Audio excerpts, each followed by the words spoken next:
Shadow Fae is Book 2 in the Wicked Fae series. Written by Amelia Shaw. Published by Google Play. AI narrated by Mike and Madison. Copyright owned by Harley Romance Publishing, 2023. Chapter 1. Aurelia. Could I trust the man I'd left with? I wasn't sure, and had no idea if would he tell me the truth anyway. Probably not. Even so, there was no harm in asking. I chewed my lip nervously and stared up at the huge man before me. You won't tell Gray where I am? Asher peered at me incredulously, his eyes wide and eyebrows raised. Of course not. There's obviously a reason you're running from him. I wasn't running, was I? And even if what Asher said was true, I had every right to run away from a bad situation. I'd been betrayed from the beginning. Gray only wanted me for a job, and he'd done whatever was necessary to bring me in, including all the lies he'd told me. I was done with it all, him and his lies. I appreciate the offer, Asher. I really don't have anywhere else to go. That was the truth. With that thought came a crushing loneliness. Was I making a terrible mistake, going with Asher? These riders were friends with Gray, not me. So why was Asher being so nice? None of this made any sense. I eyed him warily. Why are you helping me run from him? The elevator door dinged open, and Asher put out his arm to make sure it didn't close on us. Then he gestured for me to go out ahead of him. He didn't answer my question, and that fact wasn't lost on me. The receiving room was empty. Everyone must still be down at the ring, watching the horror show. Layla's gruesome death flashed in my mind, and I shuddered. She deserved what she'd gotten, of course, but that didn't make her death any less disturbing. My feet pattering on the tile floor was the only sound in the empty space as we raced through the receiving room and out the front doors. The sun beat down on us, blinding me after so long in the dark. But I took in deep breaths of the crisp forest air and sighed as happiness filtered through me. I'd loved the forest from the moment I saw it for the first time. It felt like home. Maybe I could just run into the forest and live out my days off the land. That wouldn't be too difficult, right? Who am I kidding? I scanned the outside of the facility and groaned at what I saw there. Asher seriously wasn't expecting me to get on the back of that death machine, was he?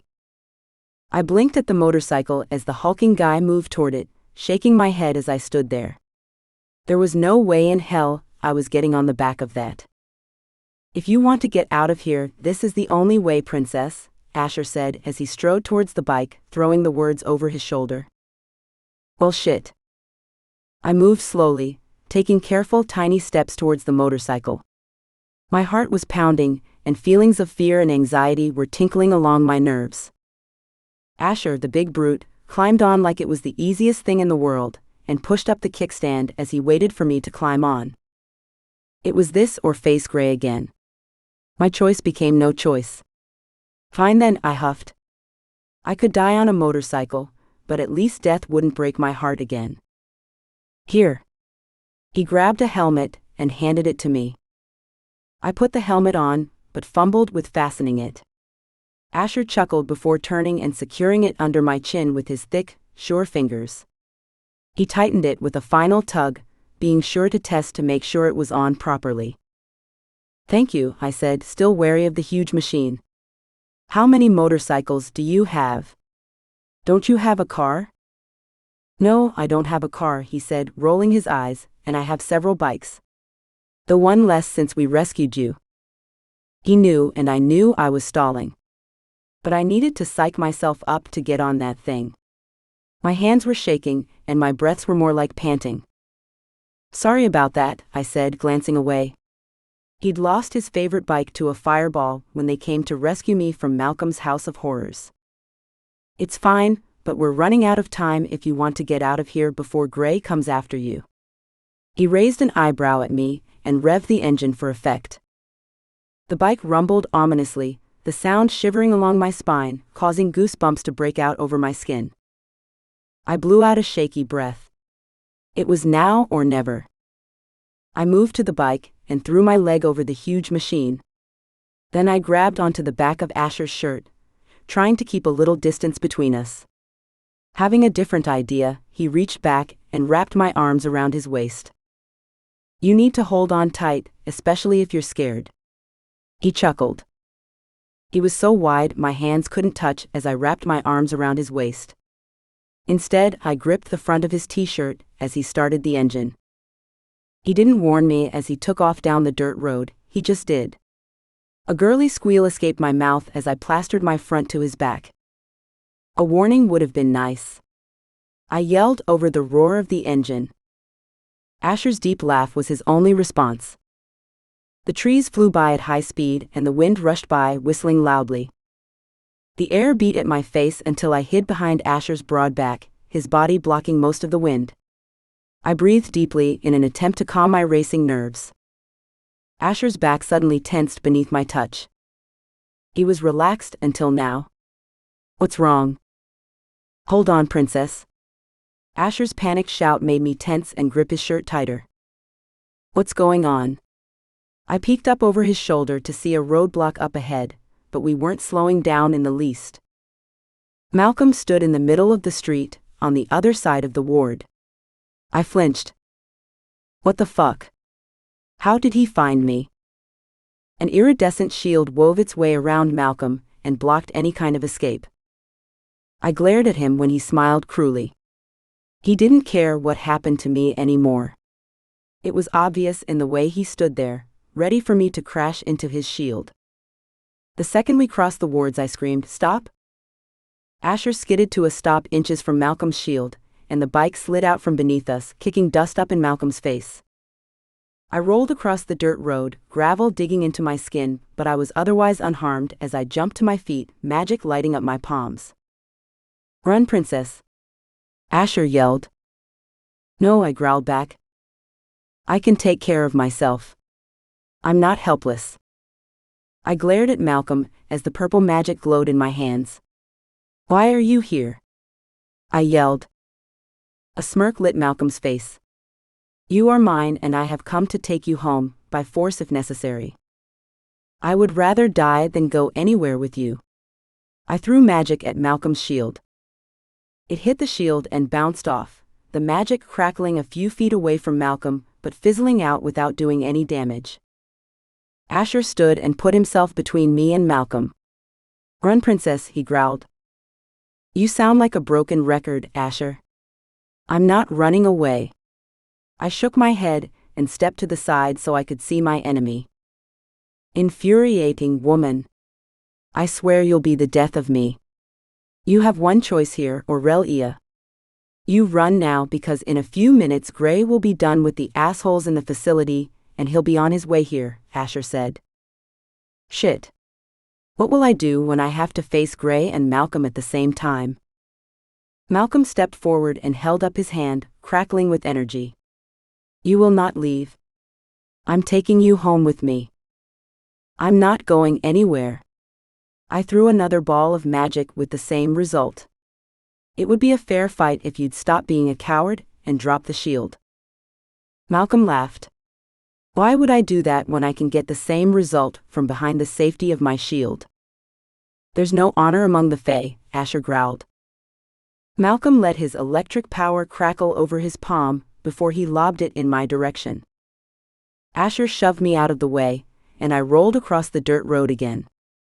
You can't get past his shield. You need to run now. Asher yelled. He was right. I scanned the trees, searching for a good place to get lost but not finding one. I scrambled up from the dusty ground and crouched low, moving quickly to the tree line. I had no intention of being caught by Malcolm again. He treated me horribly when he kidnapped me before, and he had plans for the future that I would rather die than endure. I would not allow him to capture me again. The trees swayed in the breeze, as if directing me the way I needed to go. It was strange, but it felt like they were guiding me. I didn't stop to think about it, I just went. The sounds of fighting and shouting faded the longer I stumbled through the underbrush, following the tree's direction. What was I thinking? How could trees possibly be telling me where to go? It didn't make sense. Where are you taking me? I whispered. I stopped to catch my breath and laid a hand on the nearest tree. It pulsed beneath my touch with urgency. How do I know that it's trying to warn me? The tree pulsed again, and the urgency increased. Someone was following me, and the tree didn't know if the presence was friend or foe. It urged me forward. I didn't have much choice but to do as the tree demanded. What about Asher? My steps faltered. Could he fight alone against the Fae warrior? I wasn't sure. He wouldn't be able to get past Malcolm's shield either, so why did he stay behind? It'll be for nothing if you don't move now.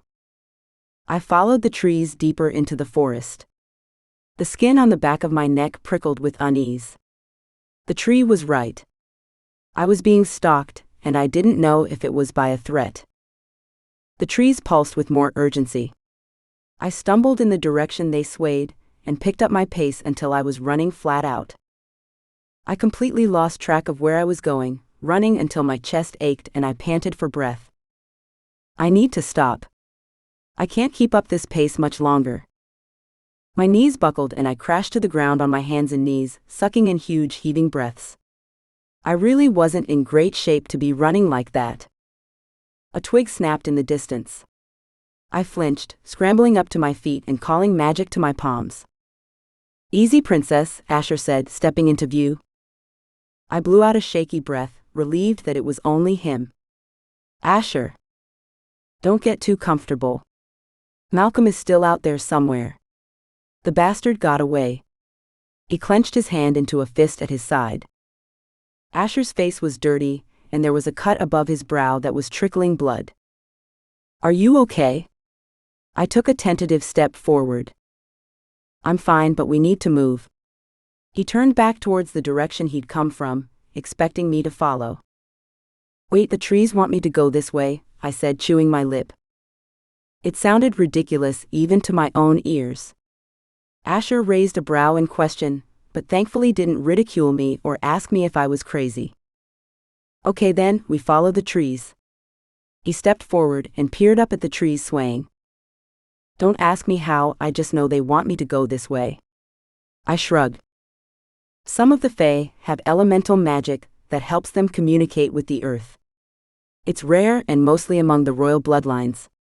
He put a hand on my back to lead me in the right direction. Oh great. Just more proof that I was a royal Fae. Just what I needed. What happened back there? I changed the subject, not wanting to talk about the elephant in the forest. I was still holding out hope that I wasn't who everyone said I was. Malcolm lost his shit when you ran and tried to go after you, but don't worry. I still have a few tricks up my sleeve. He winked at me with a broad grin. I was never going to know all that the riders of the hunt could do. They were a secretive bunch. They wouldn't even tell me how they knew Gray. My chest tightened at the thought of the shifter who'd betrayed me. He'd known from the beginning who the man was that caused all this, and he'd kept it from me. He lied to me about the role he played in my mother's death. How could I still miss him? How did I still want to be with him after that? I stomped through the forest with Asher by my side in silence until a tingle ran down my spine. Do you feel that? There was some kind of magic here that felt familiar. Magic, Asher breathed. It's Fae magic. What was Fae magic doing out in the middle of the forest? Had Malcolm found us? Magic crackled in my palms as I continued through the trees. A clearing came into view as I stepped beyond the trees.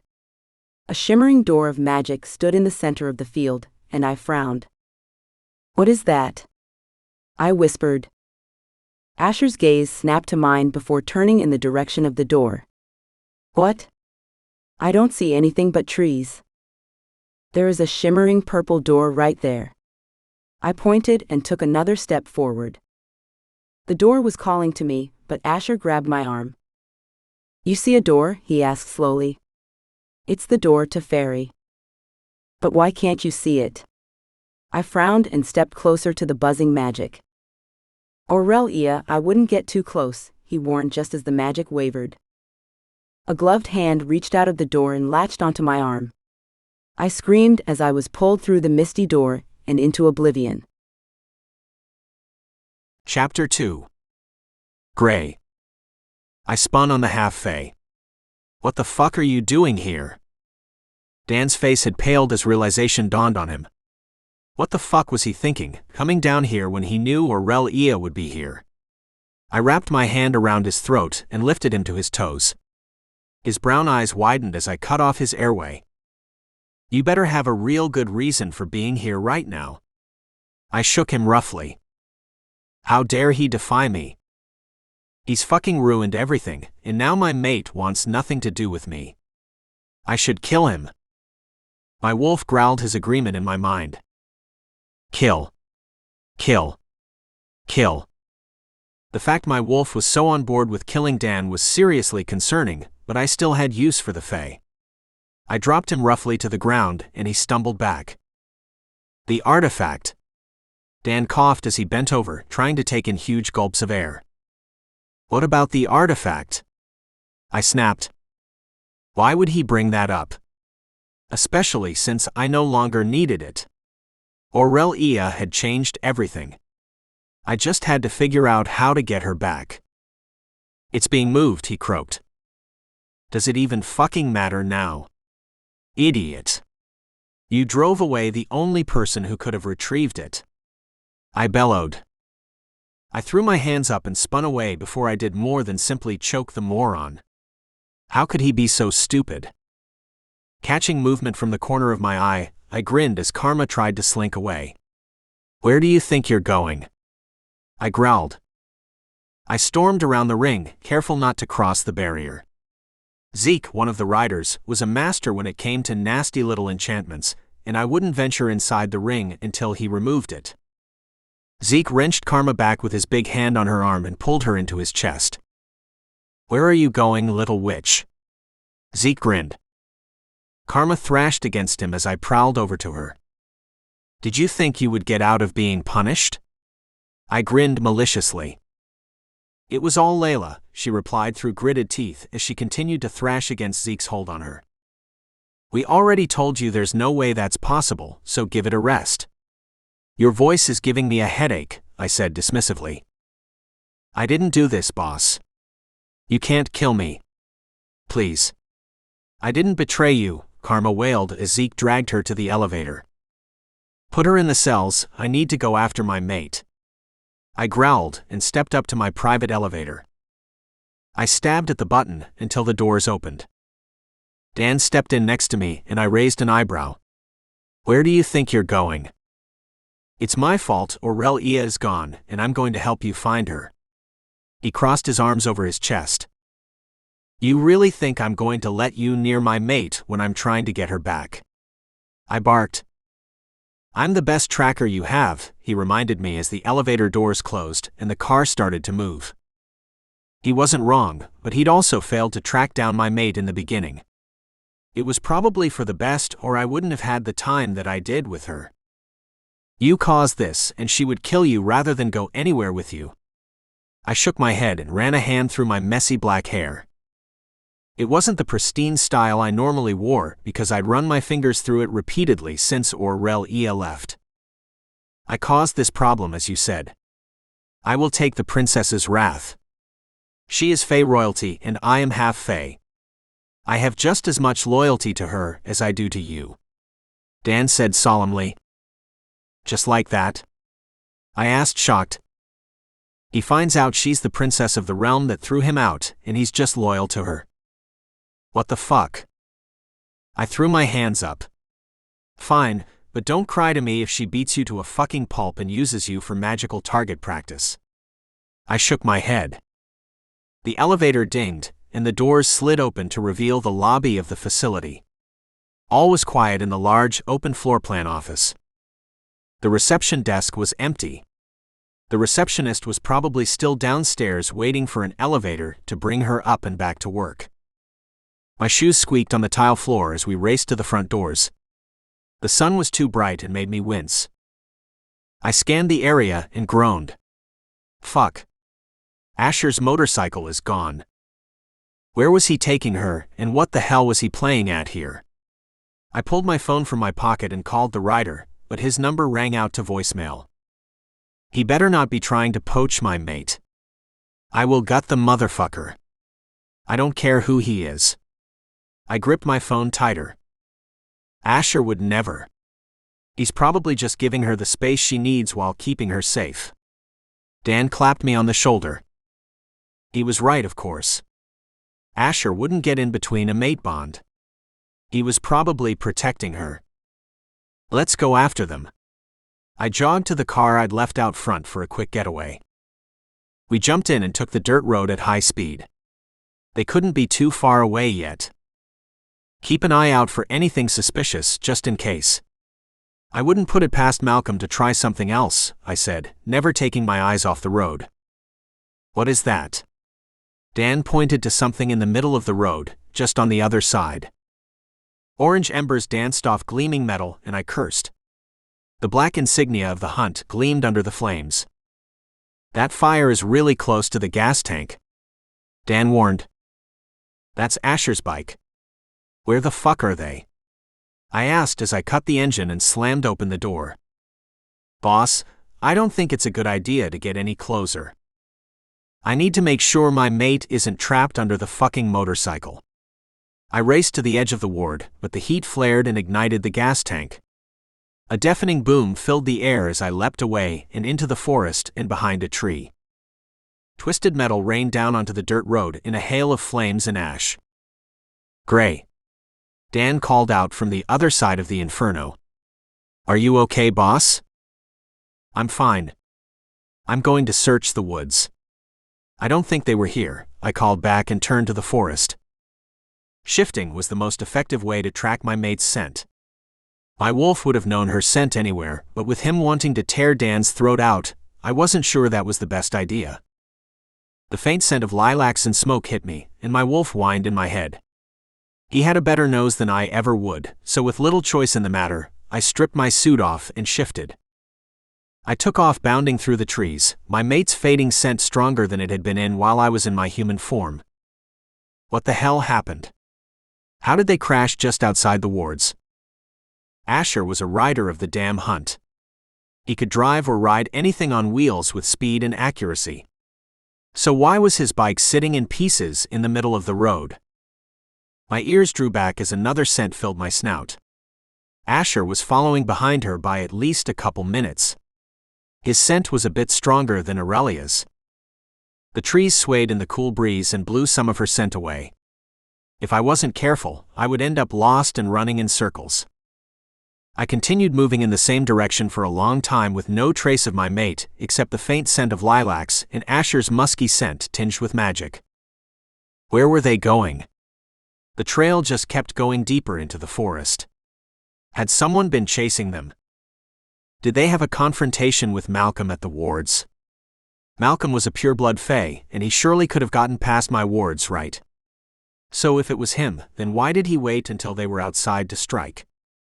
A twig snapped and my wolf snarled at the possible threat. Who the hell thought it was a good idea to sneak up on the Shifter King? I growled low in my throat, but whoever was coming toward me was moving fast and clumsily through the forest. There was no way it was anyone trained by the facility. They would know to be stealthy, no matter how fast they were moving. They wanted me to know they were coming, or they weren't trained correctly. Either way, my hackles were up. I crouched low, ready to pounce. 10 feet to my left, Dan crashed through the trees. I growled, low and menacing. The idiot was louder than a herd of elephants. My wolf lunged at him, snarling a warning, and Dan held his hands up in surrender. Easy, boss. I'm here to help. My wolf snarled again. The man was the reason my mate had left me, and he still wanted to tear him apart. Easy, I tried to calm my wolf. He's a friend, and trying to help. My wolf snarled one more time. He didn't want Dan anywhere near our mate after he'd shot her with a dart. I didn't blame him, but we needed his help. My wolf relaxed but growled when Dan got too close. I brought your clothes, Dan said. He pulled a bag over his shoulder and dropped it on the ground in front of me. I shook my head and picked the bag up off the ground with my teeth and bounded forward again. Her scent was growing colder as I ran through the woods with Dan hot on my heels. I broke through the trees into a large clearing. The scent of my mate dissipated on the breeze, and my wolf growled angrily. He sniffed at the ground as he trotted around the clearing until the spicy scent of Fae magic filled the air. My human self took over my body once more, and I quickly shifted, dropping the bag at my feet. Crouching low in my human skin, I opened the bag and dug through it. I dressed quickly and scanned the clearing. "There's something here," I said. Magic tingled against my skin, even though I couldn't see anything. I circled the entire clearing, but there was no scent of my mate. Her trail had gone cold. She was gone, and wherever she went, Asher was with her. Chapter 3. Aurelia. I screamed into the void. The hand around my arm was bruising my skin, and I wanted to be released. I was suspended within time and space. Then a sucking sound became loud in my ears, and I fell in a heap on soft, vibrant green grass. "What the fuck?" I growled, pressing my fingers into the lush ground. I sat up and scanned my surroundings. Where the fuck am I? The trees were different, prettier somehow. They were a brighter green than anything I'd ever seen before. Asher groaned from where he was on the ground next to me. His hand was on my arm. Are we what? I frowned. I haven't seen colors this bright in centuries, Asher said with awe, slowly sitting up and looking around as I was. What do you mean? Where are we, Asher? I chewed my lip. A gloved hand thrust in my face and I reared back. Who the fuck are you? I asked, peering up at the man. His blonde brows drew down as he cocked his head to the side. Princess Aurelia, do you not remember me? I have been searching for you for years. He crouched in front of me with a frown on his strangely pleasant face. Asher tensed beside me. How am I here?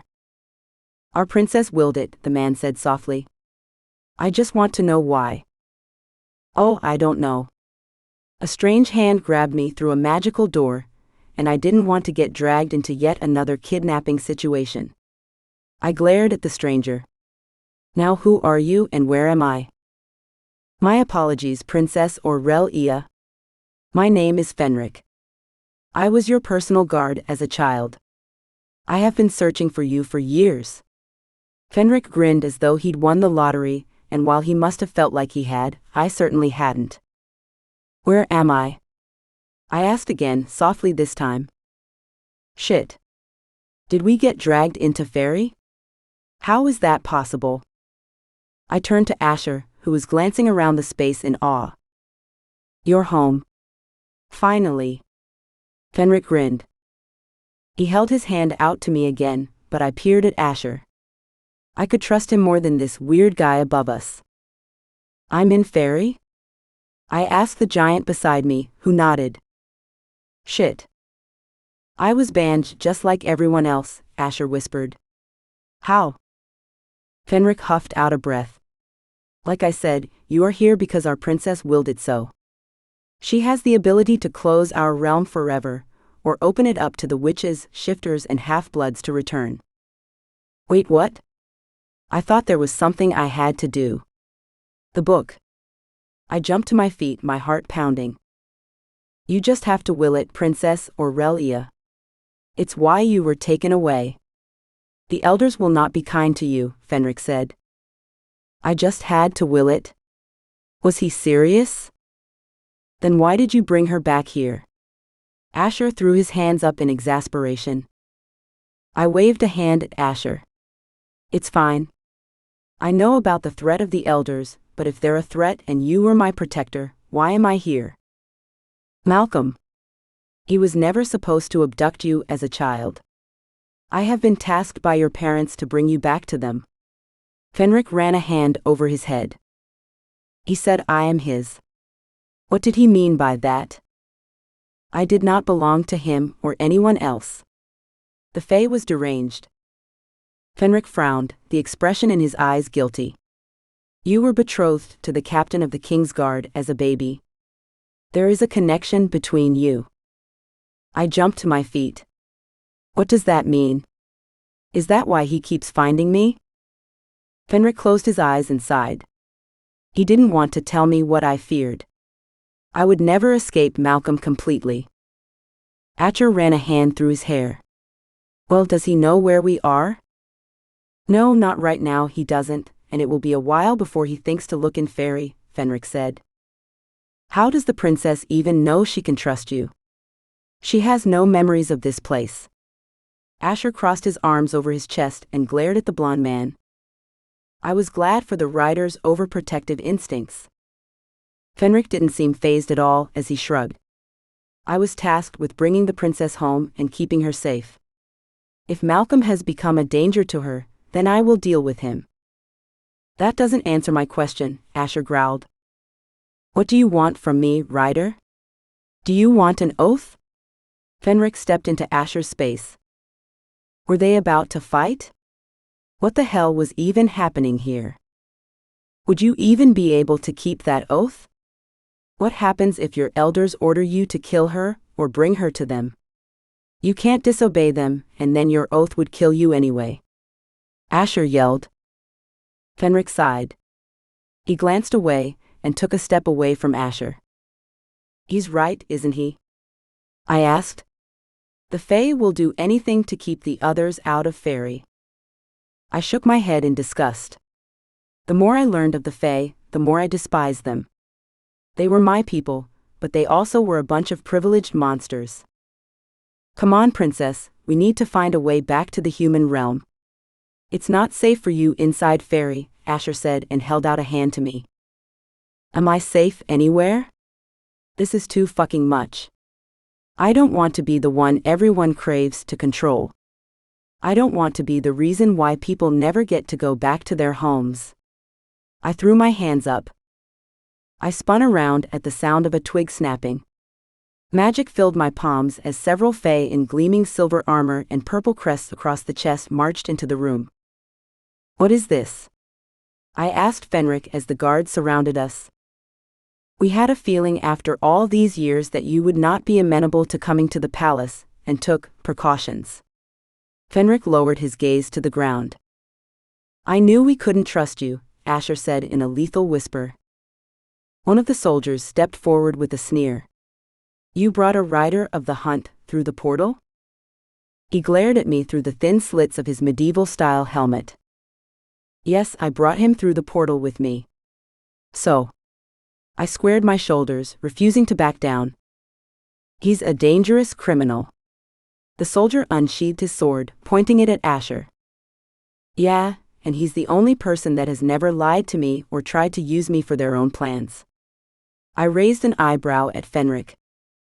He lowered his eyes in shame, but he would do it again in a second if he was ordered to. I needed to remember that I couldn't trust anyone in this world or any other. Honestly, Asher chuckled. You needed 10 of the king's men to bring in a tiny princess? Swords unsheathed all around us. They pointed them at Asher. We will not be disrespected by someone who was banished, along with the other undesirables. The soldier angrily poked Asher with the tip of his blade.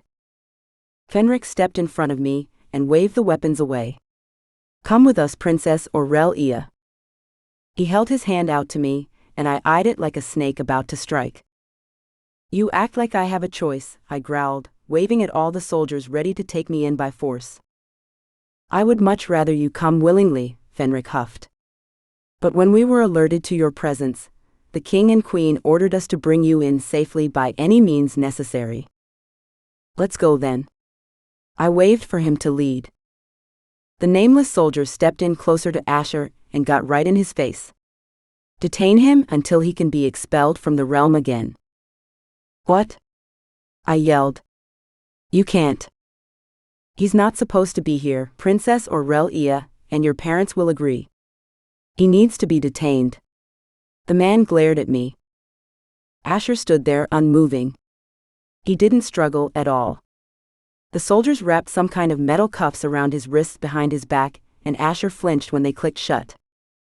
I don't care what you all think of them. I brought him here and I want him to stay with me. I let magic crackle against my palms again, ready for a fight.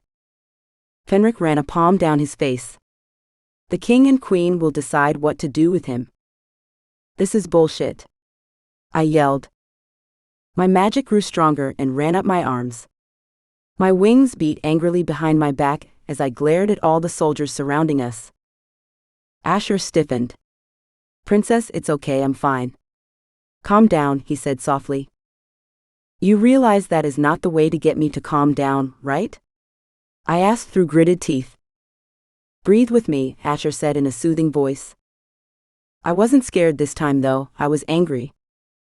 How dare they pull me from the forest, and then demand that I let them take my friend from me? It was bullshit. Princess, regain control, Asher said with a warning in his tone.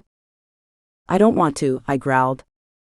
The soldiers stepped away from me, glancing between each other warily. They should be worried.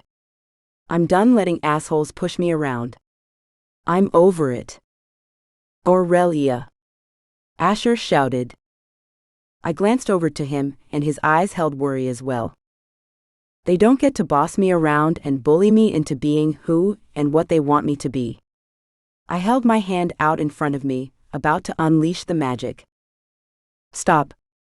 Fenric shouted. Let him go. We will take him in with the princess. The nameless soldier sneered at us, not liking the idea at all. But he nodded to the guards behind Asher, and they quickly released him. I let the magic fizzle out and grinned. Lead the way to the castle, Fenric. The guard eyed me warily as Asher stepped up beside me. Are you okay, Aurelia? Asher whispered. No, I really am not okay. This is just one more thing to add on to this shit day. I shook my head and followed Fenric. It will be fine as long as we figure something out, he said mostly to himself. He didn't want to be here without his brothers. I knew how close they were. I'd seen it firsthand. We needed to get out of this realm and back to our lives, but where would that leave me when we did? The mark from Gray's bite tingled on my shoulder, and anger bubbled up inside me. Violet magic crackled in my palms. His betrayal was the most pain I'd ever felt in my life. It was worse than freezing and starving in that dirty alley as a child. We trudged through the forest in silence. I was lost in thought. The soldiers still surrounded us, but I ignored them. We broke through the tree line onto a manicured lawn. A gleaming white castle towered above me. Memories flashed in my mind so quickly that I couldn't quite catch them. The only one that I could grasp was the fleeting glimpse of that castle over Malcolm's shoulder as he abducted me and took me away. I'd lived in this castle as a child. I was now sure of it. It was one more thing that proved I was who everyone said I was, damn it. Am I the only girl in history who doesn't want to be a princess? Princess, Fenric said softly and put his hand on the small of my back. Asher growled at the gesture, but I cut him off. What, Fenric? I sighed and stepped sideways, away from his hand. Fenric let his hand drop to his side and turned to the castle looming ahead. I froze. What would I find when I went inside? Did I care? Welcome home, Princess Aurelia, Fenric said and led the way inside. This wasn't my home. I had no home, and I probably never would. Chapter 4. Gray. I slammed my phone down on the desk. Where the fuck is Asher? Zeke sat back in his chair and ran a hand down his beard and thought. We can't connect with him at all. It's like he's in another realm. My jaw dropped. You don't think? I asked, my brows rising in surprise. That's not possible. No one has been able to find the portal. No one has been able to get to Faery in centuries. He's not dead, Zeke growled. He clenched his hand into a tight fist on the arm of the chair. I never said he was dead. I was asking if it's possible that he could be off-world. I scrubbed a hand over my face. Stubble lined my jaw. I hadn't done much of anything but search for Aurelia since she disappeared. How? We were all banished. Zeke shook his head. Malcolm abducted Aurelia because she could close off Faery from us. What if she's also able to bring people home? I asked and flopped back in my chair. I have an idea. Zeke sat forward with his elbows resting on his knees. Fiona buzzed into the room carrying a plate with her magic and set it on the desk between us. What idea? I frowned. Her. He pointed at Fiona. The sub-fae weren't banished. Motherfucker. I shouted. Why the fuck had I never thought of that? We couldn't see the portal because we were banished, but the sub-fae could probably see it. We need to go to the place where they disappeared. Zeke stood from the chair. What good will that do us, though? I asked. Sure, we would know where the portal was and where to find Aurelia, but we wouldn't be able to actually find them. We couldn't go into the portal. The sprite can find her and get Ash a message. Zeke shrugged and made his way to the door to my office. Fiona glowed green with excitement. You want me to find Miss Aurelia? You think you can do that? Zeke grinned. Fiona fluttered excitedly. If I can see the portal, I will go find the mistress. I wasn't so sure about this, but it was the best option we had. If Malcolm had her, I was going to find a way to my mate and kill the bastard. Even if she didn't want anything to do with me. Let's go back to the facility then. I stood from my chair and grabbed my keys. I stormed through the penthouse into the elevator, then stabbed at the button. You think this will work? Fiona asked softly, from her place fluttering in front of me. I think it's our best shot. I stepped into the elevator with the others following behind me. Fiona landed lightly on my shoulder as we rode the elevator down. I don't think Malcolm has her, Zeke said suddenly. What do you mean? I asked as the elevator dinged. I stepped out into the underground garage. Zeke was quiet for a moment before he answered. He wouldn't have taken Asher as well. How the hell did Asher even get through? Nothing makes sense. He shook his head before opening the passenger door of the car. I don't know yet. I slammed the door behind me and started the engine. Did Aurelia unknowingly hop into Faery and take Asher with her? How could she possibly do that? There was a prophecy saying that she would either close Faery or open it back up, but I'd thought she would need the book to do that. Could she do it on her own? The drive to the facility was silent. I was in my head, wishing my mate would come back. Could she come back? Did someone other than Malcolm abduct her this time? I pulled off the dirt road just outside the wards where Asher's motorcycle exploded. Fiona fluttered out of the car before I could get out. What is that? She asked. She cocked her head to the side as she buzzed to the trees. Fiona, slow down. I yelled. I picked my way through the trees and underbrush much slower in my human form than my wolf had only days ago. Zeke kept pace beside me, staring at Fiona as she buzzed through the forest. The trees swayed in the breeze, ruffling them all in the direction that Fiona was flying. What the hell is happening? I stared at the tops of the trees. Zeke turned, peering at me. What are you talking about? The trees. I frowned. He turned his gaze up to the trees and his eyes widened. Are they showing her the way? They aren't Fae trees. They aren't alive in the same way as the Fae trees. I shook my head. There was no way that they were actually pointing us in the direction of the portal, right? That makes me think the portal could actually have been here the whole time. Zeke pushed a branch away. We broke through the tree line into the clearing, where Fiona buzzed around excitedly. Do you see anything? I asked Zeke. He shook his head. Nothing. What do you mean?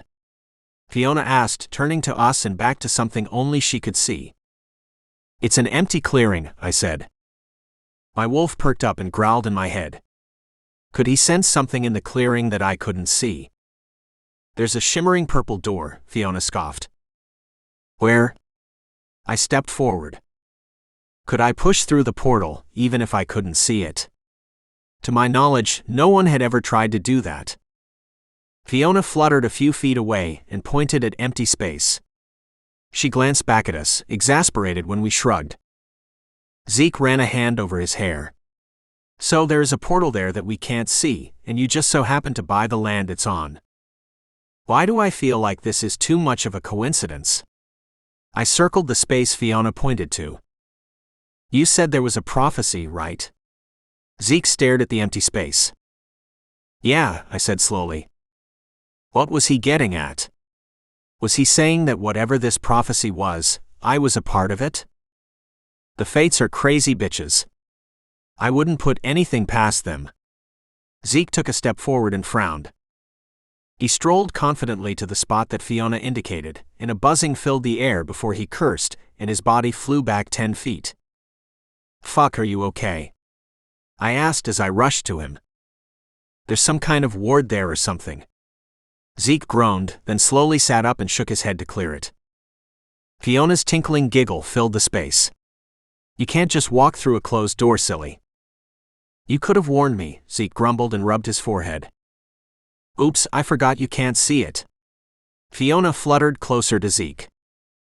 The rider bared his teeth at her. Back off, Zeke, I warned. No one threatened the sprites. They were under my protection, and Zeke knew that better than anyone. Zeke shook his head and picked himself up off the ground. He dusted himself off and moved to the invisible portal. Can you open the door? Zeke asked over his shoulder. I'm not sure. Fiona frowned and buzzed to the door. I don't know if that's a good idea. What if you can't get back? I rubbed my neck. Well, I think we give her a message first, just in case she can't get back. Zeke shrugged. You send the message to Ash, I said, stepping away. My mate wouldn't listen to a message from me. She would probably just stay in Faery to spite me. She may not be as upset now, friend. Zeke clapped me on the shoulder. It's only been a couple days. We have no idea what's happening to her right now. I shook my head. Fine. Fiona, tell Ash that we are looking for him if you can't get back. Find out what is happening with them, and try to get back to us as quickly as possible. I will get any information I can and report back, Fiona said with a nod. Her determination shone in her tiny eyes. She was not going to let us down. She loved Aurelia just as much as I did, well, almost. Why the fuck did I lie to her in the first place? I should have told her about Dan, and that we were investigating the witch's death from the beginning. Fiona buzzed closer to the spot where she indicated the portal was, and took one last long glance at me before flying into the space and disappearing with a pop. She was able to get in, Zeke said, shocked. I hadn't been entirely sure she would be able to get in there either. I don't know how this could help our situation. For all I knew, she liked it there, and never wanted to come back to a place where she felt she'd never belonged. Let's see if she can get back before we start celebrating, I said. I ran a hand through my mussed hair and pulled my phone out of my pocket. Dan picked up on the second ring. Yeah, boss? His voice was wary. I need you to come out to the clearing with our best guards. I need this place guarded around the clock. I huffed out a breath.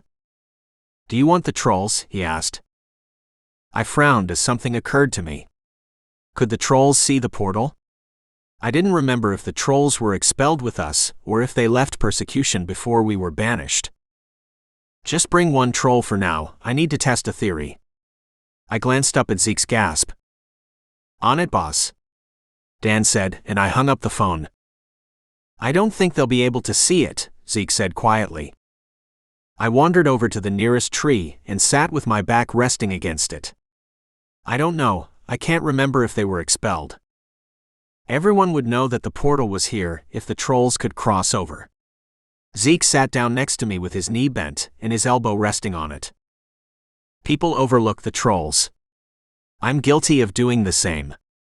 No one would think to ask them if they can sense a portal, since they are notoriously private creatures. I clenched my fists. I could have had a way in, or to at least get goods out of Faery this whole time. It pissed me off that I'd been so stupid not to hire trolls and sprites to search for the portal. We sat in silence for a long time as we waited for Dan to come out with the troll. It would take a while. I watched the portal, waiting for Fiona as well. Would she be able to get back? Did I just force her to get stuck in Faery with no possible escape? I leaned my head back against the tree and closed my eyes tightly. Freya was going to kill me or leave me forever if anything happened to Fiona. If she found out that her sister was stuck in Faery with no way to return to her, Freya would search for the portal and go find her. They were inseparable. This would not go over well. The ground rumbled beneath me. I stood and turned in the direction of the facility. Dan broke the tree line first, followed by the huge troll. The troll gasped loudly, "What is that?" "You can see that?" I asked, taking a step toward the troll. "It's the door to Faery. Why did you bring me here?" The ground rumbled as he took a step back. A light buzzing filled the air, and something flew by my head frantically. "Fiona?" I asked, my eyes wide with shock. She was frazzled and speeding all around the clearing. How did she manage to get that freaked out? She had only been gone a matter of minutes. "Master Grey," she asked in shock. "You're still here?" "What do you mean?" "You've only been gone about an hour," I said slowly. That same buzzing filled the air, and Fiona's eyes widened again. "Something's coming through." I widened my stance and waited as magic pulsed in the air. A large body flew toward me and I cursed. Zeke lunged forward to grab the body. "Ash? What the fuck did they do to you?" "Where's Aurelia?" I asked warily, watching the empty space where the portal was supposed to be. "She's gone," a knight of the Shadow Court said as he appeared out of thin air. "And she's never coming back." Chapter 5. Aurelia. I dragged my feet as we made our way through the castle. "Where are you taking us?" Fenric was leading the way, and I scowled at him. He'd tried to get me to trust him when he'd been planning on ambushing me from the beginning. Fenric glanced at me over his shoulder. "The king and queen have requested to see you in the throne room." "And what if I don't care?" I asked snidely. I didn't care. I wasn't holding anything back from these people. "Princess." Fenric blew out an aggravated breath.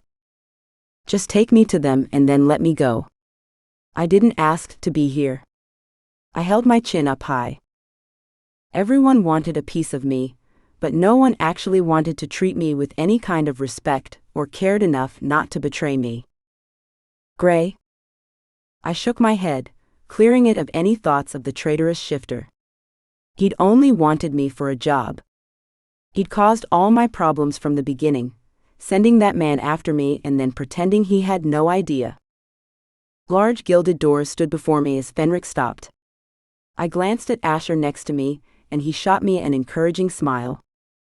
"You can do this. Show them the princess you are," Asher whispered. I rolled my shoulders back and held my head high. I raised my chin in the air as Fenric nodded to the guards on either side of the door and they opened them. The room was huge. It was even bigger than Grey's penthouse. I hated that I compared everything to him. The room was done in silver and a deep royal purple. There was a raised dais in the middle of the space, with 2 huge seats in the middle. The room had memories flashing in my mind. Chairs filled the space while I sat in a smaller chair in a tool-covered monstrosity as the king and queen held court. Malcolm stood on one side of my father, and Fenric stood behind me. Ha! So he hadn't been lying about being my protector, but he still had to answer to the king and queen, which made him suspect until I could prove otherwise. I shook my head to clear it of the weird memories. I didn't want to have memories of this place and these people, but I did. And they were getting clearer by the minute. I peered at the people on the thrones, both just as regal as I remembered, The queen had white blonde hair just like me, but her eyes were a deep green. The man had caramel-colored hair, but his sky-blue eyes matched mine. These were definitely my parents. If only I could remember what kind of people they were. Aurelia, the woman gasped as she stood from her throne. I stiffened as she moved toward me with a hand covering her mouth. Yes, that's me. I glanced away.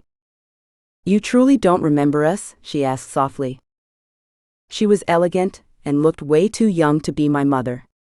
Her deep purple dress was bell-shaped but hugged her trim waist. Her skin was flawless. I remember a little bit, but not much. I shook my head and held my ground even though she moved into my space. You are even more beautiful than I imagined you would be. The queen smiled. She put a hand to my cheek and swiped her thumb across my cheekbone. How are you here? Your man Fenric pulled me through a portal. Oh wait. Can't forget Malcolm abducted me too and was not kind. He hurt my friends. I kept my gaze straight ahead. If I looked into her sad eyes, I would break. I couldn't do that. They gave the order to bring me back against my will. I understood that they missed their daughter, but I had very few memories of them, and it wasn't fair of them to put their issues with my abduction on me. Aurelia, what did Malcolm do to you? The king asked. Asher fidgeted by my side, but I held strong and kept my chin up. He abducted me, and then when I tried to escape, he injured me and locked me in a basement. The queen gasped, bringing her fingers to her lips again. Surely Malcolm would never hurt you. He's your betrothed. You mean you tied us together when I was a child without my consent, and when he didn't get what he was told was his, he lashed out. I shook my head and stepped away from the woman. Aurelia, the king said in warning. You will not speak to your mother like that. My mother? The only mother I remember was murdered by Malcolm, and I was left to take the fall, I growled back. The king sat forward on his throne at the same time the guards stepped forward. The king held up a hand indicating to the guards they needed to stop. I did not know that Malcolm had stooped so low. The king sighed. Well, how could you? He stayed in the human realm and waited for the right time to abduct me again. I shook my head. What happened to you, my daughter? The queen asked. I don't think there is enough time in this visit to tell you both everything that happened to me since the first time I was abducted. I shrugged. We have plenty of time to learn all the things about each other now that you are back, the queen smiled. What do you mean by that? I asked, stepping back away from the queen and bumping into Fenric. Well, you are home now? We have plenty of time to catch up. The queen frowned. I can't stay. I have to stop Malcolm. He will find me and try to force me to close off the portal. I shook my head. My queen, Fenric said with a bow. She has been affected by the supernaturals in Earth realm. The queen gasped and the king turned angry eyes on me. What do you mean? You wish to let them return to our realm? Do you know what they've gone through the past few centuries? I asked angrily. They have to hide what they are from the humans. They are miserable and all because Fae are racist. So, the king thundered. They do not belong here. They were banished for a reason. Asher stepped forward, glaring at the king. We did nothing to deserve being sent away. You say you don't deserve to be banished, even though you were one of the worst of those we got rid of, the king spat. How is that? I shrieked and stepped in front of Asher. The riders of the Wild Hunt are older than time, Aurelia. They cannot be trusted. Step away from him. My mother held her hand out to me, beckoning me forward. I glanced at Asher out of the corner of my eye, but his expression gave nothing away. I don't care. He has been kinder to me than anyone else in my entire life. I crossed my arms over my chest. You will learn to care, the king boomed. You don't get to be a petulant child. A petulant child? I bellowed. I have never been a spoiled child that I remember. My friends don't deserve the fate they were saddled with. And what fate is that? The queen asked. Tears rimmed her eyes, but she didn't let them fall. I felt badly for her. She lost her child, then I lost my memory, and had ties to other supernaturals they were supposed to hate. What Malcolm and the elders did to all of us wasn't fair. A fate that made them hide from the humans, and not allow their true nature to run free in that realm. They have been suffering for centuries, and Malcolm nearly beat me to death to get me to block them from ever going home. I shook my head. Why do they have to hide? The queen asked. Asher stepped forward and bowed his head. The shifters cannot shift openly. If they did, they would be hunted by the human authorities and experimented on. The witches? They already knew the humans would fear them from the time of the witch trials. Asher shook his head, glaring at the king and queen with disgust. That sounds terrible, the queen gasped. The elders couldn't have known that would happen, right? Are you really that naive, Your Majesty? Asher raised a brow. I turned to Asher with wide eyes. That was rude. I peered at my parents, but neither seemed to be angry at his comment. Asher, I warned. No, the elders knew exactly what they were doing to the rest of us. They knew we would suffer as they have their own seers, which is why they received the prophecy in the first place. Asher shook his head. Asher, I tried to warn again. It's okay, Aurelia, the queen whispered. We need to know what those old bastards planned. I burst into a fit of laughter at the regal queen and her curse words. Mother, what was that? I asked in a shocked gasp. Her eyes widened and happiness shone inside her eyes. I am angry the elders think they can hurt people, but so happy you recognize me as mother. Wait, what? I asked, shocked. Those old bastards have no idea what they are doing, and even if they did, we can't let them get away with it, my mother said, and glared up at the king. I took a step back. What the hell was going on here? Were my parents agreeing with me about the ban on the other supernaturals? Are you serious? I scanned the throne room. You don't agree with them? No, my mother growled. They are a bunch of old fools. Katrina, my father bellowed. You cannot speak such things. The queen scowled at him but kept her mouth shut. A commotion sounded from outside the throne room, and I groaned. What the hell was going on? Was something happening outside? Who's there? The king hollered. The doors to the throne room flew open and 5 old men stormed in with a dozen guards. What is the meaning of this? My mother screamed. She waved her hand and the knights around the room all unsheathed their swords, pointing them at the new arrivals. A man with a cane pushed through the crowd into the throne room. His beady eyes narrowed on me. Queen Katrina, why have you not told us of your daughter's return? The man demanded. She's only just returned, the queen scoffed.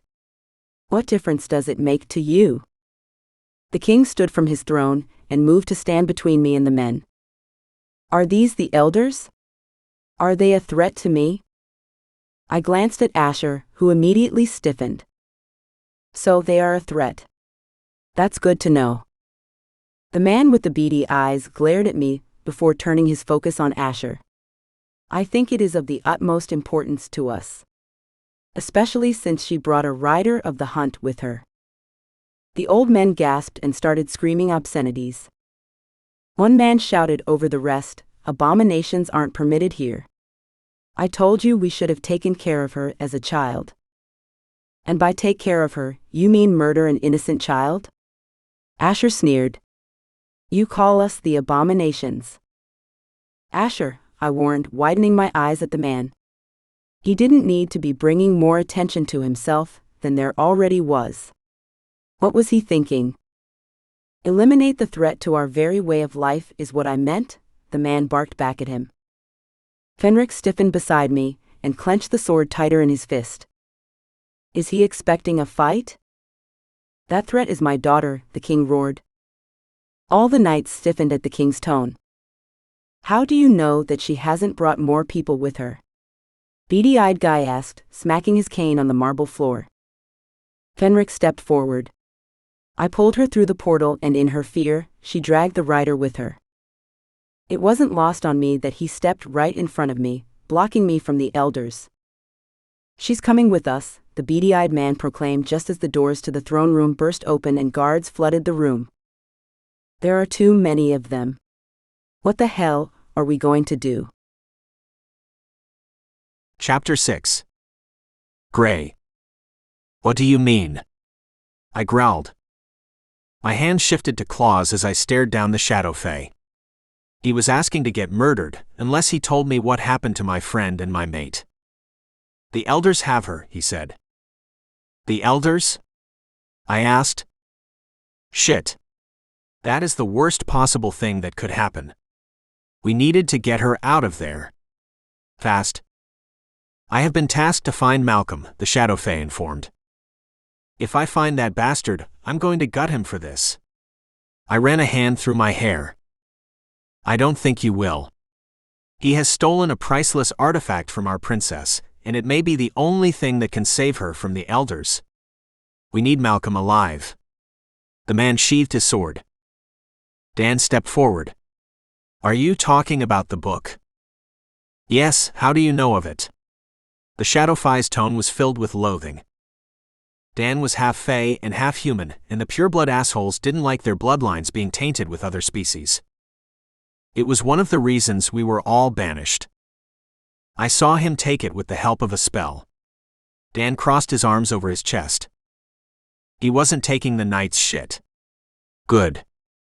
We need that book if we are to fulfill the prophecy, and you are to be allowed into Faery. The man removed his gloves.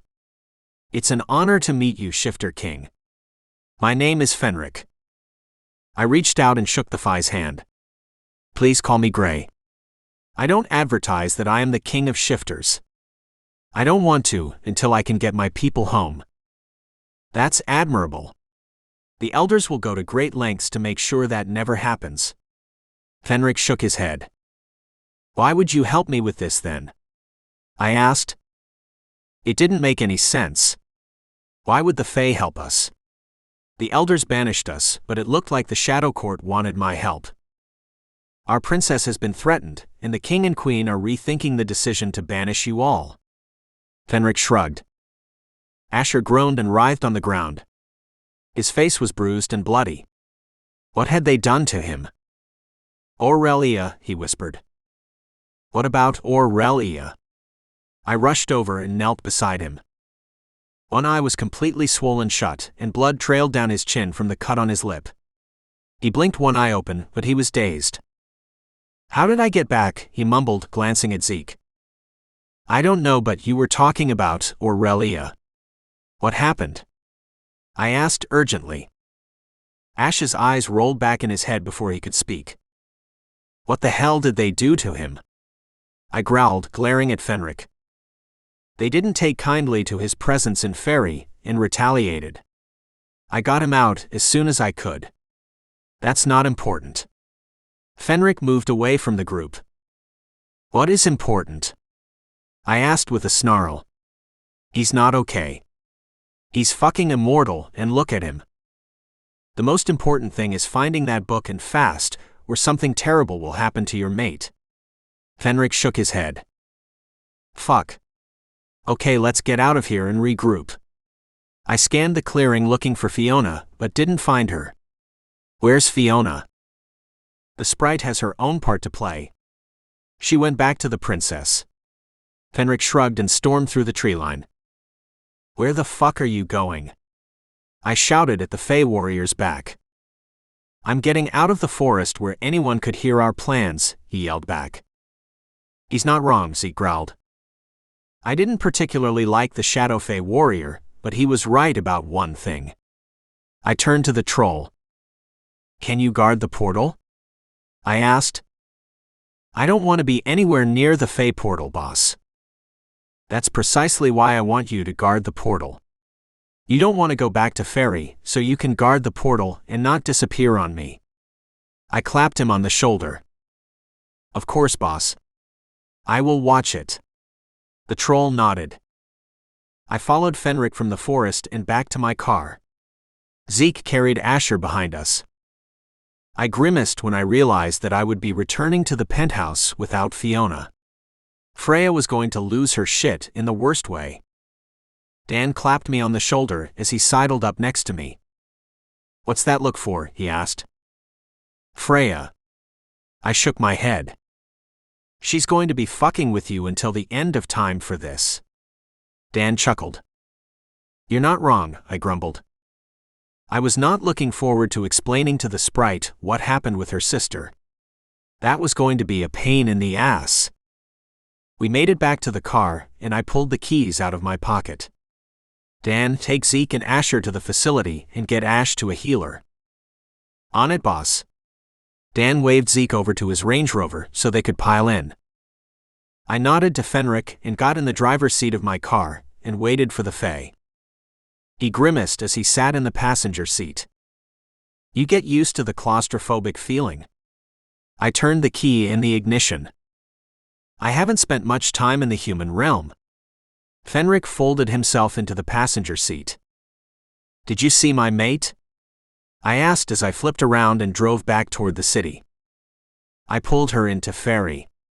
Had I known what would happen, I never would have brought her back." He blew out a breath of frustration. "You're the reason that she's in this mess?" I growled. "I had orders from the king and queen. They wanted their daughter back." He never glanced away from the window. "It didn't matter what she wanted." I was disgusted. Of course it didn't. My father never cared much for what I wanted either, and we ended up paying the ultimate price for his ego.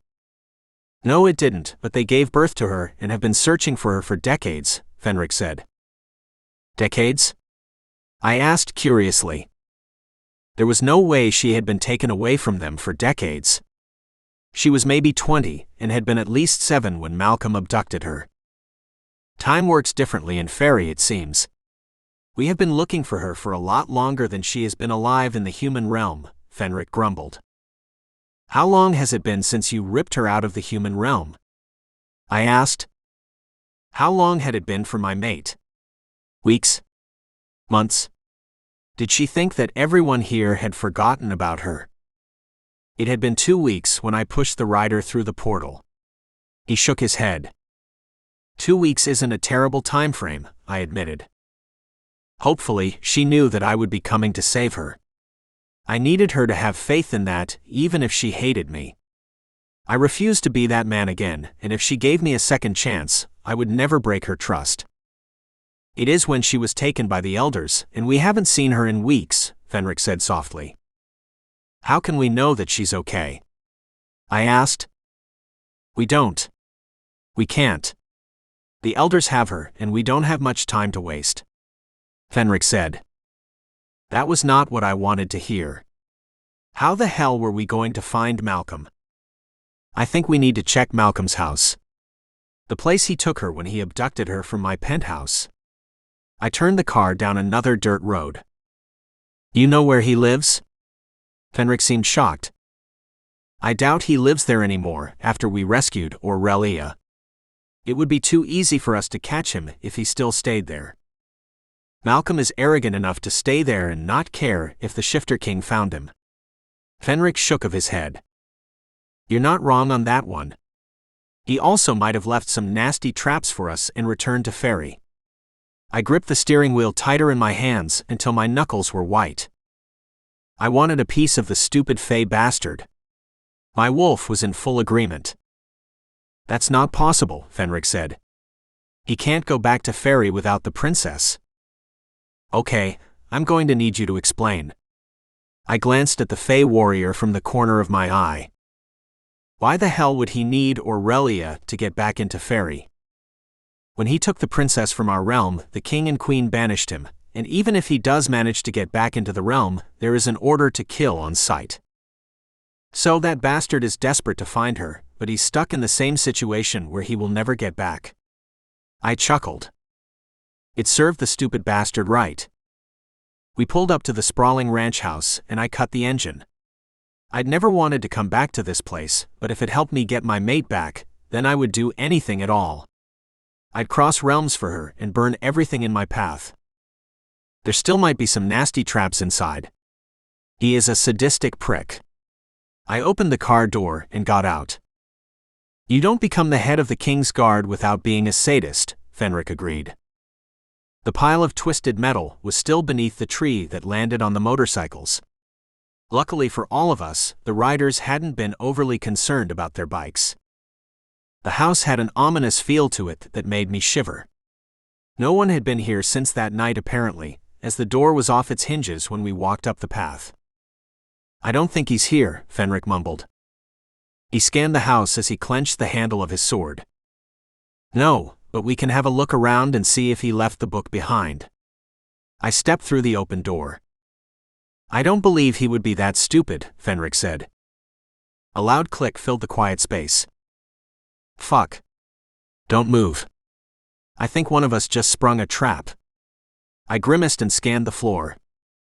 The tile under my foot was depressed a quarter inch below the rest, and I groaned. I triggered the trap. I'm not even sure what it does or what will happen if I move my foot. I turned to glance over to Fenric, who grimaced.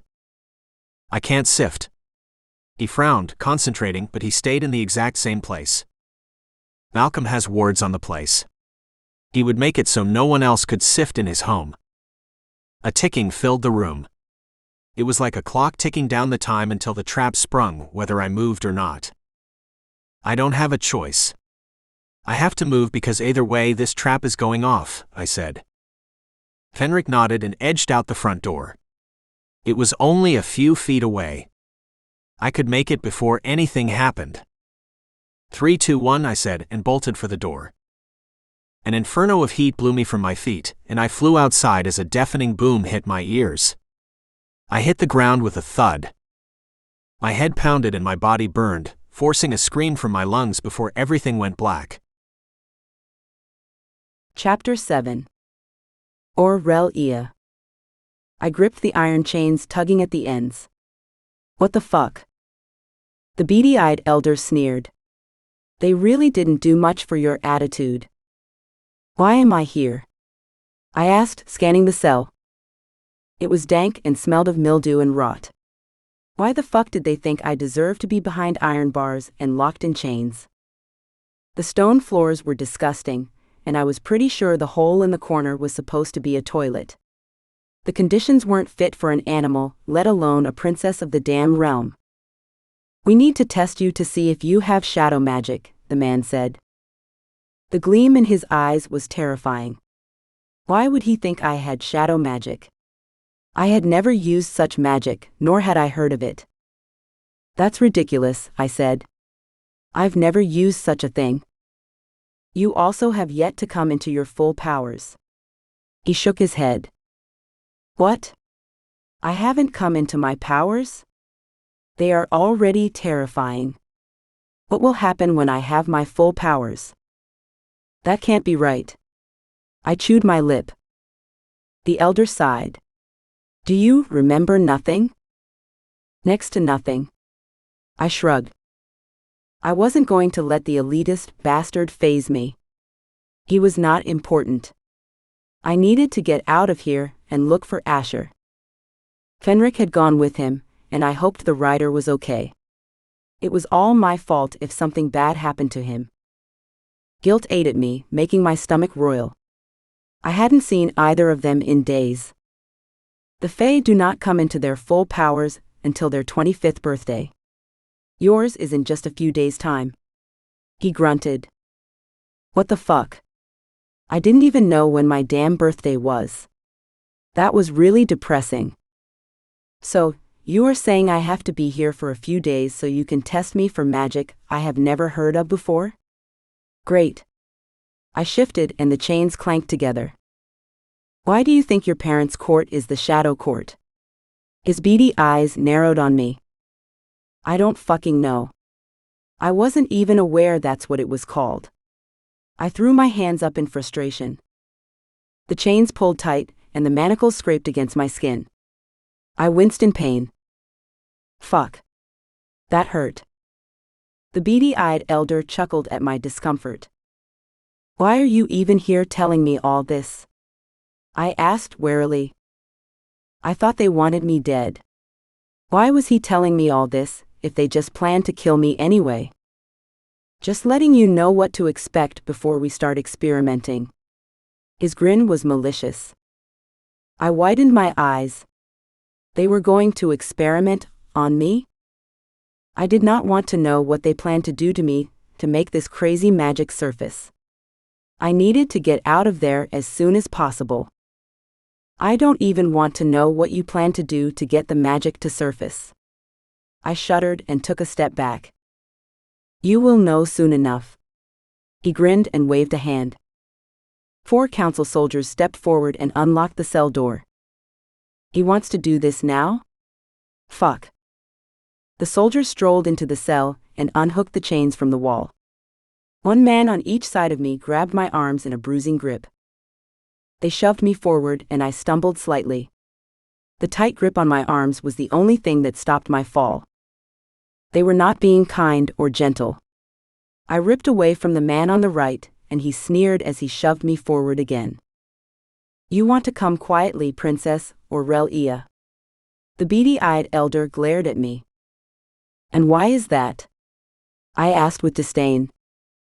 You care for that criminal's well-being, do you not? He asked so casually my stomach dropped. Asher was still here? I thought Fenric got him out. That was how they planned to keep me in line while they experimented on me. Shit. I'm so fucked. Where is he?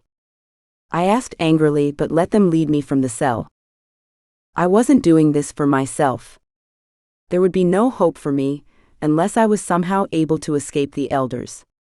I did it for Asher. This was all my fault. He never should have been dragged into this. He'd been kind to me, and look what it got him. Bad things followed me around like a plague. People that showed me any form of kindness suffered for it. Was Gray suffering? Did I care? I couldn't deny that I did care. No matter how hard I tried to put him out of my mind and to think of him as my enemy, I couldn't. The mark on my neck tingled as I was led out of the dungeon and to a room with sterile white walls and a bed in the center. There were straps at the head and foot of the bed. Those were supposed to hold me down? Not likely. A metal table stood to one side with instruments lining the tray. They looked like torture devices. I struggled against the arms holding me tight. I was not going to let them strap me down and torture me if I could help it. Your friend will suffer. The elder strolled to the little table. Fuck. What was I going to do? I didn't want Asher to be hurt, but they were about to fucking dissect me or something. I straightened my spine and moved to the bed. I sat down heavily with a sigh. The men circled me and strapped me to the bed. The leather cuffs had some kind of enchantment on them, because no matter how hard I tried, I couldn't break free. Magic is tied to your emotions. In order to bring it forward, we will need to invoke emotions, the elder said. He picked up a scalpel, turning it over in his hand. A gleeful smile crossed his sadistic face. He ran the dull side of the blade down my neck. Sweat broke out on my forehead, and I clenched my hands into tight fist. My stomach flipped as he continued to torment me with the blade. I held very still and glared at him with defiance. You are just going to cut me and bleed me to see if this shadow magic comes out? I asked. It was stupid. I still had the damn iron cuffs on. How did he expect me to access my power with the iron draining me? I'll do whatever is necessary to get this magic out. He sneered. And how do you plan on getting my magic out with iron draining me? I raised an eyebrow and pulled at my restraints. You imbeciles didn't remove the cuffs, the elder roared. The men around the room stiffened before springing into action, removing the cuffs. Relief flooded me instantly. The lack of iron touching my skin nearly made me groan. Magic tingled in my veins and came easily to my fingertips in a crackling heat, but didn't affect the leather straps still wrapped securely around my wrists. Easy there, Aurelia. You don't want to cause your friend more distress. The elder shook his head. I took a deep breath and called my magic back to me. You want me to let my magic out and then threaten me when I do what you want? That makes a ton of sense, I scoffed. He turned the knife so the sharp end was against my throat, and I gulped. Pain blossomed when he nicked my throat, and a small trickle of blood made its way down my neck to pool beneath my head. My magic flared to life, but there wasn't anything new. It felt exactly the same as always. What was shadow magic supposed to feel like? Would it be different? It crackled against my palms as the elder studied me like a lab rat. Your healing works much faster when your magic flares. There isn't even the tiniest of scars there, he said in awe. I stared at the ceiling, not even bothering to acknowledge his words. It was good information and I filed it away for later, but I refused to let him see my curiosity. He huffed an aggravated breath and turned back to the metal table. When he turned back, he had a small hammer in his hand. I thrashed on the bed, my hands lit with magic again. I wasn't about to let him smash my bones. Let me fucking go, I screamed. I pulled at the straps on my wrists in an attempt to get free. Hold her arms down with her palms down, the elder barked. I kicked out at one of the men moving toward me, but the strap on my ankle didn't move enough to actually stop him. Strong hands banded around my arms, squeezing hard, and I nearly cried out. I held it in, not willing to give the bastards the satisfaction of knowing that they were hurting me. They saw me as a threat or a piece of property. I wasn't entirely sure which anymore, after the gleam in the elder's eyes when he talked about the possibility of shadow magic. You will be able to heal it. The elder grinned. Doesn't mean I want you smashing my fingers to see if any new magic will surface. I glared at him. You don't have a choice in the matter. You are at my mercy here, and your friend will suffer for any insolence you cause. He was way too excited to have me at his mercy. What a sadistic asshole. I kept my mouth shut and gritted my teeth, waiting for him to get on with it. I stared up at the white ceiling, refusing to give him any further reaction. You're going to scream for me before all is said and done, he said conversationally. He was enjoying the anticipation of the torture. He wanted my reactions more than anything. I closed my eyes tightly and waited for the pain. The elder chuckled just before my knuckles crunched beneath the hammer, and searing pain filled my hand, pulling a scream from my throat. My magic flared to life, and another scream met mine as electricity sizzled out of me and into the hammer. A dam broke inside of me, and magic unlike anything I had felt before bubbled out of me. My back arched as the room was flooded with my magic. I opened my eyes just in time to see the hilt of a soldier's sword coming toward me. More pain flooded my head, and a loud crack filled the air. Fuck, this fucking sucks. Chapter 8. Gray. A shadow stood above me. Did you think I wouldn't have taken precautions? I groaned as I sat up. What the fuck was Malcolm doing standing over me? I blinked against the dim light and scanned the dank dark room. Where the fuck am I? What the fuck happened? I shook my head to clear it. You and the Protector were stupid and walked right into my trap. Malcolm chuckled. Where is Fenric? I asked, scanning the room. There was a small cot near a window with bars on them. The room was so small I couldn't stretch out completely. It was maybe 6 feet wide. Don't worry about that, worry about yourself, Shifter King. Tell me where Aurelia is hiding. Malcolm crossed his arms over his chest and glared down at me. You don't know? I chuckled. She's beyond your reach. No one is beyond my reach, he said smugly. You don't know?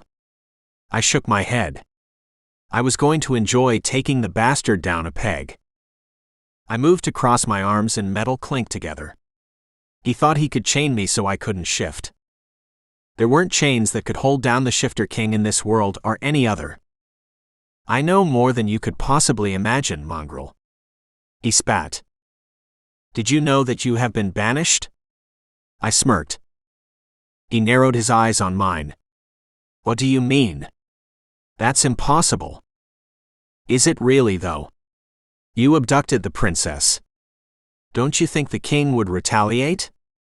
The king was a notoriously angry man and could hold a grudge better than anyone in Faery. Did Malcolm think because he was the captain of the king's guard, he would be exempt from the king's ire? He was stupider than he looked. Malcolm's face turned red in anger, and he vanished from the room. Was he going to check for himself? He would be sorely disappointed that there was a troll guarding the portal, and that he could no longer see it. I stood and took 2 steps toward the door, and the chains clanked against the floor. Taking another step, my ankle caught and pulled back. My wolf growled inside my mind at the chains caging us, and I borrowed his strength and gripped the metal in both hands. I pulled at the cuffs, and at first they didn't budge, but after I twisted hard, the sound of scraping metal filled the quiet place as the metal broke off at my ankle. Reaching for the chains that were attached to the manacles on my wrist, I pulled with all my strength until one snapped, and I did the same with the other. I needed to find Fenric and get out of here before Malcolm came back on a rampage. A voice cried out behind me. Master is going to be very angry. I spun to the voice and found a brownie standing with his little hands planted on his hips as he glared at me. And asked me if I care. Why do you even work for a psychopath like him? Brownies are good and kind and respond best to those who are the same. I shook my head.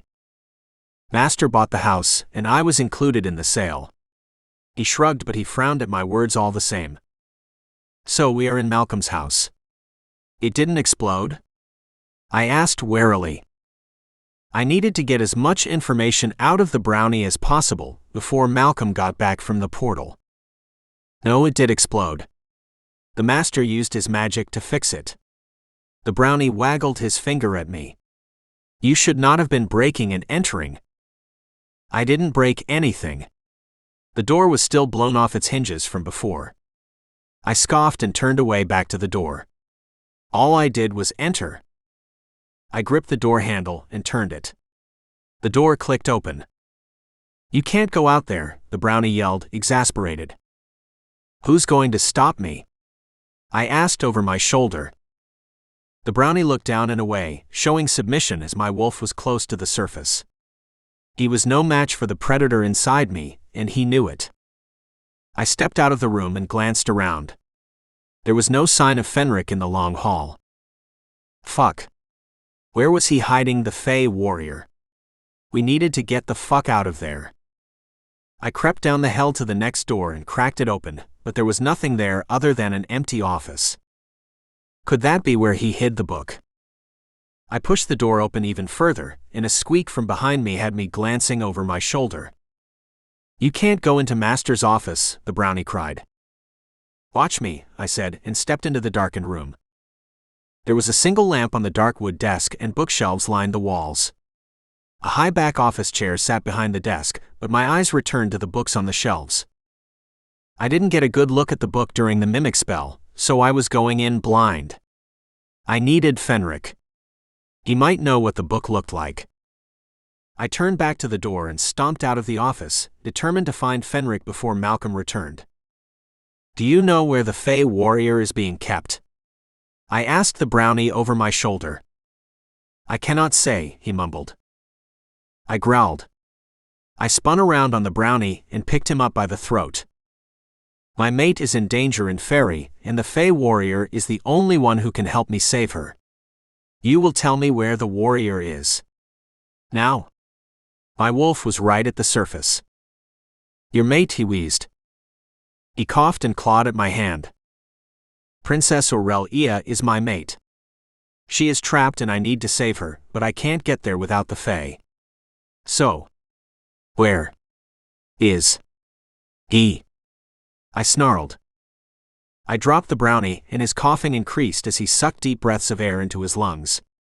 He picked one hand up off the ground and pointed at a room down the hall.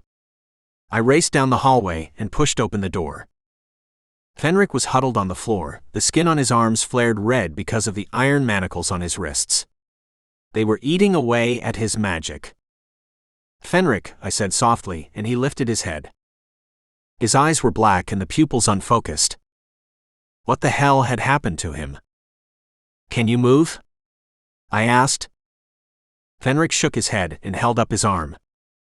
I gripped both sides of the manacle on his wrist and called on my wolf's strength to bend the metal. It screeched in protest before snapping free. Fenric sighed in relief and showed me his other wrist. How did you get out? The last I saw you were knocked out from the blast, Fenric said. I woke up with that asshole Malcolm standing over me. My wolf helped. I shrugged. Where is he now? He asked as I continued destroying the cuffs. The brownie muttered angrily to himself every time a lock broke. I ignored him. He was being dramatic. I didn't give a fuck about his dramatics. I needed to get Fenric to the office and get the fuck out of that house. Come on, you good? I asked as I wrapped his arm around my shoulder and lifted him. Yes, let's get out of here, Fenric said. We need to check his office first, I grunt. You think he would leave the book in the office? Fenric asked, incredulous. He's arrogant enough to do it, but probably not. We have to check, though. I stormed from the room and back down the hall. The brownie followed closely behind me. You can't take anything from the master's office. Do you want me to tie you up and gag you, brownie? I asked. The brownie gasped and stomped his foot angrily. I opened the door to the office and turned back to Fenric. Do you know what the book looks like? Fenric moved into the room and strolled alongside the bookshelves. It's gold and priceless. I doubt it will be so easy to find. Okay, let's look around quickly. He could be back at any time. I ran a hand through my hair and positioned myself by the door. I was of little help finding a book that I had never seen in person, but I could keep watch. How long would the troll be able to keep him busy? How is your magic, Fenric? I asked. I had no idea how long it took to recharge after iron sucked the magic out of a fae. It could take hours. How long was he locked up there? Malcolm was a sick fuck, torturing a fellow fae that way. He really was a wicked bastard. It's returning quickly, Fenric said, still scanning the books on the shelf. He must have a safe or something. I turned to the brownie with a wicked grin. I will not help you steal from the master, the brownie growled. He tried to dart out of the room, but I was faster and picked him up by the back of his shirt. You don't have a choice. The brownie screamed and thrashed. I shook him, trying to shut him up. His scream pierced my ears and my wolf whined in my mind. The little fucker had a set of lungs on him. Shut up before I shut you up. Where is the safe? It's hidden with magic, the brownie said smugly. You will never find it. Fenric strolled over and crossed his arms over his chest. If you show us where it is, I can find it. No, the brownie screamed again. What should we do with him? I asked with a wicked grin. I snapped my teeth at him in warning. The brownie gulped but kept his mouth shut. He's been brainwashed and he's harmless. Fenric shrugged. I spun back to the door as a crash sounded from down the hall. The brownie laughed. Master, they are trying to steal from you, the brownie screeched. I shook the little bastard. He was about to lead Malcolm right to us. Malcolm was the only one in the house who could sift, and the brownie was giving him exactly what he wanted. Malcolm appeared in the door, and I threw the brownie onto the nearby chair. How the fuck did you get out of the chains? Malcolm growled. You underestimate shifters. I smirked. I crouched into a fighting stance and grinned. My wolf growled in my head, thrashing at the barrier in my chest. He wanted to rip Malcolm apart. Rabid beast, Malcolm snarled. The only one rabid around here is you. I smirked. Where did you get that cut on your forehead? Fenric chuckled. Did you find a nasty little surprise when you went to the portal? Fucking trolls. He narrowed his eyes at me. How did you know? Who do you think stationed him there? I asked. For an ancient Fae warrior, he wasn't very smart. Malcolm roared a battle call, and magic flew out from him.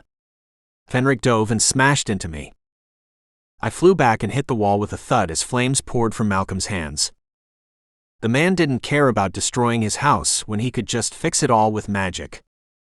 Pain erupted up my spine and the breath whooshed out of me. Fenric stood in front of me with magic of his own lighting his palms.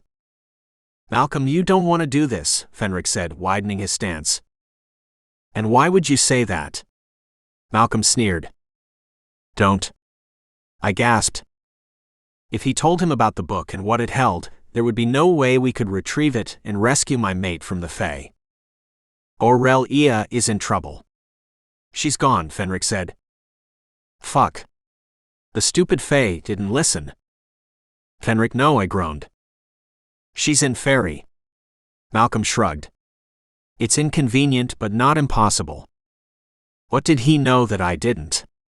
Had he seen the book already and knew what needed to be done? Shit. "It's more than inconvenient. When did you become the Council's puppet?" Fenric asked. "I am no one's puppet. This is what's best for Faery," Malcolm yelled. He smirked a second later and waved a hand at the only exit. A wall of fire erupted, the heat searing my skin. "Have fun burning alive." He sifted away. "What the fuck are we going to do now?" Chapter 9. Aurelia. My head pounded behind my eyes as I blinked them open. I ran a hand through my hair, but it got stuck on the caked-on blood. As I sat up in my cell, dizziness nearly made me fall back on the cold stone. Fuck. I was lying on the disgusting floor, cradling one hand with the other, before realizing that there was no pain. Had my magic healed me? I wiggled my fingers, and they didn't seem as if anything horrible had happened at all. "You're awake," a gruff voice said from the other side of the wall. "Who are you?" "I thought I was alone in here," I croaked. "No, I have been here a very long time," the man said. "How is your head?" "I'm a bit dizzy." "What happened?" I asked, shaking my head and immediately regretting the action. "I don't know exactly what you did, but they brought you in here gushing blood from your head and unconscious," he said on a sigh. From the talk though, that elder got the shock of his life. I touched my head and winced, the memory of the soldier's sword smashing into my head making me shudder. "I lost control of my magic," I said and leaned my head back against the wall. "I guessed as much. The way your fingers looked, I can't blame you," he replied. I flexed my fingers again. "Who are you?" "Just a fellow prisoner. I've been gone so long, I doubt you have ever heard of me." "Why are you here?" I asked, because I may as well find something to do between torture sessions.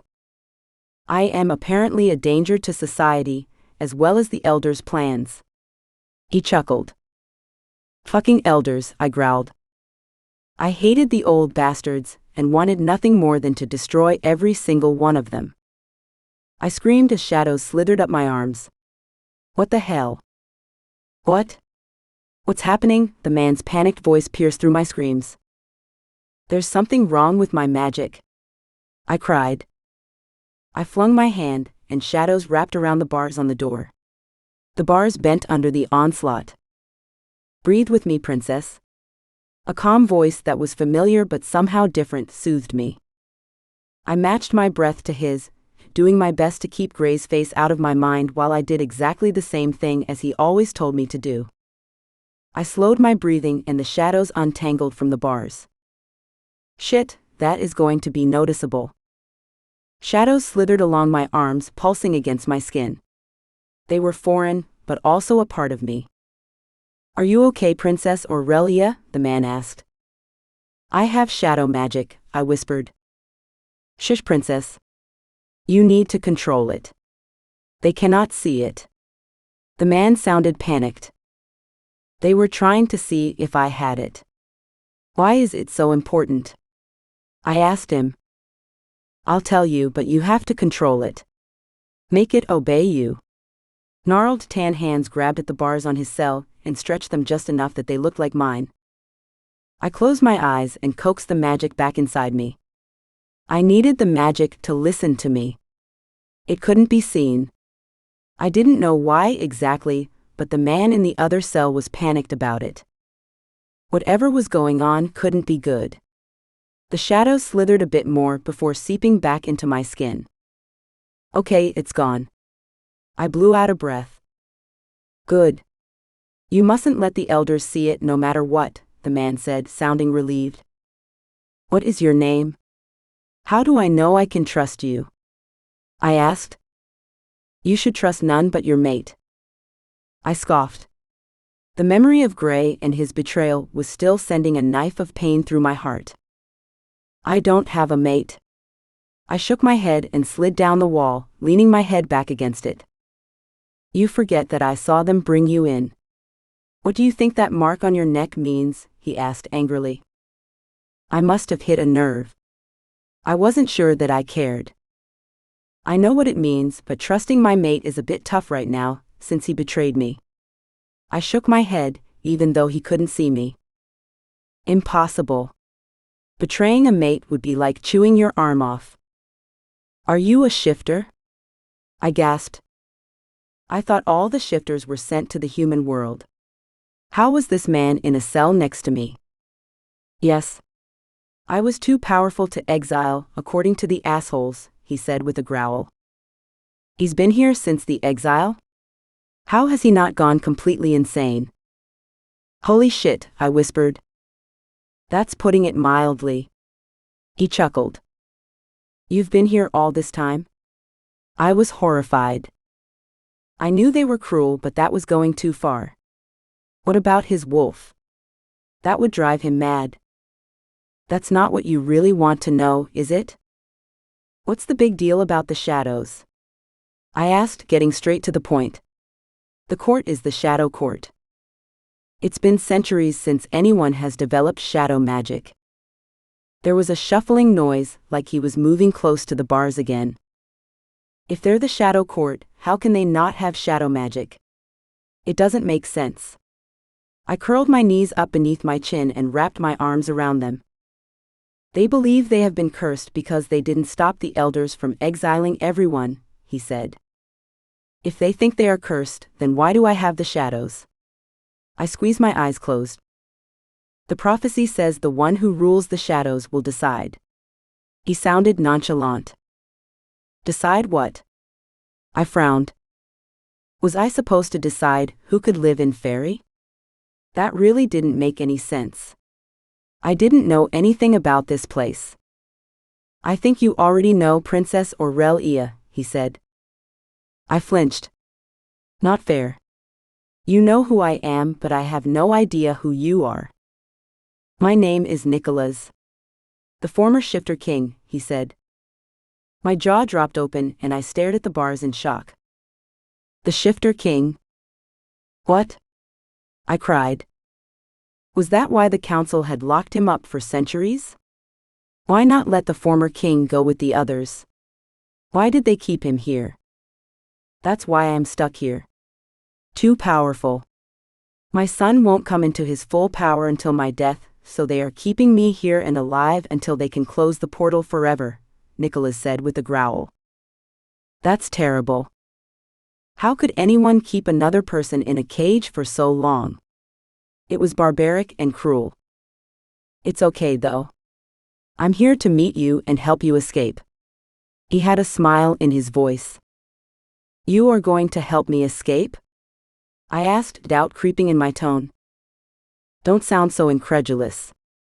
I don't know what my son did to betray you, but when we get out of here, I'll make sure to slap him upside his idiot head, he said, humor in his voice. Gray? Gray is your son? I asked in horror. He had to be talking about Gray. He was the only one I ever let get close enough to hurt me, and he would be the last. I wasn't ever going to trust someone the same way I'd trusted him.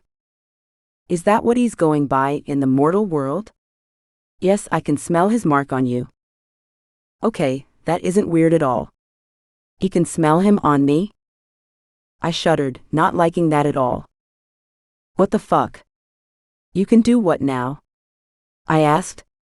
Wait, can everyone smell that? No, Princess Aurelia. I'm stronger. And he's my son.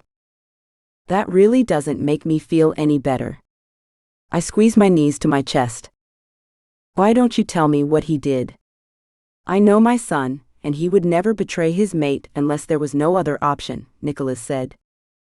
He was looking for a fae to help him find something, and sent a man to find me. The man shot me with a tranquilizer dart, and is the reason why the witch who raised me is dead, and I had nowhere else to go. I shrugged. If I tried really hard, I could probably find a way to blame him for this too. If I hadn't been running from him, I never would have been pulled into the portal. The truth was that I was finding it difficult to stay angry at him. I missed him horribly. I tried desperately not to miss him, but it didn't help. My mark tingled at my neck and I nearly groaned. Where was he? Was he looking for me? I had already been gone much longer than I should have been. It must have been difficult for him to decide what to do. Who to choose between his fated mate and his people that depend on him to get them home, Nicholas said so softly I almost didn't hear him. Yeah, I said, but frowned. Is that what happened? Did he only do what he did to save his people? Did it not matter that I was hurt in the process? Did it not matter that I was accused of murder because of his initial actions? The lock on the door clicked. I widened my eyes and scrambled to my feet. Shit. I'm not ready to go back to the torture chamber.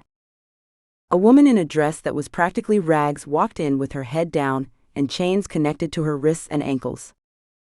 She had 2 plates in her hands and pushed them beneath the bars. I opened my mouth to say something, but the woman's eyes met mine and she shook her head imperceptibly. Got it. Do not talk to the help. It could be bad for us all. A buzzing caught my attention, and I cocked my head to the side. It can't be, right? That would be too good to be true. The woman left the room, and I peeked at the food left behind. Is it safe to eat, or would they drug me? I can't use magic without something to sustain it though. Fuck, I'm so hungry.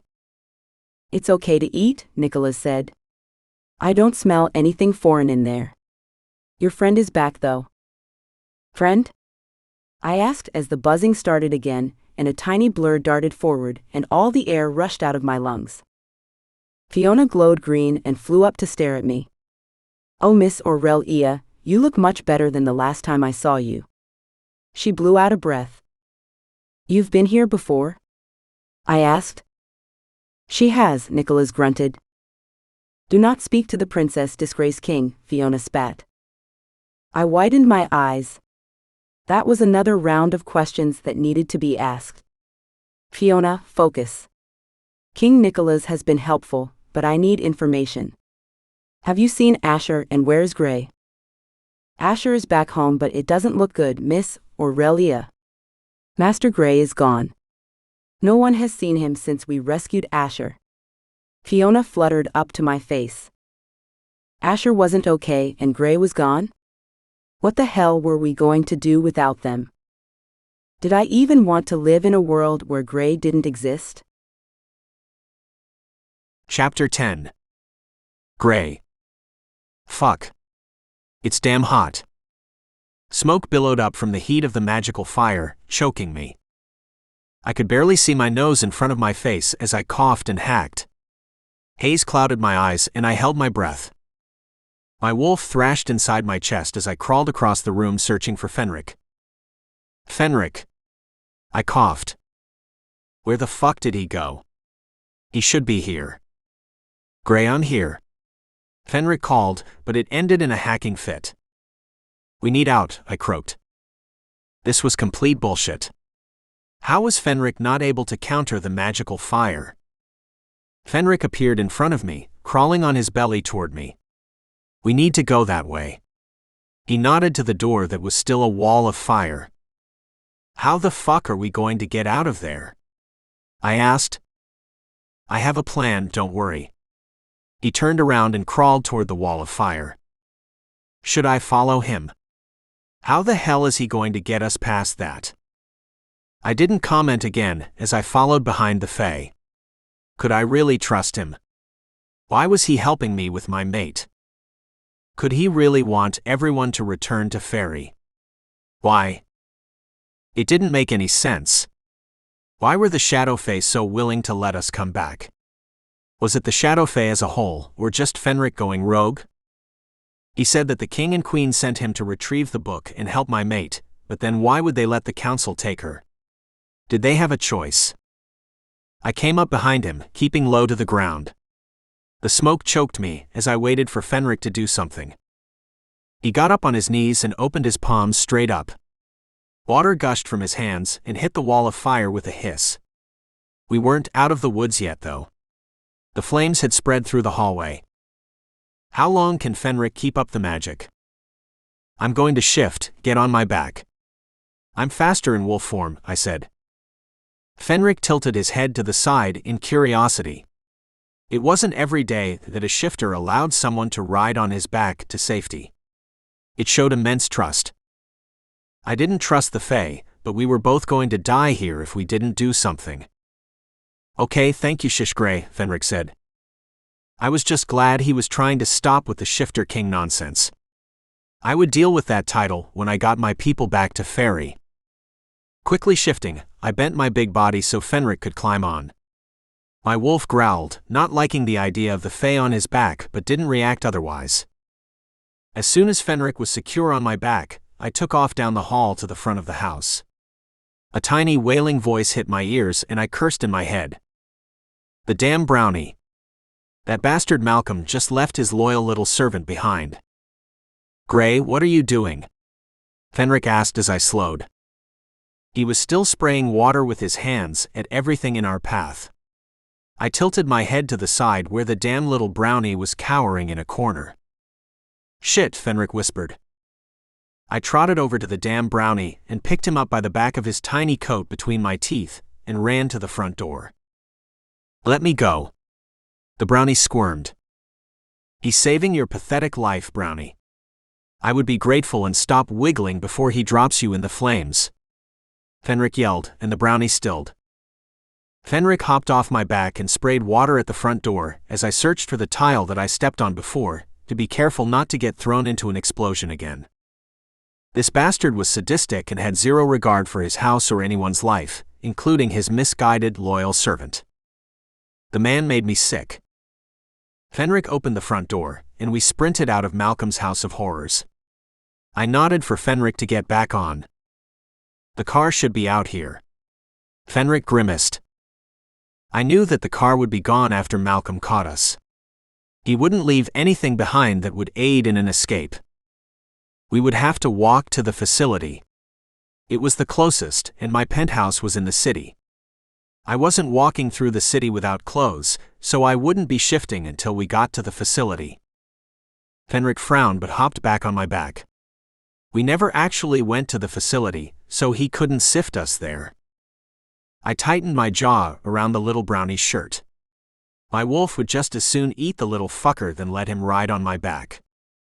The brownie whimpered, probably thinking he was going to be wolf food. Thank you for saving me, but I'm safe now and would like for you to let me go, the brownie said. You're coming with us, rodent. You have information we need, Fenric said. Good. Glad we're on the same page. I ran through the forest with a speed and stamina of which only my wolf was capable. He raced between the trees, and I noticed there was magic in them that should not have belonged. The trees passed in a blur until the magic of the wards washed over me, and I slowed my pace. The brownie was still screaming and cursing us, and my wolf shook him slightly. The wolf was enjoying terrifying the tiny annoyance. Zeke met us at the front of the facility, his face drawn and his eyes tired. He threw clothes at my feet. I waited for Fenric to jump from my back and secure the brownie before shifting to human and dressing quickly. A few of my shifters raced from the garage, and I nodded toward the brownie. He has information we need. Lock him in a cell until I can question him. The shifters reached for him. Fenric turned to me. Do you have a magic canceling cell? He will be able to get out of anywhere else. You heard him, I barked at the shifters. The brownie flailed and screamed as they carried him off to the magical cells. Where have you been? We thought you were going to the penthouse, but Freya and Fiona have been worried sick. Zeke crossed his arms over his chest. Fiona's back? I asked, hopeful. She was, but she went back yesterday when no one could find you. Zeke shook his head. Fenric raised a brow. What do you mean, yesterday? How long were we gone? You've been missing for 2 days, Zeke said. 2 days? I asked, shocked. Shit. Where have you been? Zeke asked. Malcolm got us. It's a long story. What did Fiona report? I stomped into the parking garage. Zeke and Fenric followed closely behind me. How the hell had I lost 2 days in that house? I was passed out, but for days? What the hell? Zeke sighed. It isn't good. Just spit it out, I growled. The Shadow Fae have lost access to their shadows since the exile, Zeke informed. I turned sharply to Fenric, who nodded. We have been cursed to lose the shadow magic we were created with. The gods were not kind to us after the exile. Fenric rubbed a hand over his neck. What does this have to do with Aurelia? I asked. I had a feeling I really wasn't going to like the answer. They think she may be the one to bring the magic back to the court, and if she does prove to have it, the council will kill her, Fenric said softly. They want the Shadow Fae to be weak.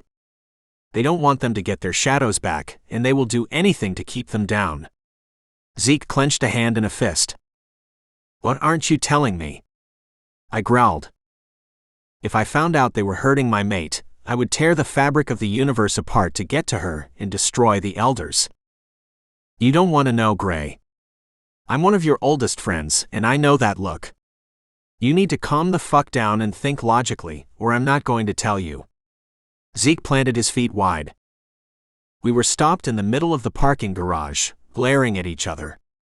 He needed to tell me what those fucks were doing to my mate before my wolf freaked out and forced a shift. I'm not telling you anything until you calm down. Zeke stared me down. My shoulders slumped and I rubbed a hand down my face. Fine, let's get up to my office and you can tell me over a fucking drink. I shook my head. I stomped to the elevator and pushed the button. It wasn't coming quickly enough, and I stabbed at it again. Easy, that is not you calming the fuck down. Zeke clapped me on the back. I told you after the last few weeks I need a fucking drink, I growled as the elevator dinged and I stomped inside. I pushed the button for the top floor and leaned back against the glass wall, then turned to Zeke with a grimace. How's Ash? I asked. I felt like a shitty friend for not asking sooner, but I just had a ton of information dumped on me. His body is still broken, and he's in a coma. It doesn't look good. Zeke sighed. He will be back to his obnoxious self in no time. I grinned at Zeke. He was a rider of the hunt, and those bastards were damn near impossible to kill. He wouldn't be taken down by the damn elders and their pathetic bullshit. The elevator doors opened, and we stepped out into the empty hall. I led the way to my office and opened the door. It looked exactly the way I'd left it, but it somehow felt empty.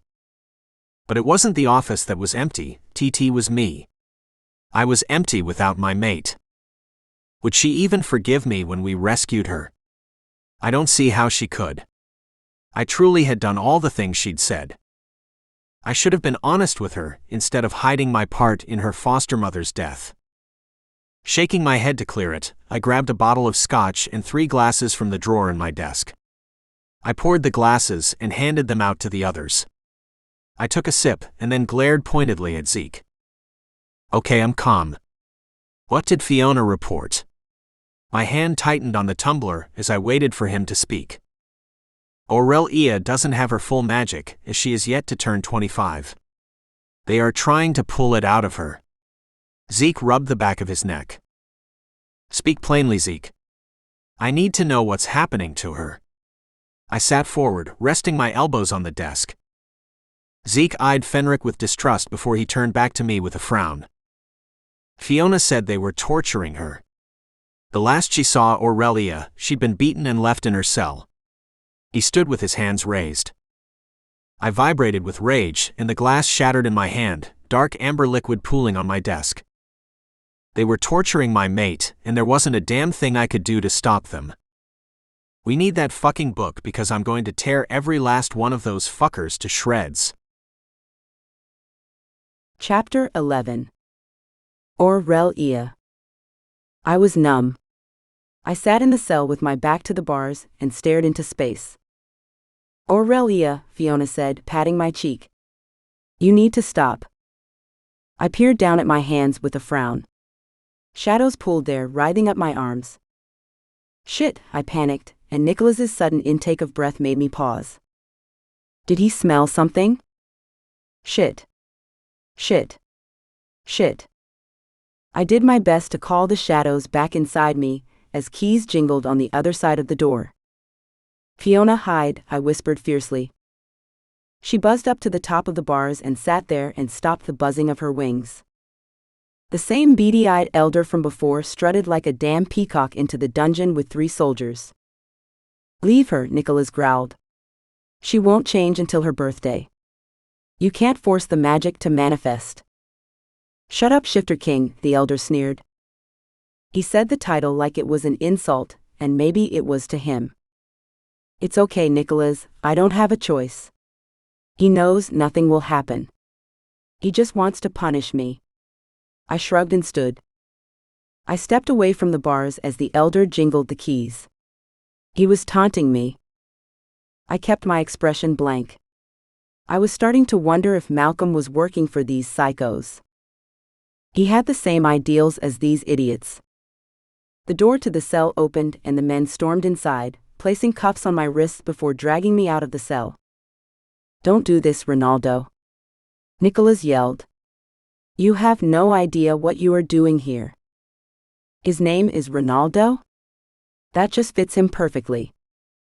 I almost smirked at the name, but held my expression. Nicholas continued to yell at the guards and the elder, but they ignored him. I needed to focus. I couldn't let my shadows out during the torture session, no matter what.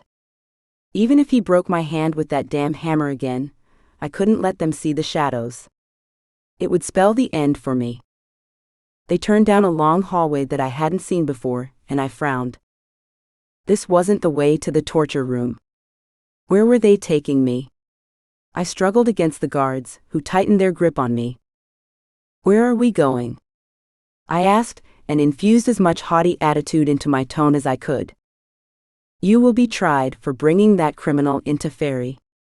Ronaldo sneered. You're going to charge me with a crime that I had no knowledge of? I asked indignantly. I hadn't even meant to bring Asher with me. I hadn't meant to come here at all. You have broken our laws and must be punished accordingly. Ronaldo grinned maliciously.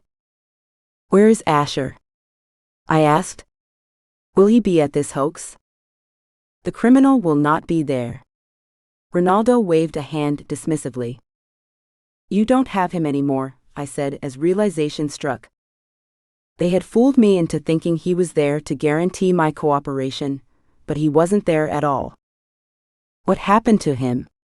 Did Fenric get him back home? I hoped so. Even if they decided to execute me, I was glad that he was where he belonged, hopefully in one piece. That is preposterous. No one escapes the council. We have him to ensure your cooperation, he said. That's a lie. I grinned. I didn't have to cooperate anymore, and as soon as I got the opportunity, I was going to bust out of their cell. My shadows had proven they could bend the bars. Ronaldo stopped in front of an ornate door. Whispers trickled through from the room on the other side. How many people were there to see this sham of a trial? Without Fenric and Asher, there they had no proof that brought him here when it was against the law. But I had no delusions that anything about this was going to be fair.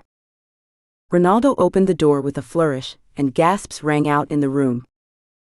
My parents were there, and they stood shouting angrily at the elders. "You dare treat the princess of the Shadow Court with such disrespect?" My mother screamed. "You mean to start a war by treating her as nothing but a common prisoner?" My father vibrated with rage and loathing. Something dark flickered over his hand, and my eyes widened. Did they get their shadow magic back when the elders tortured mine out? That did not bode well for me. I shook my head at my parents and widened my eyes at my father's hand. My mother caught my expression and glanced down at my father before covering his hand with hers. To anyone else, it would have been a gesture of comfort or solidarity, but I knew the truth. She was hiding his magic for me. She knew the stakes and what would happen if they found out I had the shadow magic. They may just kill me anyway, though. Enough. Ronaldo roared. The princess has broken a law that has allowed us to live in prosperity for centuries, and she will be treated like the criminal she is. Ronaldo shoved me into a chair facing the crowd, and my father growled. My mother whispered something, and his face paled as he glanced down at the hand that she held. My daughter will not be put to death for something that was not her fault. The king squared his shoulders and held his head high. The punishment will be as we see fit. Ronaldo grinned. You will release my daughter to me. She will not be treated so poorly. You want war with the Shadow Realm? My father roared. You would wage war over a daughter who remembers nothing of you, and has become associates with undesirables? Ronaldo scoffed. I wasn't given much choice when your puppet took me to a realm I didn't know of, and left me to fend for myself. I shook my head. Malcolm left you to fend for yourself? An elder with greasy dishwater hair asked with a frown. You were just a child. The same child some of you wanted to kill because I was too dangerous. I scowled. We didn't do that, and we voted to simply watch you and not kill the threat to our way of life, the greasy-haired elder replied. The problem with all that is that you all thought you could decide my fate, and you chose wrong for your precious way of life. I chuckled. How were we wrong? Ronaldo growled. If I had actually grown up here, I may have seen things your way, but you let your fear rule you, and now you've inadvertently caused all of this. I shrugged. The elders glanced between each other with trepidation. Old fools. They were all old fools. They did this to themselves. You aren't endearing yourself to us, Princess Aurelia. The greasy-haired elder who told me they should have killed me as a child narrowed his eyes on me. You're going to find me guilty, whether I am guilty or not. I clanked the chains around my wrists as I held my hands up. My parents' eyes widened and they shook their heads. They didn't want me to antagonize the elders, but I was running out of fucks to give. You don't believe that we are capable of treating you fairly? Sir Greasy Hair from before asked with a frown. Are you capable of treating me fairly? I mean not you specifically because of the way you have spoken to me so far, but do you think the others are capable of putting their prejudices aside and listening to the facts? I asked with a raised brow. The elder scanned the other faces in the room and grimaced. You are probably correct. Ronaldo scoffed. Richard, how dare you? The child speaks the truth. You have all become corrupt with your power. Richard shook his head in disgust. The rest of the elders screamed at Richard, and the courtroom devolved into chaos of accusations and people screaming. I sat back in my seat and scanned the chaos. They'd done this to themselves. I turned to my parents, and my mother grinned behind her hand. She winked at me, and my chest warmed with pride. She was proud of what I had done. Turning the elders against each other had been easier than I thought. 3 other elders stood with Richard, spitting insults at the other 3 elders. What would happen if they were split down the middle when deciding my guilt?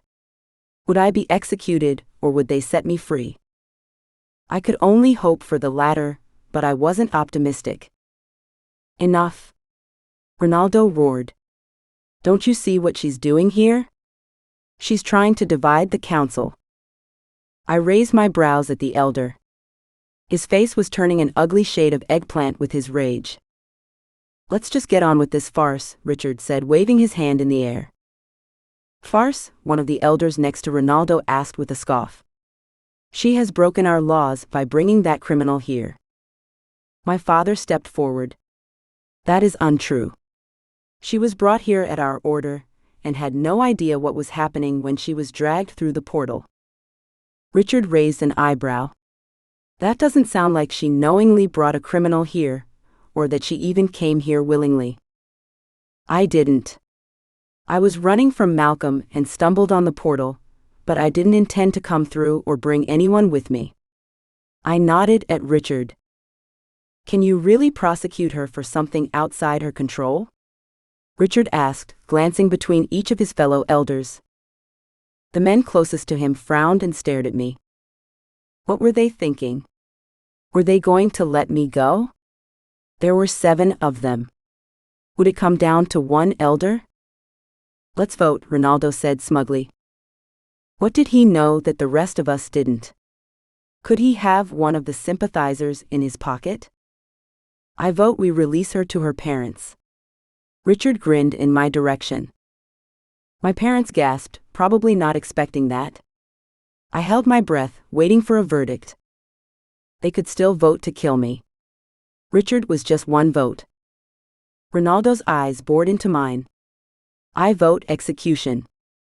That wasn't the slightest bit surprising. I raised an eyebrow at him, unconcerned as the others cast their votes. 3 voted to send me home and 3 voted for my execution. One man was left. He had a nasty gash on one side of his face, and he stood by Richard. I held my breath as I waited for him to decide. I wasn't optimistic, but my fate rested in the hands of 7 old men. Conflict and guilt twisted his features as he cast his vote for my execution.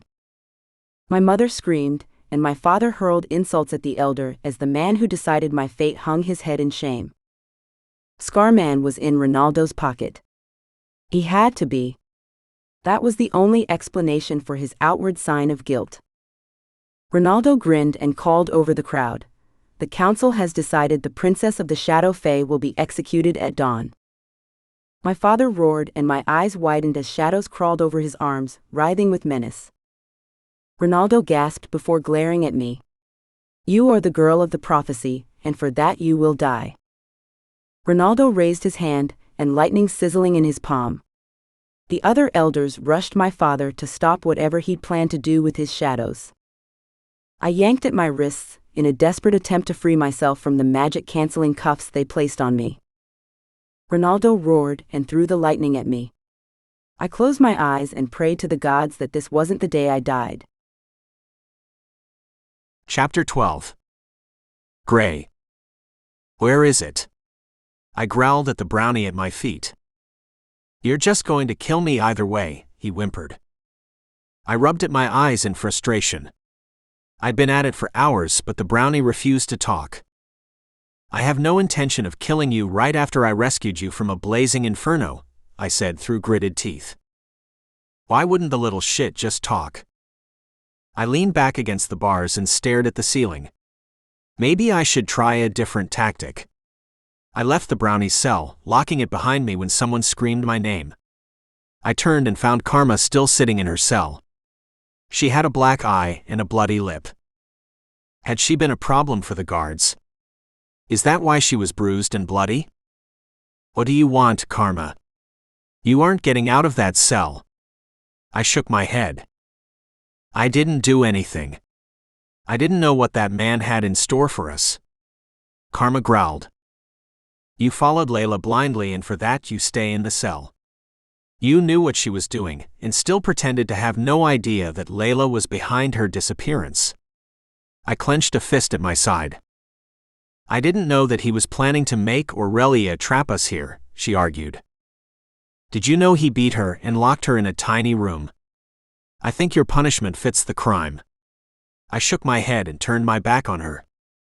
The jaguar in her growled at the insult. I strolled down the hall to the end and knocked on the locked and sealed door. Zeke opened it with a nod. "Did you get anything out of him?" Zeke asked. No, he's not talking. He thinks I'm going to kill him. I sighed. That makes no sense. You don't kill people who are useful, you reward them. Zeke shook his head and closed the door behind me, sealing the prisoners inside. Maybe he was right. Maybe I should show the little shit that I can be nice, and then he would give me the information that I need. Have a good meal sent in there for him, and make sure Karma sees that he's being rewarded. I stormed down the hall. You're rewarding him for bad behavior while treating her like the enemy she is? Zeke asked and chuckled. I'm showing her what disloyalty gets her, while showing the evil little brownie exactly what he can expect if he cooperates, I called over my shoulder. I stabbed at the elevator button and waited for the ding. I didn't have any information on the book, and they were torturing my mate in the Fae realm. If she lost control as she had so many times before, and she does have shadow magic, she's as good as dead. The elevator opened, and Dan stood on the other side. Good. I need to speak to you. You have a visitor. Dan glanced at Zeke. Zeke was an intimidating guy to most, so Dan's reaction to him made sense. He stiffened as Zeke followed me into the elevator. I think this is a personal matter, Dan said softly. Zeke is here to help. He knows everything that we do about Aurelia, I said, and pushed the button for the top floor. Magna is here, and she and Fenric are waiting in your office. Dan crossed his arms over his chest. Good. I need to know what this prophecy is all about. I stared at the ceiling in the uncomfortable silence until the doors opened. I have some things I need to discuss with you on the business side of things as well. Dan held out a hand to hold the elevator door open when it opened. You know my top priority right now is getting to my mate. If you can't handle the job of second in command, I'll find someone who can. I waved him off. That's not necessary, boss. We do have jobs we need to assign though. Dan followed behind me. Get them assigned. There are employee files and job descriptions in your office. Research shouldn't be hard for you. I growled. Got it. I didn't realize I got an office as your assistant, he said, and I whipped around to face him. What exactly have you been doing, Dan? Was the facility falling apart while he was the second? How did he not even know he had an office? I've been getting to know the staff and looking for Malcolm. This place is crazy. Dan threw his hands up. I opened the door to my office to find Fenric and Magna whispering quietly, their heads closed together. What's going on here? I asked. You didn't tell me you had a half-Fae seer working with you, Fenric glared. Seers aren't common here. It's a closely guarded secret, I said and moved to my desk. Plus, she says cryptic shit more than she helps. That's unfair. Magna narrowed her eyes at me. Is it though? You haven't told me the details of this prophecy, and my mate is in danger of being executed in the Fae realm. I raised my brow. Magna gasped and her eyes widened. She's in the Fae realm? Yes. I turned an accusing stare on Fenric. I was following orders from the king and queen. We had no idea that the council would find out so quickly. Fenric shook his head. Of course they did. I'm sure there is an alert on the portal to let them know when the Shadow Princess came through. They've been planning this since the prophecy was spoken. Magna shook her head at the Fae. I need to know the exact wording of this prophecy. I ran a hand through my hair. I don't know the exact wording, Magna said. What about you? I turned to Fenric. I haven't been informed of the exact wording. The Council of Elders kept most of the information to themselves. Fenric shook his head. Tell me what you do know, I growled. The Shadow Fae think there is a curse on us. Ever since the exile, we have been slowly losing our shadow magic. Fenric held out his hand. Shadows crept over his skin and his eyes widened. What the fuck? I asked, staring at his hands. I thought you just said you didn't have shadows? Magna gasped. They have brought the shadows out of her. Magna stepped away from me, her eyes were wide. What does that even mean? I asked. She's the one who can bring us back to our realm, but only if the council doesn't kill her first. Magna sat heavily in the chair and tilted her head back to stare at the ceiling. They are going to kill her, I breathed. Hopefully, she knows better than to show them what she can do. There is a powerful ally with her, Magna said. They will tell her what to do. Who's the ally? I asked, turning to her. Who would defy the council? Was she talking about Fiona? I can't see his face, but he is powerful. He will protect her as best as he can from a cell. Magna's eyes clouded. I hated when that happened. She saw more than she would ever tell me, and it pissed me off. Have you found the book yet? Magna asked as her eyes cleared. No, the brownie isn't telling us anything. I ran a hand through my hair. It's in the facility, she mumbled. I widened my eyes and turned to Zeke. Did anyone search the little fucker? I asked with a growl. I figured that would be the first thing your people would do. Zeke shook his head. Fenric raced out the door and down the hall. I followed close behind him. Those idiots were going to end up in a cell next to Karma if the brownie had that book on him. How is it that he wasn't searched? I stabbed at the button on the elevator, contemplating just taking the stairs, but decided against shifting and running down 10 stories. It may have been faster, but I didn't want anyone to see me rushing through the stairwell. The doors opened, and I barely waited for the others to get in before I stabbed the button for the jail floor. We have been trying to get him to talk for hours, and he had it on him the whole time, I said, shaking my head. Let's just get down there and get the book from him. Zeke stabbed at the button. He was as pissed as I was that my men hadn't thought to search the little idiot. What if he had something on him that would help him escape a magic-canceling cell? He could have gotten out with the book. I shifted restlessly in the elevator. If he got out with the book, we would have a problem. When the elevator doors opened on the floor with the cells, everything was quiet. I breathed a sigh of relief as I marched out into the hall. I placed my hand on the scanner outside the door to the cells and rushed to his cell. Karma started screaming at me about food and how unfair I was, but I narrowed my eyes at her to shut her up. I opened the cell with the little brownie, and he sat there on his small bunk eating and stared up at me. What do you want now? The brownie grumbled. You have been holding out on me, brownie. Where is the fucking book? I took a menacing step into the cell, and the brownie gulped. Your people took it from me. He glanced away. You're lying. Zeke yelled. If his people would have found something like that on you, they would have told him. Don't fucking lie. Zeke grabbed the brownie by the back of his jacket and lifted him. The brownie flailed. Stop. You can't take anything from me. We can't? You are at my mercy, brownie. If you had told me where the book was, I would have let you go. You did this to yourself. I nodded to Zeke, who shook him. I told you, the brownie wailed. Your people took everything. That couldn't have been true. My people would have given me those things, right? Zeke patted the brownie down and frowned. There's nothing here, Gray. Dan. I barked. Find the shifters who brought the brownie in and search their quarters. If I don't have that book in my possession within the hour, there will be hell to pay. Dan ran from the cell to the sound of Karma's cackling. I tilted my head to the side and strode from the room. I snatched the shifter by the neck and picked her up until her feet dangled from the ground. What do you know, Karma? Tell me now or you won't live to see another sunrise, I said with a growl.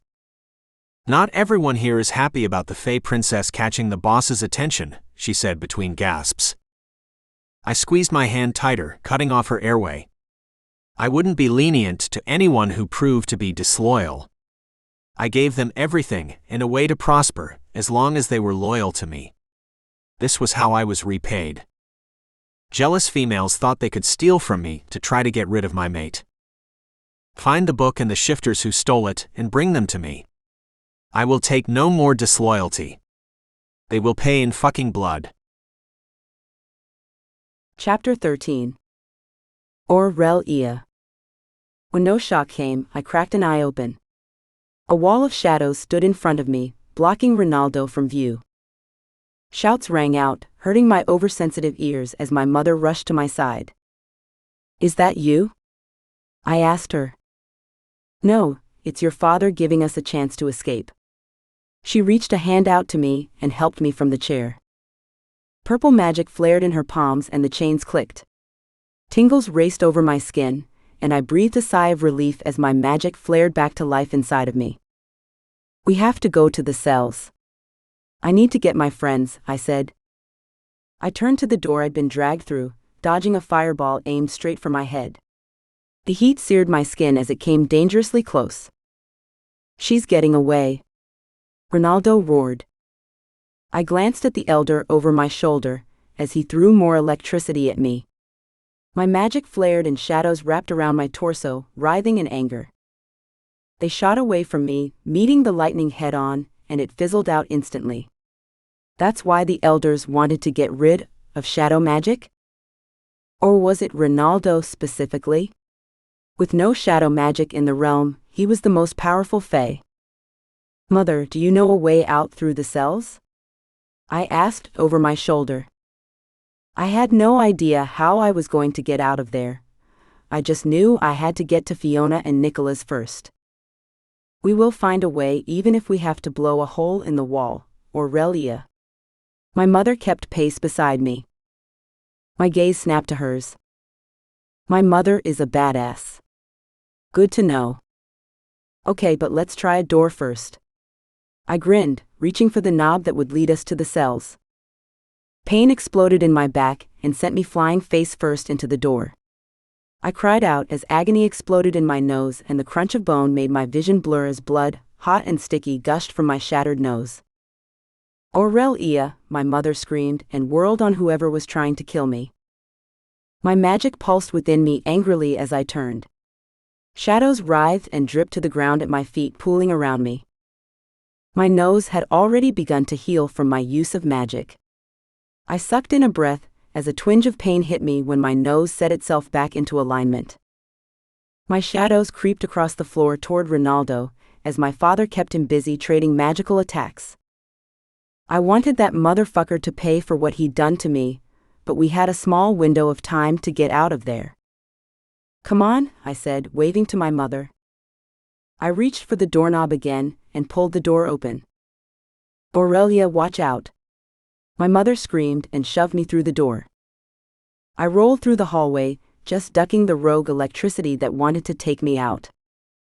"What about father?" I asked as I stood and dusted myself off. "Your father will be fine. If we want to get to your friends, we need to hurry." She grabbed my hand and pulled me down the hall the same way I came in. I raced down the hall to the door to my prison and threw it open. "Princess, what happened?" Nicholas stood abruptly in his cell. "Nicholas?" My mother gasped. "How?" "We don't have time for that," I said. "Fiona, come on." Buzzing cut through the shocked silence as Fiona flitted to me. I wrapped my shadows around the bars to Nicholas' cell and let them do their thing. "I'm guessing they found out about your magic," Nicholas raised a brow. "Not my fault. You didn't tell me that every shadow fae would get their magic back when I did. My father lost it a bit when they sentenced me to death." I shrugged and my magic ripped the bars free. An echoing boom filled the room. "Fuck, time's up," I said and searched for an exit. "We don't have time, darling." My mother fidgeted and pulled magic in her palms. Nicholas stepped out of his cell and straightened to full height. He was even taller than Gray, which was a bit intimidating. "Blow a hole in that wall," Nicholas said, pointing a finger at the far wall. "I'll watch the door to make sure we aren't ambushed." The Shifter King stepped past me and placed himself between me and the door. "We all need to go." I clenched my fists at my sides and shuffled my feet nervously. "We will, I'm just making sure you get out first," Nicholas said, never turning to face me. What was he planning? He better be coming with us, or I will be dragging his ass out. I narrowed my eyes at him. I wasn't leaving without him. How would Gray react to knowing his father was still alive and in a dank cell? Katrina, blow the damn door open. Nicholas shouted as more screams and blasts filled the air, becoming increasingly closer. My mother took a deep breath and then hurled the magic at the spot Nicholas indicated. A deafening roar exploded through the prison as dirt and debris blasted me in the face. I choked on dust and coughed as I waved a hand in front of my face. My mother grabbed my arm and pulled me to the steaming rubble as Ronaldo and his goons appeared in the doorway. Go, Princess Aurelia, I'll hold them off. Nicholas waved me away. I dug in my heels. No way was I letting them keep him a prisoner any longer. Anger at the elders rushed through me hot and fierce, as a tornado of my shadow and normal Fae powers spun around me, blowing my hair in my face. You will not keep him chained. I bellowed, and magic shot from my hands, putting up a wall of shadow and elemental magic between them and Nicholas. Let's go, my mother pulled at my arm again. She was able to get through my magic? Interesting. Nicholas stared at the wall of shadows that the elders were trying to beat down with their own attacks for a millisecond longer before turning on his heel and racing toward us. My mother stopped abruptly on the other side of the rubble, and I nearly ran into her. What's wrong? I asked. As the dust cleared, my eyes widened. 10 of the elders' knights stood blocking our path. How did they get there? What made them think we'd come out this way? Was it the explosion? There had been tons of them. Nicholas stepped up next to me and removed his shirt. What are you doing? I asked, shocked, and turned away. I'm shifting. I'm sure you know about that, being mated to my son. Nicholas chuckled. Mated? My mother asked softly and shook her head. Now is not the time. We have 10 council guards waiting to haul me to my death, I said warily. My new shadows slithered up my arms. The more I used them, the more natural it was to me. They caressed my arms and waited for instruction. A wet nose nudged my hip and I turned. Nicholas Wolf stood almost to my chest. He was a russet brown color with gray eyes. He snarled as one of the Fae warriors stepped forward, ready to pounce and defend us. But why? It couldn't just have been that I was his son's mate, could it? Nicholas leapt in front of me, putting his huge body between the warriors and me. The men drew their blades and crouched at the ready. I let the shadows and my elemental magic pool in my hands, twisting and writhing together like a dance. I didn't want to hurt anyone. Well, that wasn't entirely true. Given half the chance, I would have ended Ronaldo's miserable life. Nicholas crouched low and snarled as my mother stiffened. Guards, my mother screamed. 3 men appeared from nowhere in the armor of the Shadow Court and surrounded my mother and me. We were still outnumbered, almost 2 to 1. One of the council warriors slashed out at Nicholas with his blade. Nicholas pounced, and chaos erupted all around me as the council warriors attacked as one. I threw a blast of shadows at one warrior, and they turned to chains that wrapped around his body, holding him tight. I spun as the hair on the back of my neck prickled with unease, then dodged the blade aimed to take my head off my shoulders, and blasted the warrior with magic. They didn't care about taking me alive. They would probably be rewarded by the council for killing me in battle. Not gonna happen, assholes. Vines raced up the man's legs and he stumbled as they grew and held him to the spot. I spun around and bent my elbow before smashing it into the man's nose. He fell in a heap against the vines, unconscious. Grabbing the sword from him, I spun it in my grip. I wasn't great with swords, but I would have to make do. I turned and scanned the area for my mother, who was battling with magic against another 2 guards. Nicholas stood, bloody, over a third, and her own warriors each were taking on warriors of their own. A yelp full of pain and anguish filled the space, and I spun to find the last council warrior standing over Nicholas with a bloody sword. I screamed and my magic burst out of me in an angry wave. There was no controlling it this time. It spiraled around the man, cutting off his airway and lifting him off the ground by his throat. I couldn't stop it, but in that second, I didn't want to. I wanted the man's blood for what he did to Nicholas. Aurelia. Someone shouted my name, but I barely heard it through the roaring in my ears. Death. I wanted his death, and nothing else mattered. Not even when my mother's face filled my vision. You got them, Aurelia. They won't hurt Nicholas again, she said soothingly. I cocked my head to the side. The Shadow Knights all stared at me with wide-eyed horror in the midst of the sea of bodies. I didn't do that, did I? I shook my head to clear it. Aurelia, Nicholas whispered. He was back in his human form, a bloody gash through his side. Breathe with me, Aurelia, he said. It was just like Gray used to do, and I found I missed him even more in that moment. I took a deep cleansing breath and dropped the man held by my magic. I matched my breathing to Nicholas until his started to stutter. What's wrong? Why aren't you healing? I asked frantically. My mother knelt down next to me and laid a hand on my shoulder. The council guards' weapons are dipped in a poison that stops the healing process. What? No. He has to heal. I screamed and placed my hands on his chest, but my magic was depleted. It stuttered out the second I called on it. I'm sorry, Aurelia, my mother whispered. Can you heal him? I asked hopefully. Nicholas grabbed my hand and shook his head. It's okay, princess. Can you promise me something? He coughed and blood dribbled down his chin. This was really happening? My only companion these last few weeks was going to die, and there was nothing I could do about it? Helplessness washed over me as tears pooled in my eyes. What is it? Take care of my boy, he breathed. He deserves all the happiness in the world. Whatever he did, I'm sure it was out of duty to his people.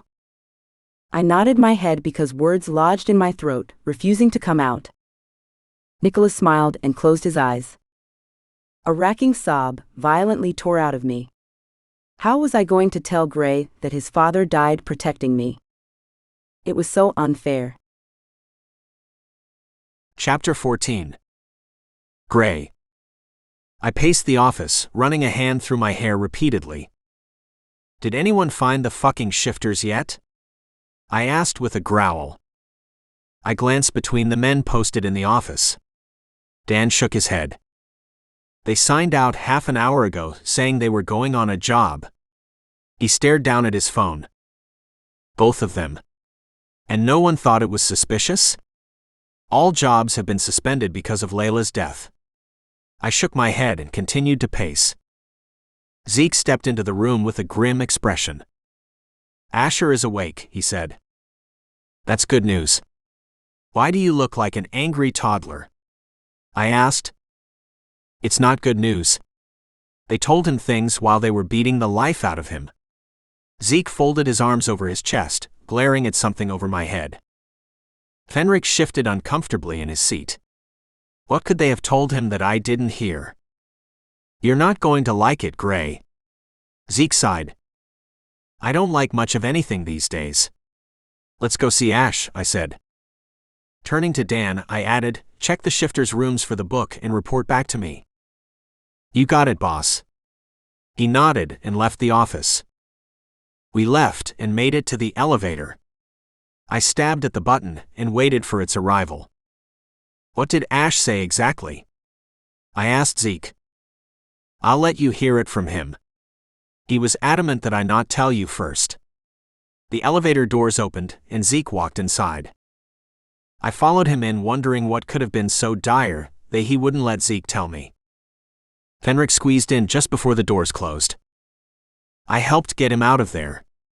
I think I should come too. Fenric shrugged as he leaned against the far wall.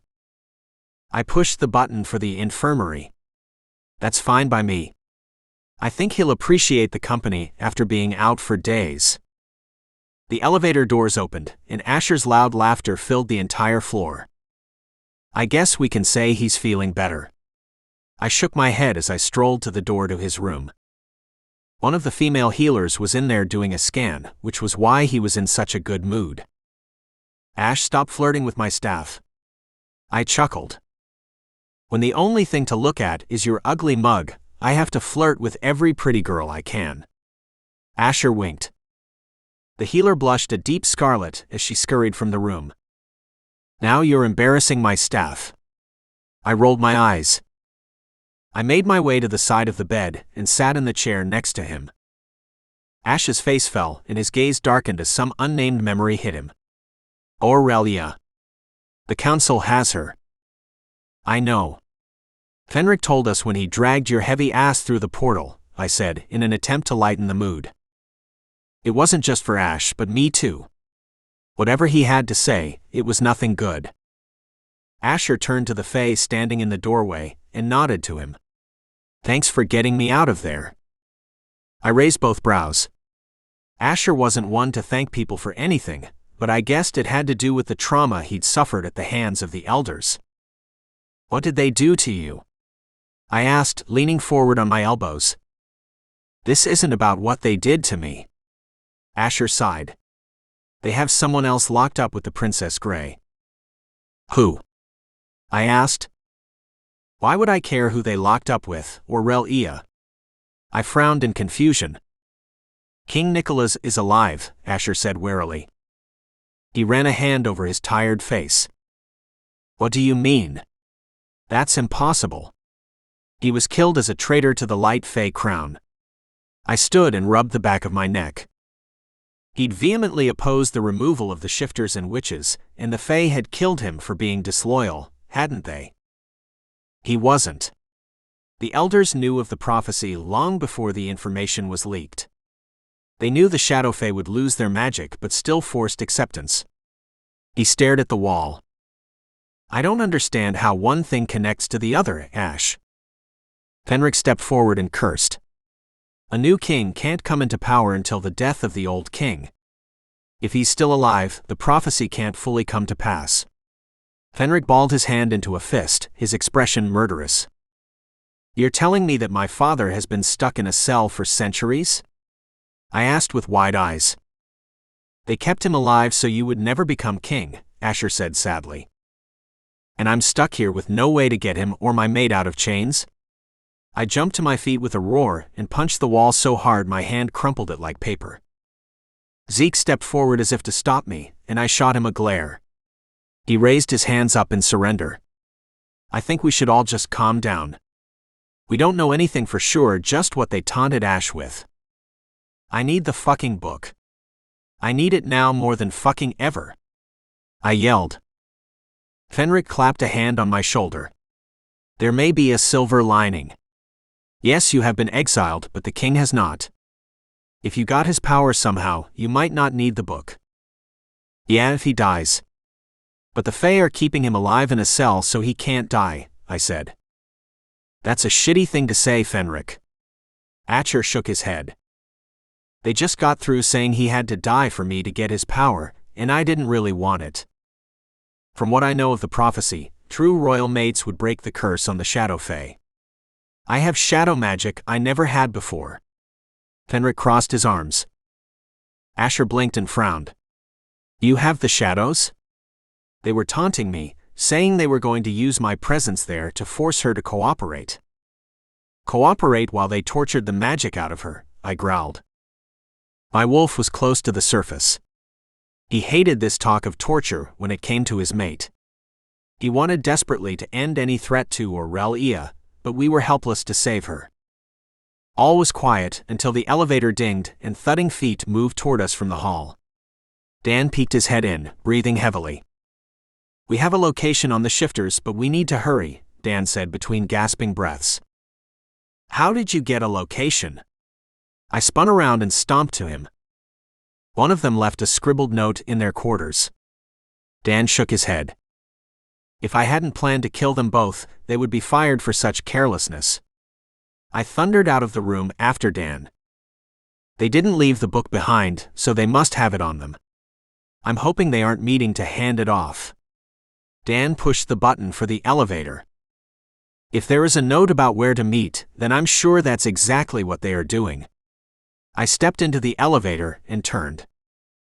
Zeke and Fenric followed close behind. Where are we going? Zeke asked. Which side, in the city?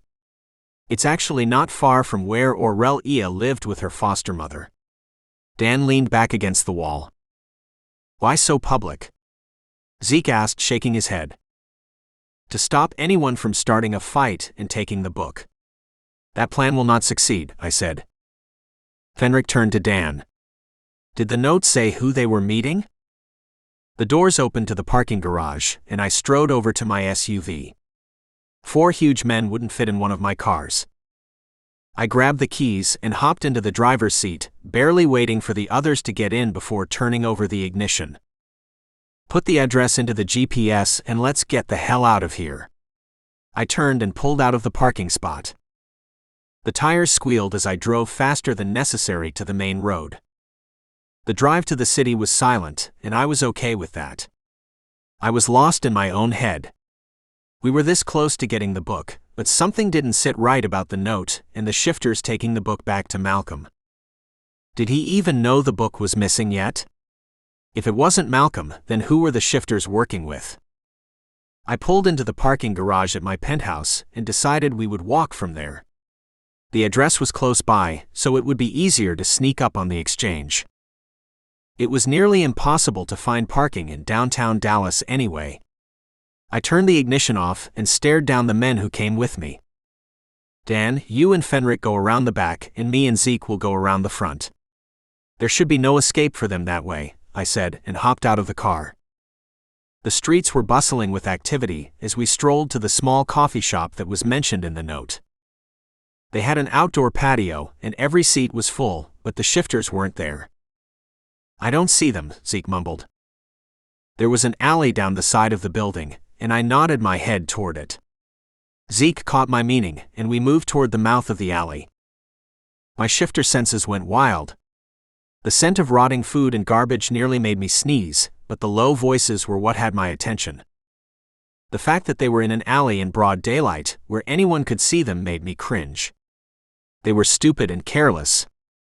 I was glad they were as good as dead for selling us out. You promise we can go home for this? One of the shifters whispered.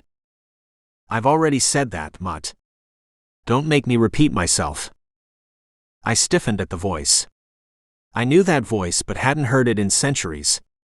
I turned to Zeke. His eyebrows were raised practically to his hairline.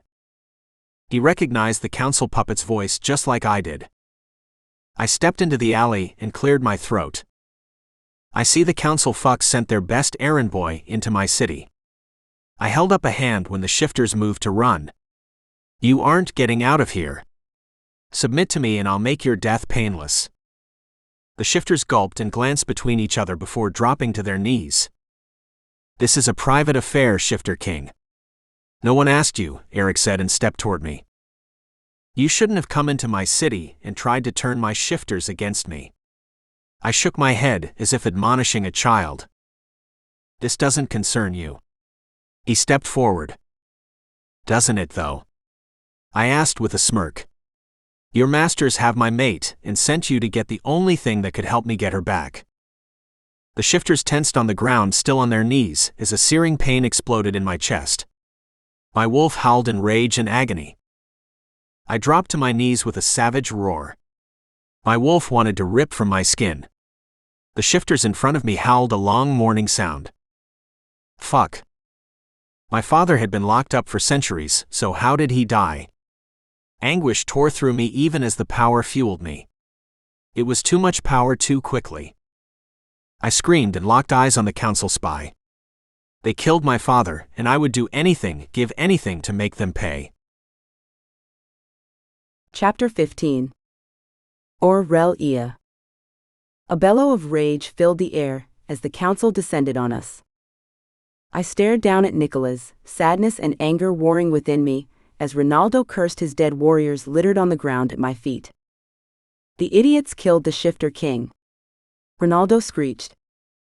He was completely unhinged about the death of the Shifter King, but not because he cared.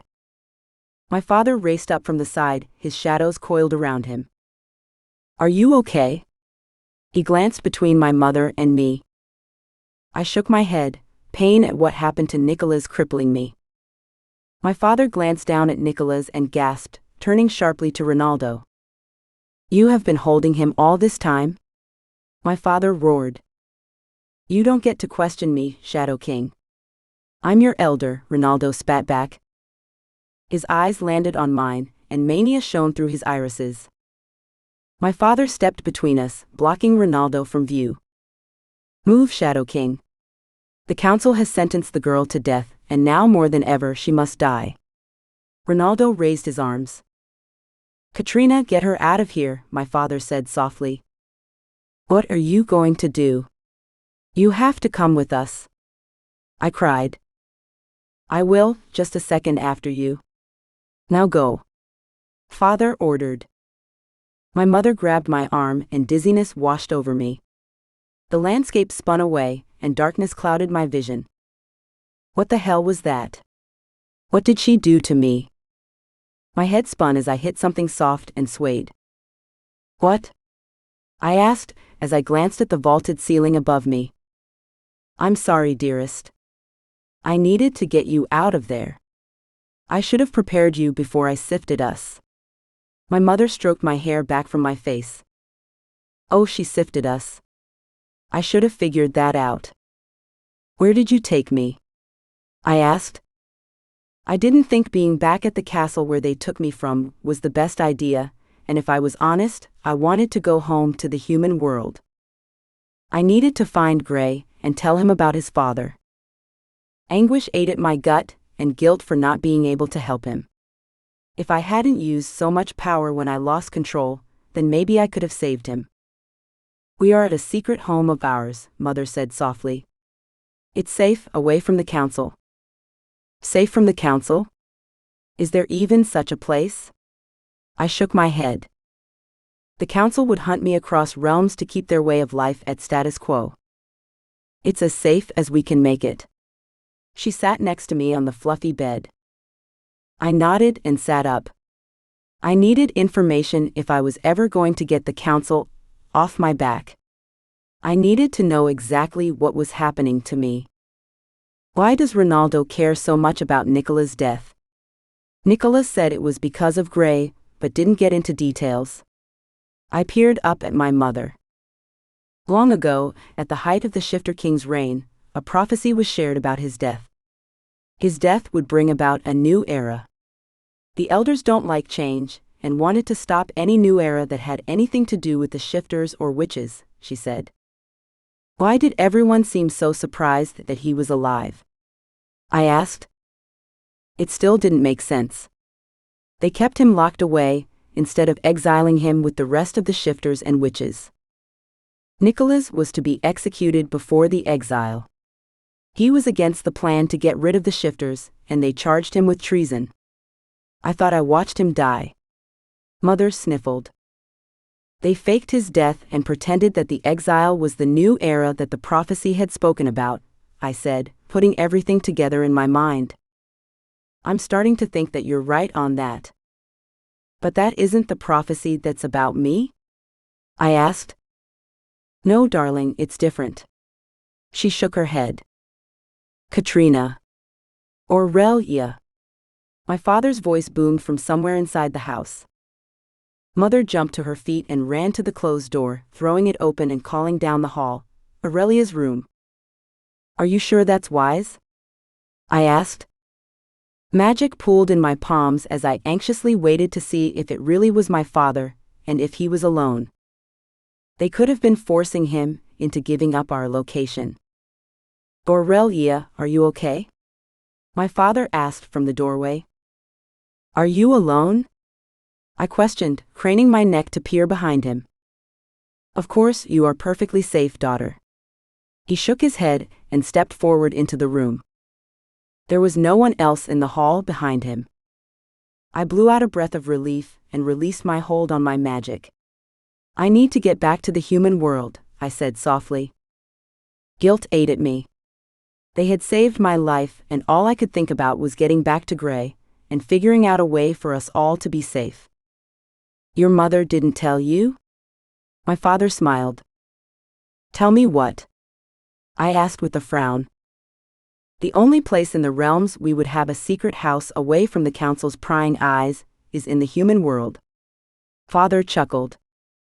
What? We're in the human world? How? Where? I jumped off the bed and raced to the window. I threw the curtains open to beautiful green trees as far as the eye could see. We are in the Texas wilderness. Father came up beside me. We were in Texas? Did you know where I was when you bought the place? I asked softly. If they had known where I was, why hadn't they come looking for me? What do you mean? Mother asked. I grew up in Dallas with a witch. It's in Texas, I said. You were that close this whole time?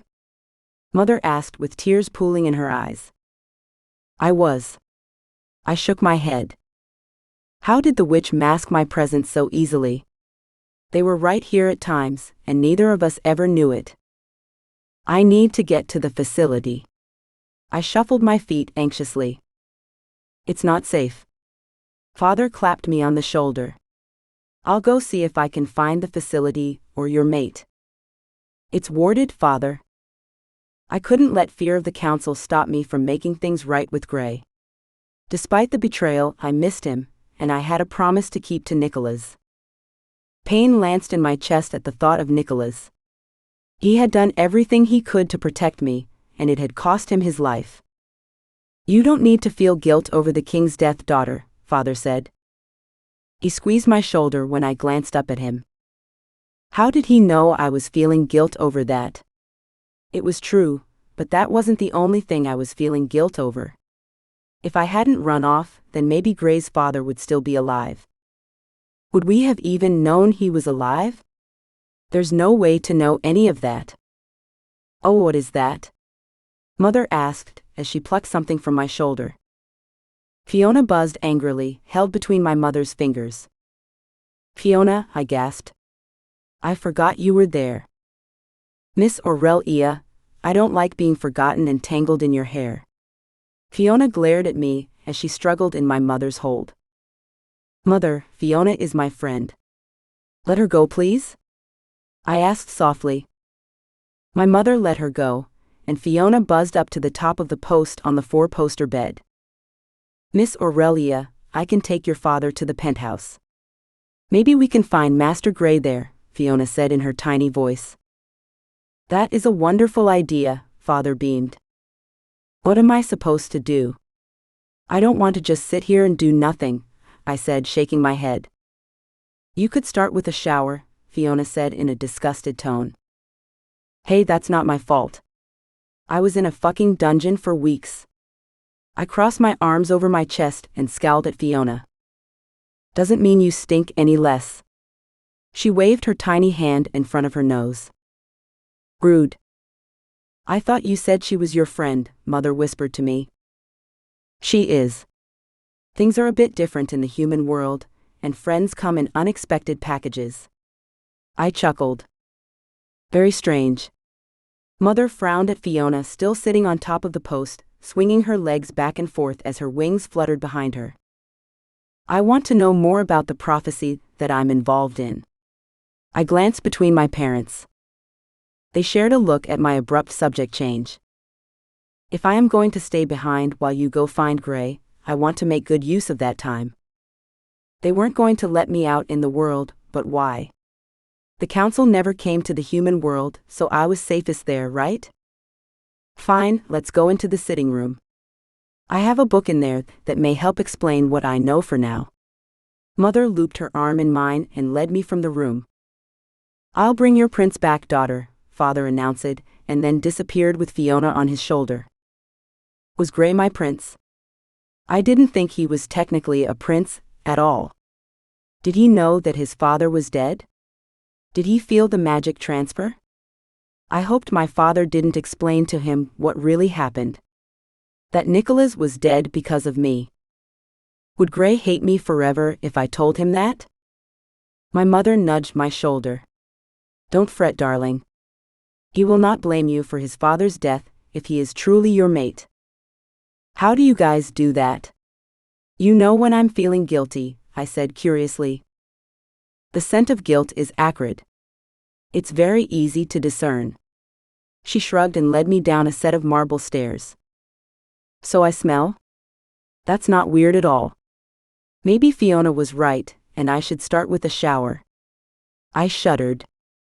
It's not a physical scent on your skin, rather more like our magic is empathic and the emotions come through in a scent. Not everyone describes it as a scent though. She glided away from the stairs and into a small sitting room. She stepped next to the black overstuffed couch and sat gracefully on the edge of the seat. Would I ever be that graceful and elegant? Probably not. I fell back on the couch beside her and leaned my head back on the cushion. It was so nice to sit on something that wasn't stone or seriously uncomfortable. It had been so long I'd nearly forgotten what it felt like. Mother grabbed a book from the side table and opened it in her lap. I'm not sure if the prophecy about the king is connected to the prophecy about you, but it makes sense. What are you talking about? I frowned. Think about it. The prophecy said the death of the king will usher in a new era.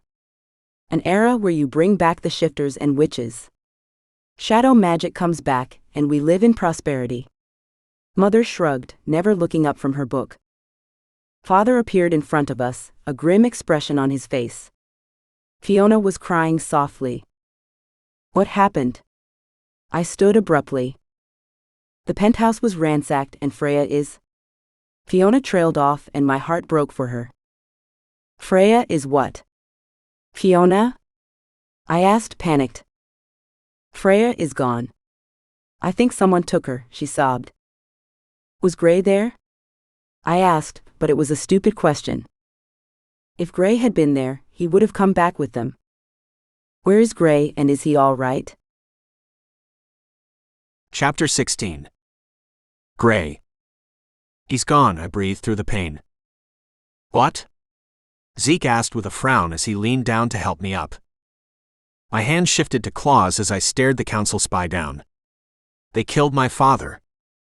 I stood, barely holding my wolf back from shifting and tearing into the spy. He was beating at the inside of my chest, baying for the elder's blood. Power unlike anything I'd ever felt before poured through my veins, and I snarled. Shit, Zeke said. He's dead. So it's happening then. I took a threatening step forward. Eric glanced around the alley, scanning it for any way out. He wouldn't be fast enough to escape my claws. I was just sent to retrieve a book. Eric threw his hands up in surrender. I didn't even know the king was still alive. No? Then why aren't you shocked by the power surge that just raged through me? I sneered. I have no problem with you, Shifter King. I just came to retrieve the book. Eric took a step back but stopped when I growled. You two. I peered at the shifters on their knees. Give me the fucking book. Zeke is going to detain you. Please, boss, one of them whimpered. You stole from me. You will be punished. I glared, holding out my hand for the book as the sound of running footsteps pounded the ground behind Eric. Fenric came into view first with a grimace. Eric. Of course they sent you. Fenric. I see you are as much of a traitor to the council as I always believed you were. Eric smirked. Detain the asshole. I turned back to the shifters.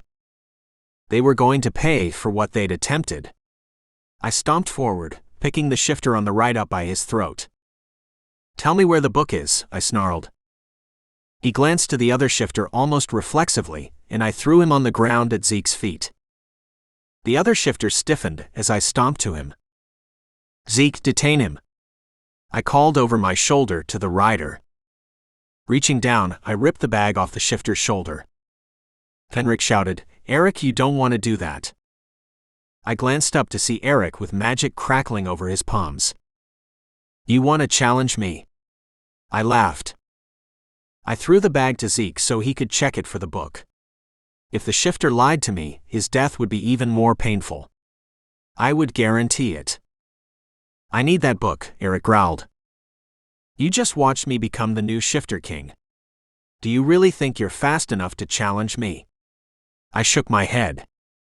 Eric glanced away, unsure. Fenric frowned in confusion at my words. He's dead? Fenric asked softly. Apparently, something happened. I need to get the book more than ever now because he was with my mate in those cells, I growled. Was my mate dead too? Did she escape and my father helped her? I really hoped it was the latter. Aurelia's death would be unacceptable. I would rage against both worlds if something had happened to her. Zeke clapped me on the shoulder. I have the book. Let's get them rounded up and get out of here. No. Eric yelled, startling me. I turned just in time to watch him throw crackling electricity right at Zeke. I shoved the rider hard out of the way, then with speed I never possessed before, I ran to Eric, gripped him by the throat, and threw him against the brick wall. His head cracked and his eyes rolled back in his head.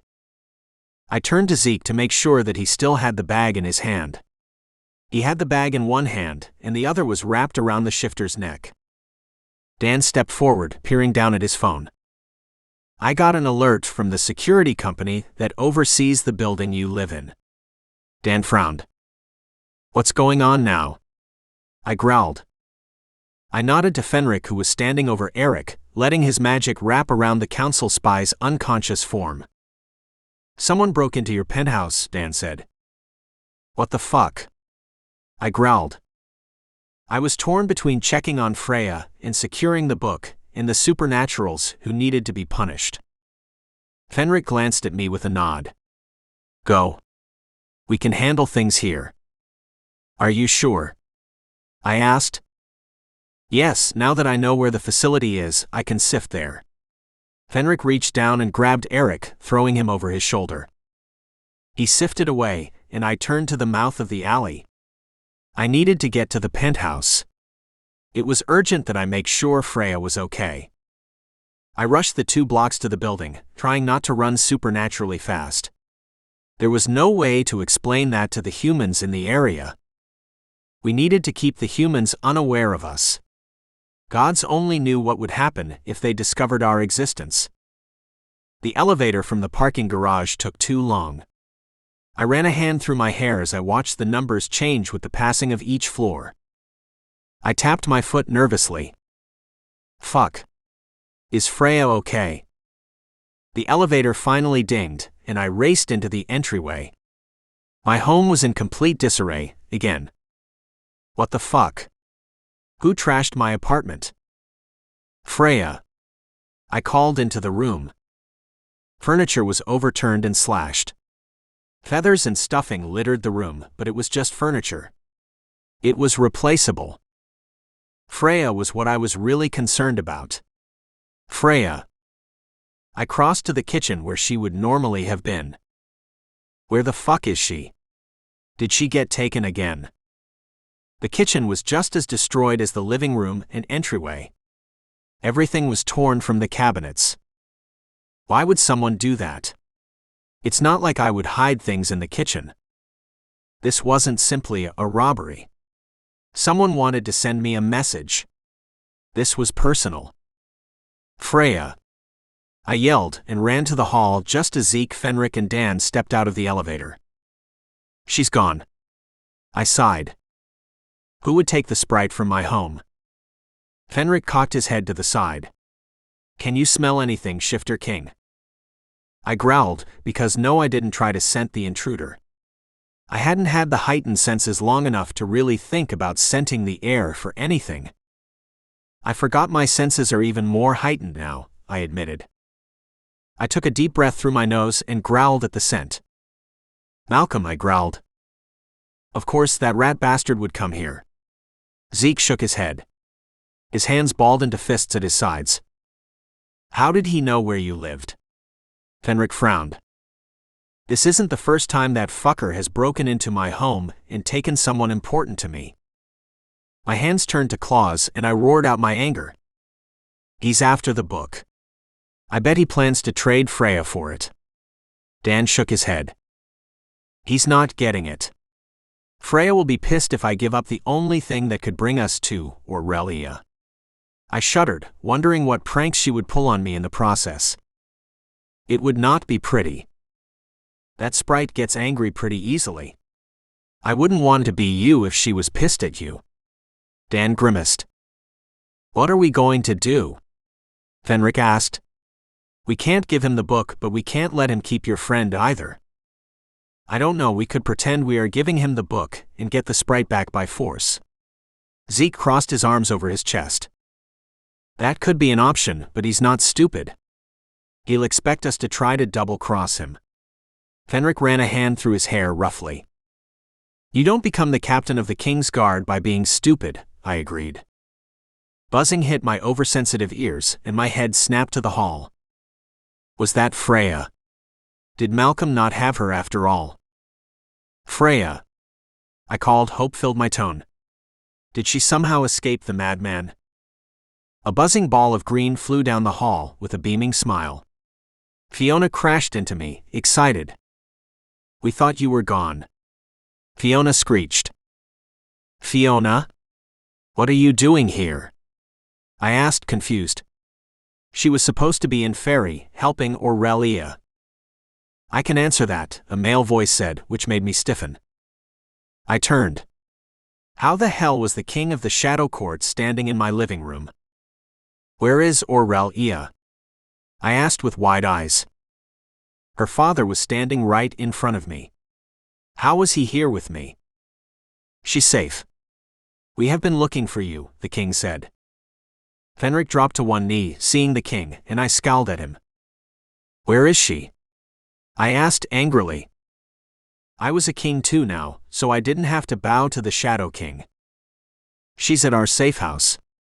She's fine. I will take you to her. The Shadow King nodded to Fenric, and he stood. My king, what has happened since I last saw the princess? Fenric asked softly.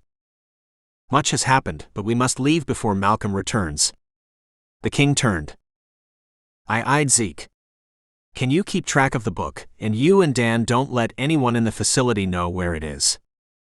You got it. What happens if Malcolm reaches out about Freya? Zeke frowned. Try to trade for his brownie, though I doubt he cares about the servant who is so loyal to him. Try to stall as much as possible, and call me if there is a new development. I need to see my mate. Zeke nodded, and he and Dan walked into the open elevator. Okay, Shadow King. Let's go. I need to see my mate, I said. My wolf howled in my head, excited about seeing his mate and wanting to shift. I refused to let him out, even though he was stronger than he had ever been before. Fenric wrapped a hand around my arm and sifted. He obviously knew where the king's safehouse was. Dizziness washed over me as we landed in a cozy living room. Fiona lifted off my shoulder as we landed, and I followed her progress to the couch. My shoulders straightened, and my eyes widened as I stared down at my mate sitting on the plush, overstuffed couch. Her green eyes bored into mine and I stood rigid. Is she still angry at me? I can't tell based on her expression. What is she thinking right now? Gray? Aurelia whispered. My wolf howled in my mind. He was scared that she would be angry and not want anything to do with me. Aurelia, I breathed. She gave nothing away as she stood slowly. I clenched my fists at my sides so I didn't reach for her. She had every right to be angry with me and accuse me of betrayal. She stepped in front of me slowly, not quite meeting my eyes. You're okay. Your father, she trailed off, glancing away. I know, I felt the transfer of magic. What happened? I asked, even though that wasn't what I wanted to know. Her face fell and tears pooled in her eyes. I reached up a hand and cupped her cheek.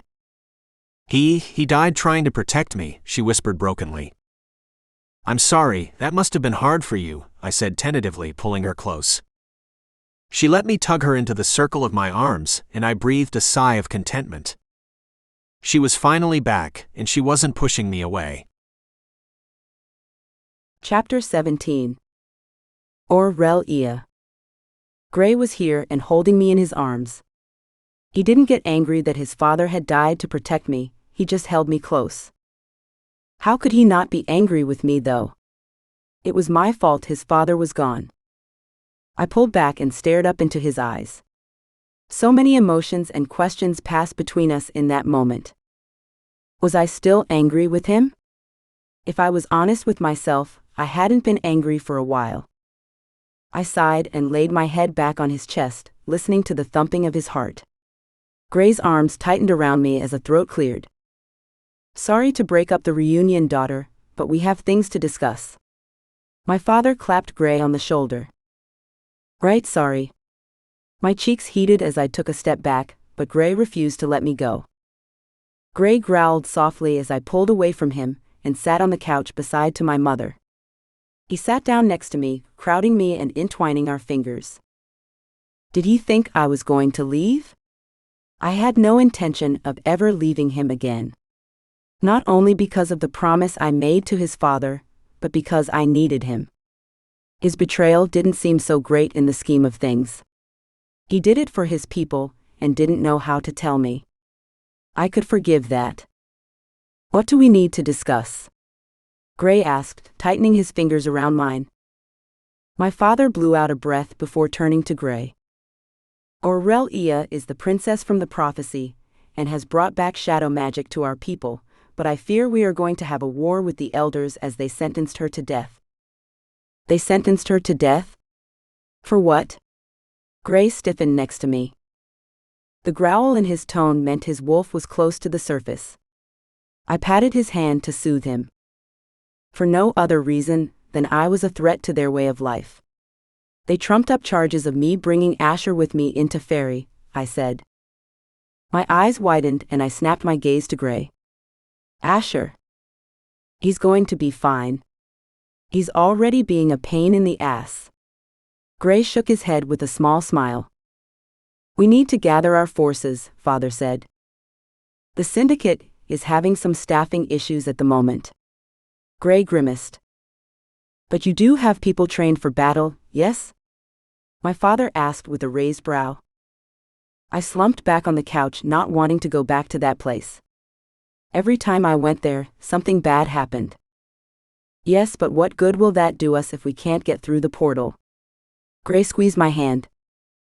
He must have seen my reaction to the place.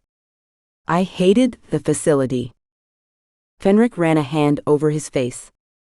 I almost forgot he was there, he was so quiet. We have access to the book now. We could probably find a way to get everyone back in through the portal, but the council watches it as closely as we did. You have the book? Where? Father asked with wide eyes. He turned, glancing between the two men.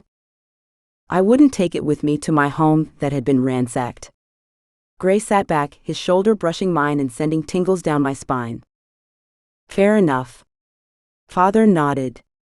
We need the book. What about Freya? I asked softly. I have people on that already, but I have a feeling the only way we are getting her back is if we pretend to trade for the book. Gray sighed. I think we need to go to this facility and get the book. Father stood from his chair. Right now. I glanced out the window at the darkening sky. I wanted to put that off as long as possible. I hadn't even had a chance to talk to Gray yet. Daughter, we need to do this quickly. They will continue to send their men after you. They want you dead. Father crossed his arms over his chest. You're right. I know you are, but I just don't like that place, I said, glancing down at my hands in my lap. Gray wrapped an arm around my shoulders and pulled me close. We don't have to go now if you don't want to, but the king is right. We need to move quickly on this. No, it's fine. Let's go. I need to train anyway. I hadn't trained in weeks and still didn't know how to do things that other Fae could. That you do. Father smiled at me. He turned to Fenric. You have been there, yes? Yes, my king. I will take you there first, so you can help take them there. Fenric bowed his head to my father. He clapped a hand on my father's shoulder and sifted away. I stood and strolled to the window. What would happen when we got to the facility? You okay? Gray asked, stepping up behind me. I'm fine. I sighed. Are you really? Are we good, or? He trailed off. Is he afraid to ask that question? I turned and leaned against him. We're good. I should have let you explain. I was just in shock seeing the stalker in the facility after the horror show of Layla's death. You were so angry at Dan, and I didn't want you to leave. It really wasn't malicious. He wrapped his arms around me and rested his chin on my head. My mother stood with a smile on her face. You two will definitely bring in a new era for all of us. What? Gray asked with a frown. Your father's death was foretold to usher in a new era for Faery. My mother patted his shoulder. One thing at a time, Mother, I said, shaking my head. Father and Fenric sifted back then, and I pulled away from Gray. I needed to learn to sift like they could.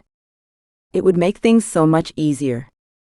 Fenric clapped Gray on the shoulder, and my father wrapped his arms around Mother and me. The room spun out of focus quickly, and I closed my eyes against the dizziness that always took hold when someone sifted me. I stumbled as we appeared on the dirt road outside the wards of the facility. My father's arm tightened around me to steady me. Not quite used to that? He asked with a grin. No, I never had anyone to teach me how to use my magic. I shrugged. I'm sorry for that, Father whispered. Why was he sorry? It wasn't his fault that Malcolm abducted me and then left me in Dallas to fend for myself. Gray stepped next to us. We need to get inside the wards before Malcolm shows up and we have a fight on our hands. Malcolm will pay, my father growled. We rushed to the other side of the wards even with that growled threat. I breathed a happy sigh as the trees danced in the breeze bathed in moonlight. It was my favorite place. This forest spoke to me in a way no other forest had. Not that I had been in many forests. There was something magical about that place though. Gray wrapped his hand around mine, probably more for my comfort. The last time I had been here was not a fun experience. The last person I expected to see rushed toward us with a huge grin on his face. The mountain of a man grabbed me away from Gray and spun me around. Shouldn't you be resting? I asked Asher with a giggle, hugging him tightly. Zeke told me you escaped the council, and I've been waiting to see you. He grinned and set me back on my feet. Gray growled and wrapped his arms around me possessively. Don't do that again. We went through trauma together. I'm allowed a friendly hug. Asher crossed his arms over his broad chest. I swatted at Gray's arms around me. He's my friend and I was worried about him. Stop it. Possessive wolf. Fine, Gray grumbled but didn't let me go. Where's Zeke? He's in your office. Asher nodded his head in the direction of the parking garage. Asher glanced between all of us, and his eyes widened as they landed on my parents. His shoulders stiffened, and he peered at me with a question. They helped me escape, I said. I'm just shocked to see them in the human world. Asher turned back to the parking garage. We walked through the space, dread filling me as we stepped into the elevator. Gray pushed the button for the top floor and pulled me into his side. It made me feel slightly better. When the doors opened, Gray ushered me out first and we walked down the deserted hall. I stopped short, stiffening when we walked into the office.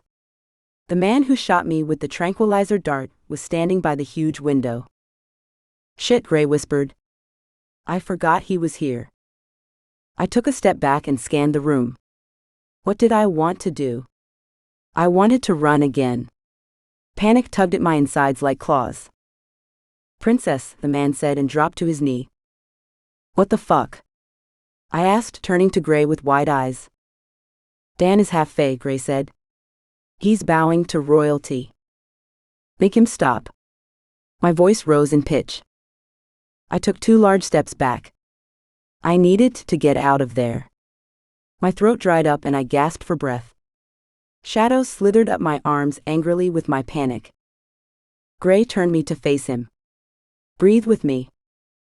His words were so soft, they helped calm some of the panic but also left a pang of sadness in my heart. Nicholas had helped me the same way when I panicked. I glanced down but Gray pinched my chin gently, turning my face to meet his eyes. "Keep your eyes on me and match my breathing."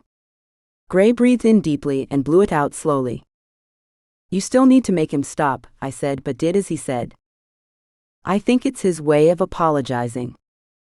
I nodded my understanding and continued to breathe with Gray. Slowly the magic slithered away until it was completely gone. Why did I panic so badly? I told Gray on more than one occasion that I wanted the man dead. Maybe I wasn't as strong and brave as I thought. "I'm okay now," I said with a small smile. "Are you sure?" he asked and kissed my forehead. "I am." I turned to Dan, who was still on the ground, and grimaced. "You can get up now." The man didn't get up right away, and I turned back to Gray. "Dan, get off the ground. You're making her uncomfortable." Gray shook his head. He finally stood, and I breathed a sigh of relief. "I'm sorry for my part in your foster mother's death, Princess Aurelia, truly." Dan bowed his head. "This isn't what we came here for." I turned back to my father. "What did this man do?" Father asked. "I shot her with a tranquilizer dart," Dan said. My father took a threatening step forward and reached for Dan. He was so quick, no one could stop him. He had Dan around the throat and lifted him off the ground. "Father, stop!" I yelled, rushing to grab his arm. "He shot you," my father growled. "I know, but it's over now." I finally succeeded in getting him to lower him back to the ground, but he still had his hand cutting off Dan's airway. "You're lucky she's so forgiving. In my court, any slight on my family is punishable by death." Father pushed him away roughly. Gray just stood there, arms crossed over his chest and a smirk on his face. Dan coughed and gasped, bent at the waist trying to get air in his lungs. "It's less than you deserve for that particular stunt." Gray shook his head. I turned to him sharply. He was the one who sent Dan after me. How could he say such a thing? "Gray," I said with a raised brow, "I didn't order him to shoot you with a dart. I didn't even find out he'd done that until you told me." Gray moved to the desk and sat behind it, pulling me down with him. Father raised a brow but didn't comment. "We have more pressing things to deal with," I said. "Like starting a damn war with the elders and hoping we all make it out alive." Chapter 18. Gray. I pulled Aurelia close and rested my chin on her shoulder. I hadn't gotten a proper reunion with her, and it was making my wolf even more possessive. He wanted me to kick everyone out of my office and greet her properly. We had bigger things to deal with, though. "You have the 2 shifters in the cells?" I asked Zeke. "They are, and Eric is in a magicless cell." Zeke stepped forward. I nodded to him, grateful that he was able to handle all of it while I was getting my mate back. "Where is the book?" I asked. Zeke held up a bag and handed it to me. They couldn't have found a more secure place for it. I lifted a brow at Zeke, but he just shrugged. "I've had it the whole time. Do you think anyone in this place would dare to cross me?" Zeke grinned. Asher boomed, "I would." "Fuck off, Ash, you're barely healed." Zeke shook his head. Aurelia reached up a hand, asking for the bag. Zeke handed it to her easily. I peered over her shoulder into the bag. Aurelia's brow furrowed as she pulled the book from the bag. Her hands glowed softly. "This isn't the right book," she whispered. "What?" I shouted. "How do you know?" "I'm not sure. I just have a feeling this isn't what we need." Aurelia hung her head. "Don't feel bad.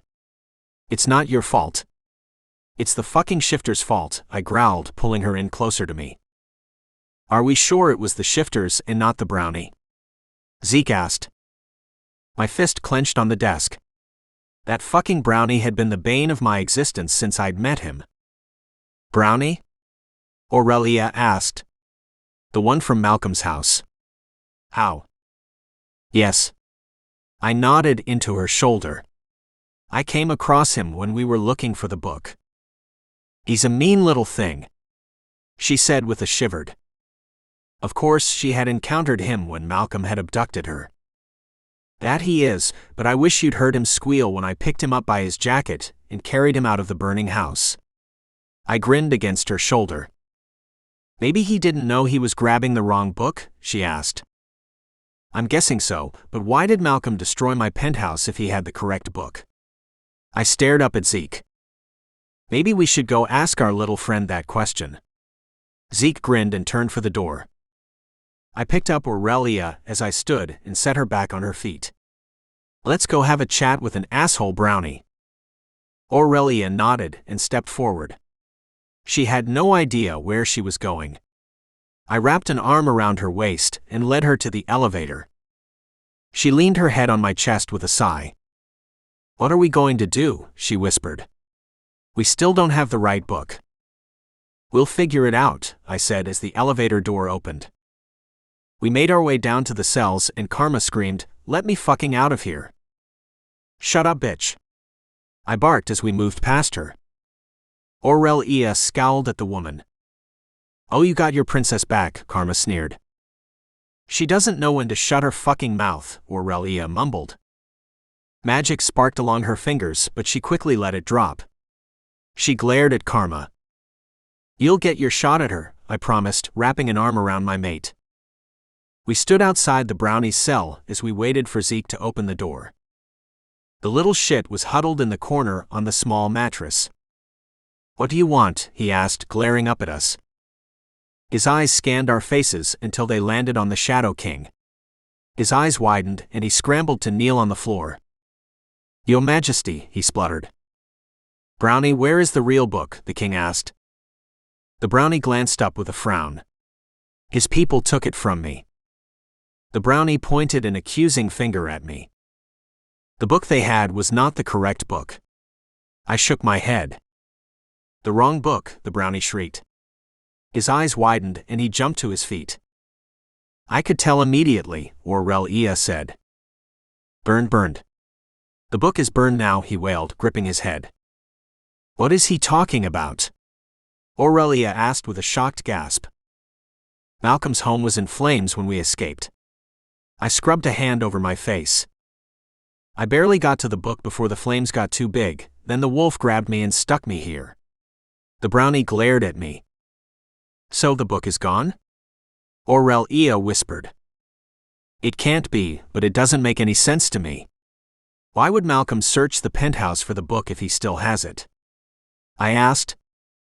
Maybe he doesn't have it, Aurelia said with wide eyes. Did he ever really have it? I asked. Zeke ran a hand through his hair. What book do we have then? It was magical. The princess's magic glowed when she touched it. Did Malcolm ever really have the right book? Aurelia frowned. Did Aurelia hide it better than any of us thought, and then block her memories? That would be extensive magic for just a child to perform. Have you gotten any more of your memories back? I squeezed her to me. Not many. Do you think I'm the one who hid it? Why would I have done that? Aurelia shook her head. Fenric shuffled on his feet. I don't think we should discuss this here. He eyed the brownie warily. He was right. The brownie was loyal to Malcolm. We couldn't give him any more information. What other properties does he have? I turned to the brownie. I only know of the place I have served him, he answered. That was easy. Why would he be so willing to give us that information? Was it because of the king? Okay, let's go. I moved to the door. Everyone filed out behind me, and we went back to the office. The book was still on the desk, and I moved to it with Aurelia by my side. Pick up the book. I nodded to her. She picked it up and her hands glowed a bright purple. Her eyes widened as she stared down at it. I think I remember this book, she whispered. What do you remember? I asked softly. If I spoke softly, maybe it wouldn't break her concentration. I just know that I had this book before today. I can't really remember much else. She flopped into the chair in front of my desk. I leaned over her shoulder as she opened it and cursed. Are all the pages blank? What do you mean? Aurelia asked with a frown. It's blank, I said. Fenric stepped up to the other side of Aurelia. What's the point of a blank book? You can't see the words? Aurelia asked with a frown. She trailed a finger over the page from left to right, as if there was something there only she could see. No, there's nothing there. I turned, waving over the Shadow King. Do you see anything? No, nothing. That is strange. Why can Aurelia see it only? He scratched his head in confusion. Zeke leaned over and shook his head as well. Why would he think he could see it?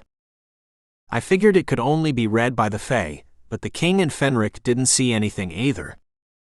It must have something to do with the prophecy. I sat down next to her. I don't think so. Aurelia leaned further over the book. What do you see? I asked. Aurelia flipped the page and gasped. It's me. What do you mean? I leaned over her shoulder again, even though I couldn't actually see anything. I spelled this book. I wrote in these pages, but how? She shook her head. How did she do all of this when she was so young? My phone buzzed in my pocket, and I pulled it out, seeing Magna's number on the screen. Magna, what do you know? I asked with a chuckle. Aurelia is there, she asked, even though she probably knew the answer already. Yes, but you know that already. You're in the office, she asked. You know that too. You're a friendly neighborhood seer, so just come on up since I know you're here. I sat back in my chair. What was the seer going to tell us now? This night was dragging on and on. I was tired and wanted a proper reunion with my mate. I hung up the phone and turned to Aurelia. Magna is here. Of course she is, Dan chuckled. Magna walked in minutes later. Do you know anything about this? Aurelia asked the seer. I do, she said. Magna glanced down at the book and mumbled something I didn't catch. The book glowed and words filled the page. How did you do that? What have you been keeping from us? I glared at Magna. I have kept many things from you. For your own protection, Gray, Magna said with a raised brow. Of course. I shook my head. I knew you before. Aurelia frowned. What? I turned to her sharply. It wasn't time for you to remember yet. Magna shrugged. She sat in the chair on Aurelia's other side. Explain. I barked, crossing my arms over my chest. What had this woman been planning and for how long? She'd known Aurelia as a child. How? I can see the wheels turning in your head. I found her in an alley as a child. I knew she was special. No matter how hard she tried to hide her wings, she couldn't hide them from me. Magna smiled. You were in the alley? Are you the reason I lived with the witch? Aurelia asked. Was she getting the answers she had been searching for most of her life? Why hadn't Magna told us all this sooner? I am the reason for that. You were so small and freezing, but no matter what I saw, it never went well for all of us if I had kept you with me. How horrible that must have been for her to see all these possible futures and have to hand a child over to someone who would treat her as a slave instead of lovingly. That was what the witch had done to her. I gritted my teeth against the memory. You knew that she would be sleeping in a closet on the floor. I growled. You do not get to condemn me for that, Shifter King. We would not be here had I chosen differently. Magna crossed her arms over her chest. What do you mean? Aurelia asked. You would not have met, and we would not be in a position to finally go home. Magna smiled softly. I'm sorry for your struggles, but the future will be bright. How can she say that with war on the horizon? No one is safe. Chapter 19. Aurelia. I sat back against my chair in shock. I knew Magna as a child, and she never told me. Did you hide the book we need? I asked softly. A hand landed on my shoulder, and I glanced up to find my father's green eyes staring back at me. I did not hide the book, you did. Magna shook her head. You left my daughter, the princess of the kingdom you once belonged to, with a woman who had her sleep on the floor in a closet? My father boomed. Everything I did was so that we could get to this moment. Magna stood and squared off with him. What's so important about this moment? I asked warily, but Magna just smiled. It's a turning point. I can't tell you the details or it may change the timeline. I covered my face with my hands. I was so tired, and all of this was making it worse. I yawned. Do you know where the book is hidden? I asked. Magna shook her head. I refuse to let you tell me the location of the book. Gray sat forward. Smart. Malcolm could have tortured the information out of you. So how are we supposed to find it? I asked. I didn't remember anything from my childhood, except bits and pieces. I didn't remember Magna finding me in the freezing alley. I only remembered Malcolm. This book will jog your memories. Magna tapped the book. You wrote it to remind yourself. I stroked a finger over the page it was open to. I hid the real book and left myself clues in this book?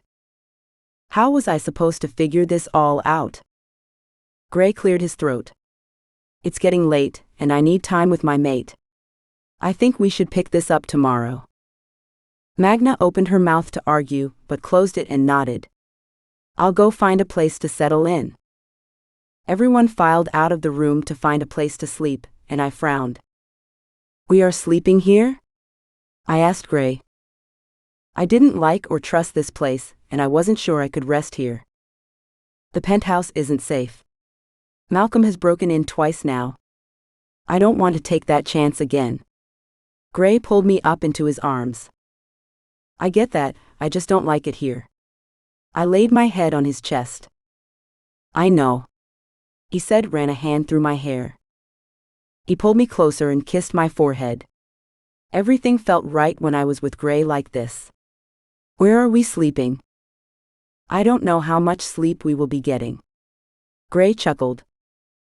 He tilted my chin up so I could meet his eyes, and placed a tender kiss on my lips that made me shiver. Chapter 20. Gray. I rolled over and pulled my mate into my arms, still half groggy with sleep. After our fun on the desk the night before, I'd carried her to the bedroom I kept here in case of emergencies, and helped her shower before falling into bed.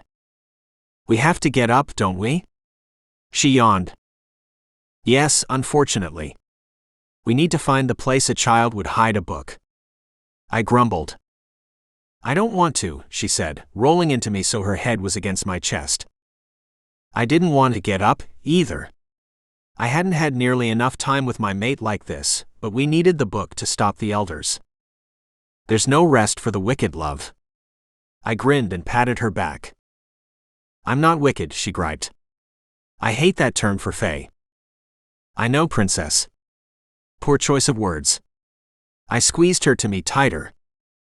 She sighed and sat up in bed, the sheet pooling around her waist making me impossibly hard. I glanced away, knowing that if I didn't stop staring at her, then we wouldn't be leaving the bed anytime soon. What am I going to wear? She glared at the pile of dirty clothes on the floor. I have spare clothing in the closet. I shrugged. She jumped from the bed naked, and I stared as she crossed the room. I adjusted myself beneath the sheets and sighed. There was no way to just take this time with her.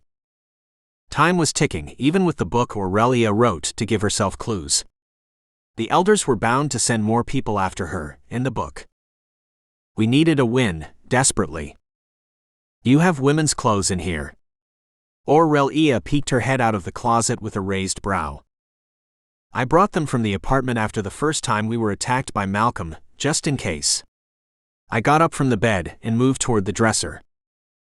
I pulled black jeans from the drawer and unfolded them before putting them on. I paused when a knock sounded on the door. I turned to make sure that Aurelia was dressed before stomping to answer it. I threw the door open to find Dan there, his back straight and his eyes wide with panic. "What's wrong?" I barked. The acrid scent of his fear hit me in the gut as he glanced away. "Someone is tampering with the wards." He fidgeted, moving from foot to foot. "Have you sent a team out?" I moved to the closet to grab a shirt. Aurelia stood there with wide eyes. "We have, but the person will only speak to the princess." "Alone?" Dan scrubbed a hand over his face. "Absolutely not," I growled. "I figured you would say that." Dan sighed. "Why does he want to speak to me?" Aurelia stepped out of the closet. "He didn't say." Dan said, shaking his head. "It could be anyone, Aurelia." I turned, pulling her into me. "What if it's Malcolm with Freya?" she gasped. "Fuck. What if it was Malcolm? We didn't have the book we needed. Then we trade him the brownie." I crossed my arms over my chest. "Are we sure that's a good idea?" Aurelia asked, chewing her lip. "He heard a lot yesterday." "We don't have another choice. We don't have the book and have no idea where it is," I said. "Agreed, and he can't have the book we have. It may be the only clue we have on the actual book." Dan leaned against the doorframe. "Maybe we can wait. It may not even be Malcolm." Aurelia laid her head on my shoulder. She hated this. Freya was once again in the hands of a monster, and she just wanted her back. I squeezed her tighter to me and glanced back to Dan. "Get everyone together in the conference room. We're going to take a look." I stepped toward Dan, who was blocking the door. "Are you sure that's wise, boss?" Dan scratched his head. "I can't have people tampering with my wards." I stomped out, pulling Aurelia with me. Maybe I should have left her with Dan and checked for myself. I pushed the button for the elevator and waited. When the doors opened, the Shadow King was inside. "Where are you going?" he asked. "Someone is screwing with the wards. I need to check it out." I moved into the elevator, Aurelia following closely behind me. "Why are you going, daughter? You should stay here." "I'll go with your king." The Shadow King clapped me on the shoulder. "The person wants to speak to me," she said, staring straight ahead. "All the more reason for you to stay behind." The king growled. "I'm an adult and can take care of myself." Aurelia stomped her foot. "I'm going with her, and we are staying on our side of the wards." I pulled Aurelia into my side and kissed her temple. "I'm going too," the Shadow King insisted. He leaned back against the wall of the elevator, and I pushed the button for the parking garage. When we got to the parking garage, several supernaturals were standing around, their expressions shuddered. "Where are they?" I asked, stepping closer. A shifter was pushed forward, glancing down in submission. "Boss, he was adamant it'd only be the princess." His fear permeated the air. "I don't care what he was adamant about." I shook my head. Whoever he was, I wasn't leaving my maid alone with him, especially with so many threats against her. "He's screwing with the wards at the road leading to the city." Another shifter pointed over his shoulder.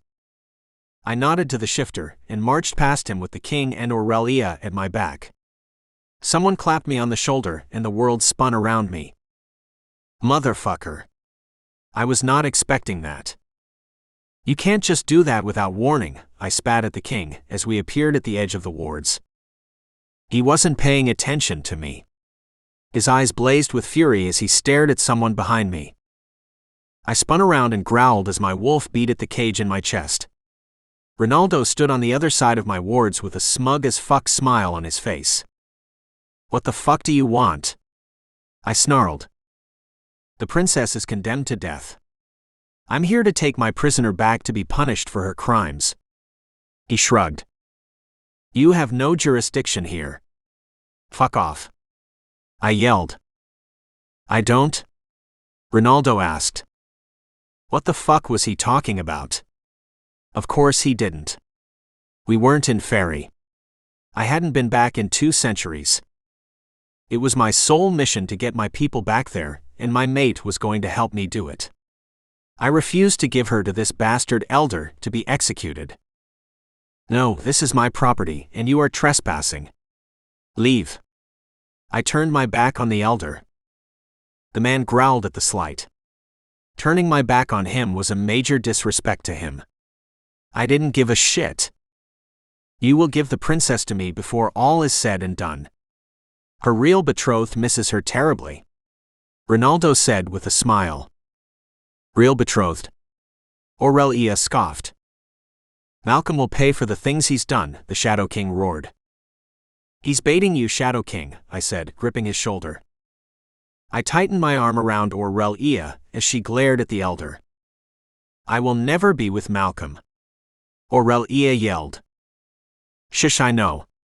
Don't let the old fool rile you up, my love." I shook my head. I would die before I let that bastard touch her again. She was mine. My wolf snarled in my mind at just the thought of her being with anyone else. Another man stepped forward, and I jumped in front of the Shadow King. "I know how badly you want to kill him, but don't go out there." Aurelia crossed her arms over her chest and glared at Malcolm. "Where is Freya?" "Nothing he says is going to be true." I pulled her away. "Where is my brownie and my book your lover stole?" Malcolm sneered. "Do not speak to her," the king roared. This was devolving quickly, and if I didn't hold the king back, we would have someone else to save from Malcolm. "You want your brownie, give me Freya. The book never belonged to you. It was Aurelia's." I turned back to the assholes. "No," Malcolm growled. "Fine," I said with a shrug. "I'll keep the brownie. You left him in a fiery inferno anyway." "I want the book," he roared. He beat on the wards but was unable to pass them. No one with ill intent could get through them. A very powerful witch set them up for me long ago. "You're not getting that book," Aurelia hissed. She crossed her arms over her chest and planted her feet. "I can make you give me the book." A malicious grin spread over Malcolm's face as he pulled something from his pocket. Aurelia gasped as he pulled Freya from his pocket in a tight fist. Her hands crackled with magic. Freya's limp form made me see red, and my wolf snarled in my mind. He pushed at my restraints. He wanted to tear the man apart for so many reasons. Aurelia launched the magic at him through the wards. He dove out of the way with a roar. His hand opened, and Freya went flying. I didn't think, just reacted, barreling through the ward to catch her before she hit the ground and did even more damage. Ronaldo shouted something, and I dove out of the way as he threw electricity at me. I landed in a heap next to Freya and scooped her up into my hand. "Gray," she mumbled. "I've got you," I whispered. "Die, Shifter King." Ronaldo roared, and a scream tore through the air. Lightning crashed into the ground around us but didn't hit me as I rolled to my feet at the same time Malcolm launched himself at me. I turned fast, elbowing him in the gut. A crunch sounded, and I grinned as he bellowed in pain. I rolled away back to the edge of the wards as excruciating pain tore through my back. "Aurelia!" I shouted, and tossed Freya to her on the other side of the wards as I fell to my knees. Electricity tore through me, and my body twitched as I fell face down, half inside the wards. The Shadow King bellowed, his shadows lashing out at the men on the other side of the wards. He directed them to me, pulling me back inside the wards with a huff. "Gray," Aurelia said and dropped to her knees next to me. Her hands ran down my body and over my back. Healing magic pulsed between us, but I stared up at her in question. Aurelia grinned and nodded to Freya, who was safely resting on our side of the ward. You did it. You got her back. Aurelia grinned. Good. We didn't even have to give him anything. I collapsed to the dirt road with a groan. Maybe we finally have a win, she whispered, but turned at her father's shout of rage. Come back, cowards, the Shadow King roared. Malcolm and Ronaldo sifted away, knowing they were beaten, and no longer had anything to bargain with. I rolled to stare at Freya again. She was so small and fragile. I just wanted to protect her, always. She'd been with me forever. She had to be okay. Fiona would be devastated if anything happened to her. I would be devastated. She was family and always would be. I could not bear the loss of her. Chapter 21. Aurelia. Someone help. I yelled as we ran into the infirmary. Gray cradled Freya's tiny body close as we ran. It would have been touching if I wasn't so scared for the sprite. A healer peeked out of a room with wide eyes and beckoned us forward. We don't have the right healing for sprites, sir. We need Magna, I said. Where was she? She always seemed to pop up whenever we needed her. She should be in my office, I think, Gray said, and turned back to the elevator. I'll go get her. I raced to the elevator and stabbed at the button. Freya was my friend, and this was the second time she'd been hurt because of me. I would make Malcolm pay before this was all over. The doors opened on the top floor, and I rushed down the hall to Gray's office. The door flew open at my approach, and Asher stood there, his arms crossed over his chest. What's happened? He asked. I need Magna. Freya is in bad shape. I brushed past him. You got her back? Asher followed me into the office. I scanned the faces in the office, but there was no sign of her. We did, but she isn't doing good. Where is Magna? Fenric stepped forward and placed a hand on my arm. Calm down, princess. Take me to her, I can help. You can? I asked, hopefully. I have healing abilities, just like I imagine you will once you practice. Fenric patted my arm. I already have some. I didn't have time for him to placate me. I spun on my heel and ran down the hall. Rushed steps followed behind me as I stopped at the elevator and jabbed my finger into the button. Asher stepped next to me. We'll get her fixed up, Aurelia. How can you be so sure? You didn't see her, I said with tears stinging the backs of my eyes. She's the strongest little sprite I've ever seen. She will make it through this. Asher grinned. The elevator doors opened, and we stepped inside. I pushed the button repeatedly for the floor of the infirmary. Shuffling my feet, I stood there waiting impatiently for the damn doors to open. The doors opened and I moved to rush out, but a hand on my shoulder stopped me. I glanced up at the numbers and huffed. Wrong floor. Shit. Aurelia, what's wrong? Magna asked, stepping into the elevator. I collapsed into the other woman's arms with a sob, grateful we found her. Freya needed her desperately. She patted my back as the elevator doors closed behind her. It's Freya. I cried. We will do all we can, Magna soothed. The elevator doors opened on the correct floor, and I straightened my shoulders. I swiped at the tears on my cheeks and strode from the elevator into the sterile hall. Father nodded his head to a door at the end, and I dragged Magna to it. I knocked on the door before pushing it open, too impatient to care about manners right then. Gray's face softened when he saw me, and he opened his arms for me to step into his strength. Magna rushed to Freya, her hands glowing green. I rested my head on Gray's chest, praying to whatever gods were listening, that the tiny sprite would be okay. We are no good to her here. Gray squeezed me tightly. We need to find that book before the elders do. I nodded. He was right. Magna could handle healing Freya, and she would be good as new soon. Gray led me from the room with an arm around my shoulder, my father and Asher following behind. I was in a daze the whole elevator ride, hoping Magna would be able to heal poor Freya. Her tiny, broken body would haunt me much like when Fiona was injured at Malcolm's House of Horrors. We walked into the office.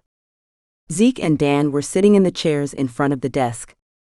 Someone must have cleaned Gray's office, because everything was back in its place. I couldn't even bring myself to blush about what had happened there the night before. Zeke smirked but quickly dropped it at the expression on my face. "What happened?" he asked. "Malcolm and Ronaldo were at the wards with Freya." Gray sighed. "The elders know where to find us now. They probably wanted to talk to me alone, because I would have traded myself for Freya. I've done it before." I ran a hand down my face. "All we can do now is look for the real book and hope Magna can heal her." Gray squeezed me tighter to him and led me to the chair behind the desk. He sat in the chair and pulled me down in his lap possessively. I reached for the book and pulled it into my arms before opening it. Gray rested his chin on my shoulder, reading the book with me. Where the hell did child me hide the damn book? Would I even be able to find it without my memories?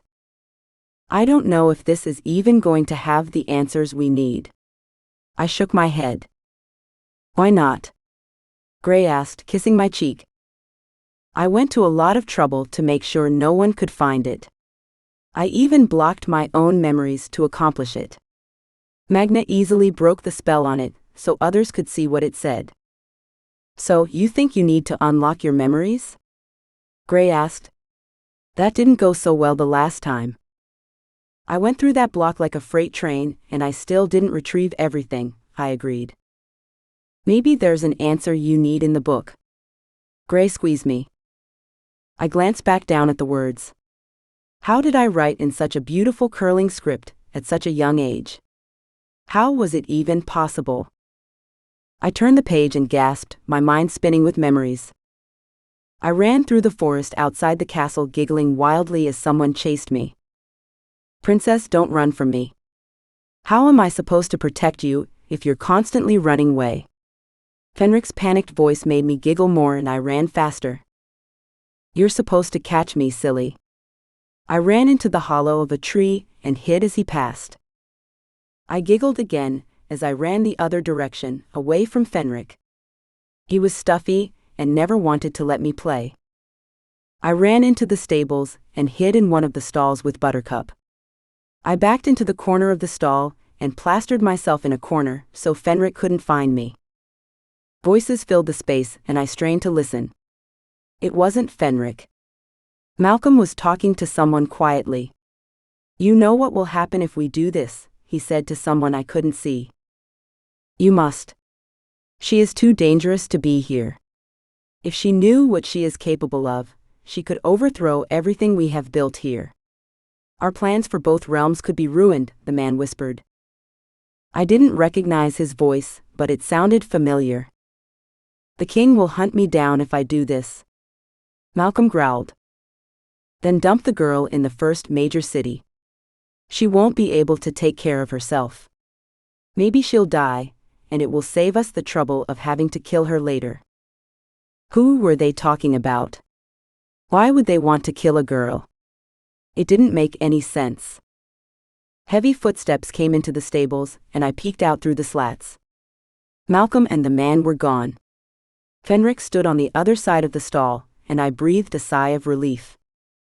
I didn't think it would be good for them to see me when they were plotting someone's death. Who were they going to kill, and why would Daddy hunt him down for it? I peeked out of the stall, and Fenric frowned when he saw the expression on my face. "What is it, princess?" he asked. "How did you find me?" I stomped my foot. He crouched in front of me with a frown. "This is one of your favorite places to hide. Of course I found you here." I shook my head to clear the memory. Everyone in the room was staring at me with matching frowns on their faces. Gray gripped my chin and turned me to face him. "What happened?" "I called your name several times," he said. I remembered something. I was running from Fenric and hid in the stables. Malcolm was talking to someone. I'm pretty sure it was Ronaldo. I grimaced. You never told me about that. Fenric crossed his arms over his chest. That's not the point. I waved him off. Is it possible that I made it back through the portal as a child and hid the book there? That doesn't make any sense though. Gray shook his head. Why would you come back? You were cold and alone in most of the visions you have seen. I don't know, but I have a feeling the other book has something to do with it. I rubbed at my temples. Why was that memory attached to this book? It has to be important, but how? What did Malcolm say? Fenric growled. They were talking about my abduction and inevitable death. I shook my head. While you hid in a stall, Fenric said softly. I nodded. There wasn't much more to say. As a child, I hadn't known who they had been talking about, but after what happened in my life, they were definitely talking about killing me. Malcolm tried to play me into thinking he was protecting me from the council, but since I overheard that conversation, I already knew he was lying. So why did I go with him in the first place? The more I knew, the less I understood. Every time I learned something, I just had more questions. I turned my attention back to the book, running my fingers along the swooping letters. Fenric cleared his throat. Maybe we should check the stables. I need to know for sure, I said, not looking up from the book. It doesn't make sense why I would go and then come back, especially when I remembered the life I had there. Keep reading. Gray nudged me. You might remember more. I glanced back down at the book, reading the words, but no new memories came to me. Turning the page, I frowned. It's some kind of map? I asked, showing Gray. Gray shook his head. I can't see it. What? Magna already took the enchantment off the book. I peered down at the hand-drawn map in the book with a frown. Maybe this is a different enchantment. Magna might not know about it. Gray frowned. Fenric stood and walked over, staring at the book in my lap, but shook his head as well.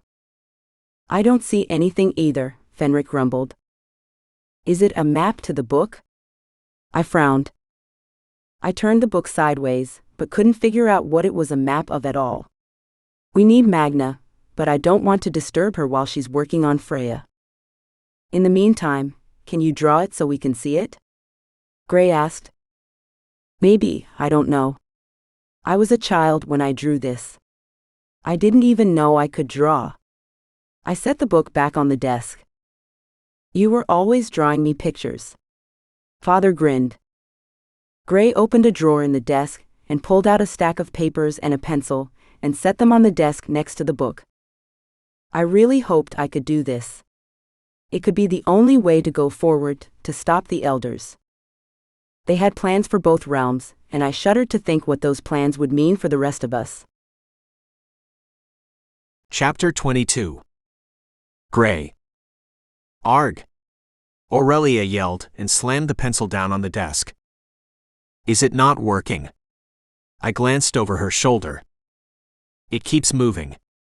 Every time I try to draw something, it moves. I don't think it's going to let me draw it. I need to learn more. She placed her head in her hands. Can you read anything else on there? Any idea what it's of? I rubbed her shoulders. She was tense, but I would have been too. It wasn't fair that this was all on her shoulders. We were mates. She should have been able to lean on me. No, nothing sounds familiar to me. She shook her head. Read it. Maybe one of us will know, I said. Motherfucker, she screamed. All the letters are scrambled now. What the hell kind of enchantment did she put on this map that she couldn't share it with anyone? Maybe keep reading the other pages. It might help. I patted her shoulder. Dan rushed into the office and waved a hand at me. I walked out to him, frowning as he held out his phone to me. A video was cued to play. I played the video and cursed. It was grainy, obviously from a surveillance camera. But a man had shifted into a wolf in full view of the camera and attacked someone. The video cut out to a news story. Where was this taken? I asked with a growl. Right here in Dallas. On the Shifter side. Dan gritted his teeth. Is there a way we can spin this? Debunk it as Photoshop or something. I ran a hand down my face. It's already everywhere. The guy is in the human jail. How the fuck did the human police catch a damn shifter? I groaned. This was the last thing we needed piled on top of everything else. They had to have help.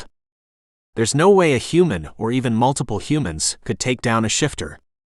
Dan shuffled his feet warily. There's gotta be a way to get the guy out of jail. He's going to end up in a fucking lab somewhere. I clenched my fist, wanting desperately to punch something. How could one of my shifters be so stupid? Our entire existence for centuries was a highly guarded secret. Zeke turned to us with a scowl. What's going on? Fucking shifter went wolf on someone and it was caught on a security camera, I growled. Zeke pulled his phone from his pocket and typed something into it. He frowned down at the screen. It says a bystander subdued the wolf with magic. Zeke tilted his head back. What the fuck? I said. Does it say anything about the location of the bystander? Who the fuck would openly use magic in front of humans? I turned at Aurelia's gasp. What is it? I asked, spinning to face her. Was she having another memory? Did she find something out about the book? Something they said in the memory. They have plans for both realms. Could this be it? Are they trying to out us to the humans so they will eradicate us? Aurelia sat back in the chair. It's probably more nefarious than that, but I bet I know someone who has some answers. I grinned, waving to Dan and Zeke to follow me. Where are you going? Aurelia asked. Going to have a chat. Stay with the book. Fenric will keep watch. I jogged from the office to the elevator. Fenric nodded. He had been her protector as a child and had protected her so far. I trusted him to watch her back. Who are we going to chat with? Zeke asked as he came up beside me. Who else but their spy would know the council's plans? I smiled grimly. You think Eric will tell us anything even if he does know? Zeke pushed the button to the elevator. I'm not going to give him a choice. I stepped inside the elevator and pushed the button as the men followed behind me. He's a council spy, he's adept at torture, Zeke said as the elevator dinged. I stepped out of the elevator and on cue, Karma started screaming from her cell. Shut the fuck up. I roared. The bitch was asking for an execution if she didn't stop annoying the fuck out of me. What are you going to do to me? Karma yelled. I'd had enough. The bitch didn't know when to quit. I stormed to her cell and grasped her by the throat through the bars. I said, shut up. You sold us out. You're lucky you're sitting in a cell, and I didn't throw you in the enchanted ring the way Layla went out. I squeezed her throat. Her eyes widened as she gasped for breath. She reached up to claw at my hand, and I tossed her away. Her back hit the bars on the other side of the cell with a thud. I spun on my heel and stormed down the hall of cells. Eric was in a cell in the back of the hall, away from all other prisoners. It blocked magic just as the brownie's cell did, but I was cautious about opening the door. Eric was cunning and much larger than the brownie. He was also skilled in combat even without magic. Be vigilant. He may try to rush us when we open the door, I said over my shoulder. Zeke and Dan nodded. I rolled my shoulders back and grabbed the key from my pocket. It was the master key to all the cells. I was the only person in possession of one. Stay back from the door, Eric. I shouted through the door before sliding the key card in the lock and opening the door with a click. Eric sat back on the cot with a smug grin on his stupid face. I stormed in and the door clicked shut behind us as Dan and Zeke followed. What do the elders want with the human realm? I crossed my arms over my chest. Eric shrugged one shoulder but kept his mouth shut. I glared at the Fae and took a threatening step forward. What are you going to do, Gray? Torture me? Good luck. Eric laughed, shaking his head. Do you know who I am? Zeke stepped forward. Was he about to use his rider powers on the Fae? Eric gulped. He nodded, and the bravado slipped from his face. Not so tough now then? I raised my brows. Zeke laughed.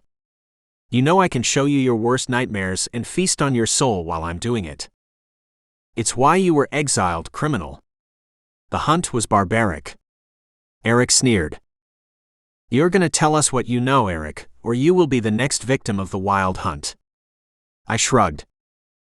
In the end, it wasn't up to me, but Asher would take my request into consideration, and most likely would run the fucker down in the forest of Faery when Aurelia and I got us back home. We were going to get us all home, especially now that the humans knew about us. I won't betray the council. Eric spat. I turned to Zeke and nodded. Did the council out us to the humans? I asked. Zeke gripped Eric by the chin and stared into his eyes. It only took a second before the man started screaming and thrashing. Eric closed his eyes tightly, but the nightmare was already playing out. Zeke straightened and crossed his arms over his chest. The screams died down and we waited. It did no good to try to ask questions while he was hollering because he was in his own head. Zeke is a scary motherfucker, Dan whispered next to me. Yeah, so maybe think twice before you shoot a woman with a tranquilizer dart in the future, Zeke muttered. Sounded like everyone was angry over that particular revelation.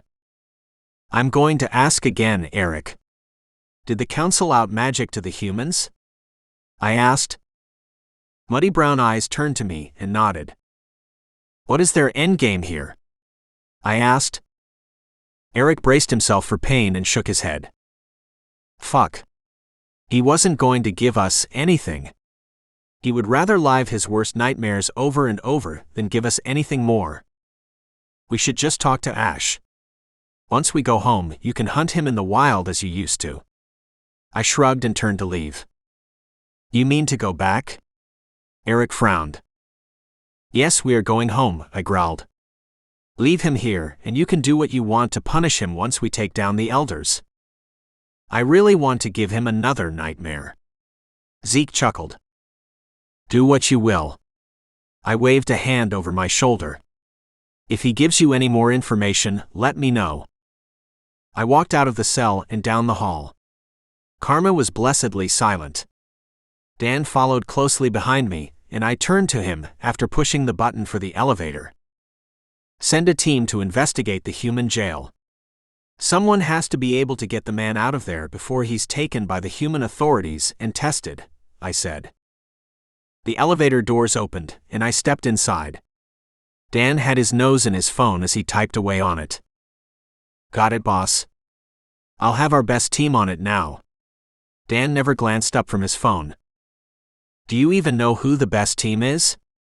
I sighed. I've been going through files in my office. I take my job seriously, he said, affronted. Good. I leaned back against the wall, waiting to get back up to my office. I hated having to wait in the elevator. If only I could sift like the Fae. I could just pop into my office, but not only was it not an ability shifters had, but I had wards against sifting within the building. The doors opened and shouting came from my office, the noise carrying down the hall. I didn't even think about, I just sprinted down the corridor to my open office door. Fenric was standing over my mate, her eyes wide and unseeing. I pushed the Fae away from her and snatched her up from the chair. Her heart was beating wildly in my ears with my shifter hearing. She's alive, I just don't know what's happening. Is she having a vision? Fenric asked in shock. Why would he be shocked? Fae often had the gift of sight. She could very well have that gift. We had yet to uncover everything Aurelia could do with her magic. Maybe? I don't know. I've never seen her do this, I said. She already has so many gifts. This could make her an even bigger target, Fenric whispered. I squeezed her to me. It wasn't her fault she was chosen or had all this power. Maybe it was something to do with the book. I asked hopefully. It's possible that it was the book. She was reading it when her eyes rolled back in her head. Fenric shook his head. What could she possibly be seeing? What is in that blasted book? I growled as I sat with her in the chair behind my desk. I ran my hand through her hair and kissed her forehead. Wake up, my love. Wake up. She twitched a bit in my arms and moaned softly. Gray, she mumbled. I know what they are doing and where to find the book. Chapter 23. Aurelia. Magna smiled softly as she caressed the book. You must hide this, child. Where? I chewed my lip. I didn't know any safe places in the human realm. I only just found someone kind enough to take me in. Where could I possibly hide it? No one can know, not even you, until the time is right. The elders have terrible plans, and if we don't do things exactly right, then we could doom us all. Magna sat back in her armchair. No pressure, I mumbled. She reached up and patted my hand. You must hide it where they least suspect it. They would never expect it to be at home. Could I go back just for a minute and hide it in one of my usual hiding places? Mommy and Daddy must be so sad. If I had known that Malcolm and that man were talking about me, then I would have told someone of their plans. I would have warned them or told Fenric. Magna said it's better that I didn't. That future didn't turn out the way it was supposed to. How do I get to the portal? I asked. No one has seen the portal in centuries. She shook her head. I was brought through the portal into the forest.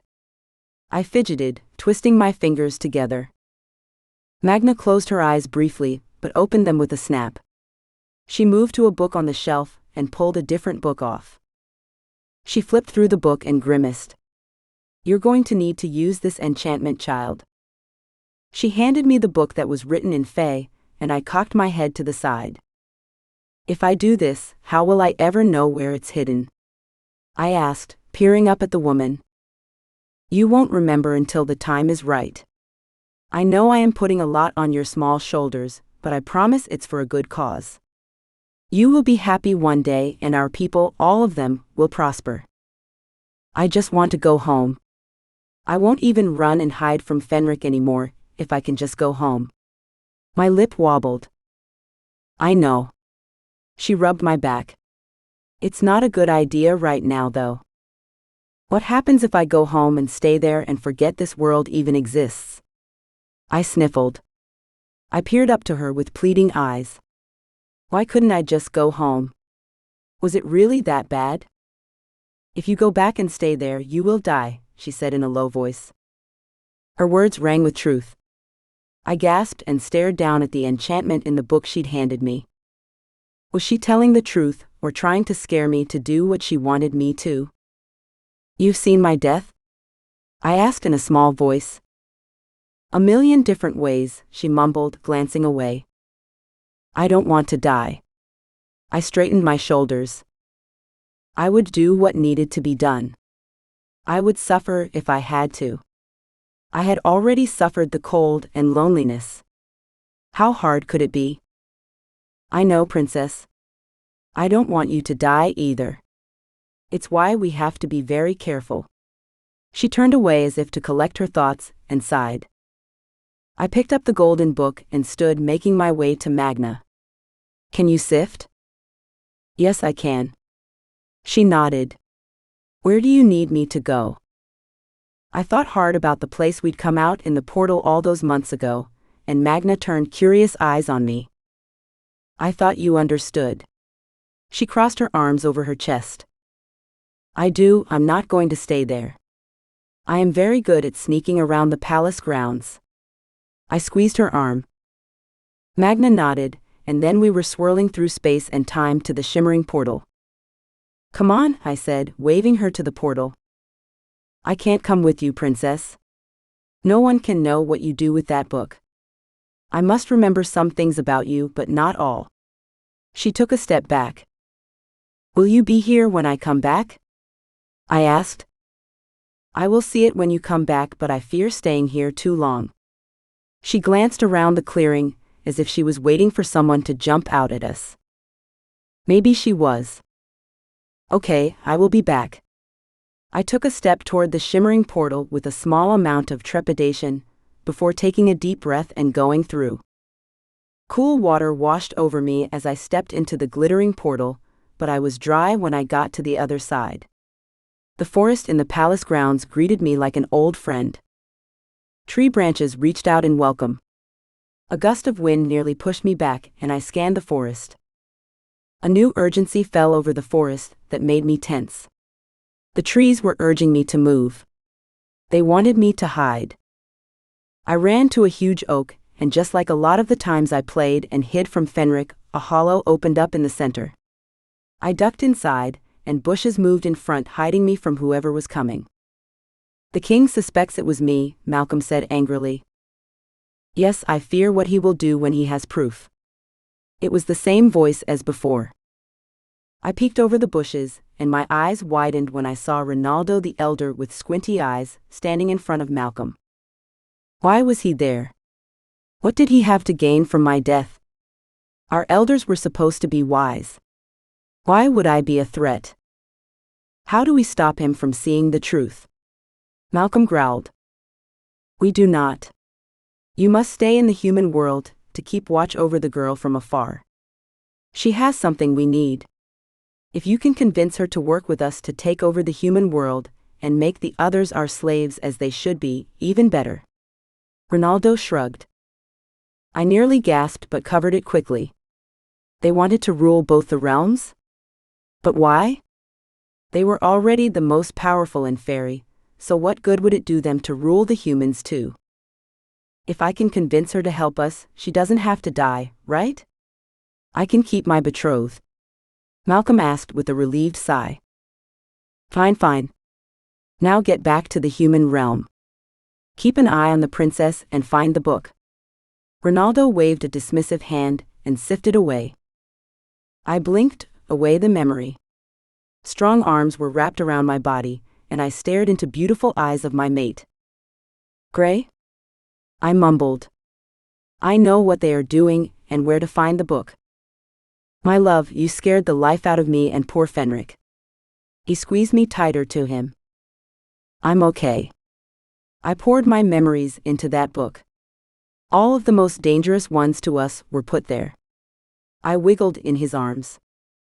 He didn't loosen his hold, instead he sat in his chair with me cradled in his lap. What did you see? Fenric asked. I went back to Faery once, but I had to block out the memories or someone would be able to find it. I shook my head. You hid the book in Faery? Gray asked, defeated. Why was he defeated? I could just bring him through the portal with me. I didn't know the human realm. I thought that was the best place. No one would think a child would be strong enough to get themselves back home and then leave willingly, but the threat was clear. I shrugged as best I could in his tight embrace. You hid it in the very last place anyone would expect. Right under their noses. There's just one problem, princess. Fenric flopped into the chair across from us. What? I asked with a frown. What was I missing? It was all so simple. Go to the forest, get the book, and come back. You can't sift it all, not to mention between realms, and the portal is watched closely by the elders. Fenric leaned forward on his elbows. Fuck, I said and ran a hand down my face. He was right. I wouldn't be able to bring anyone else if my father or someone sifted me there.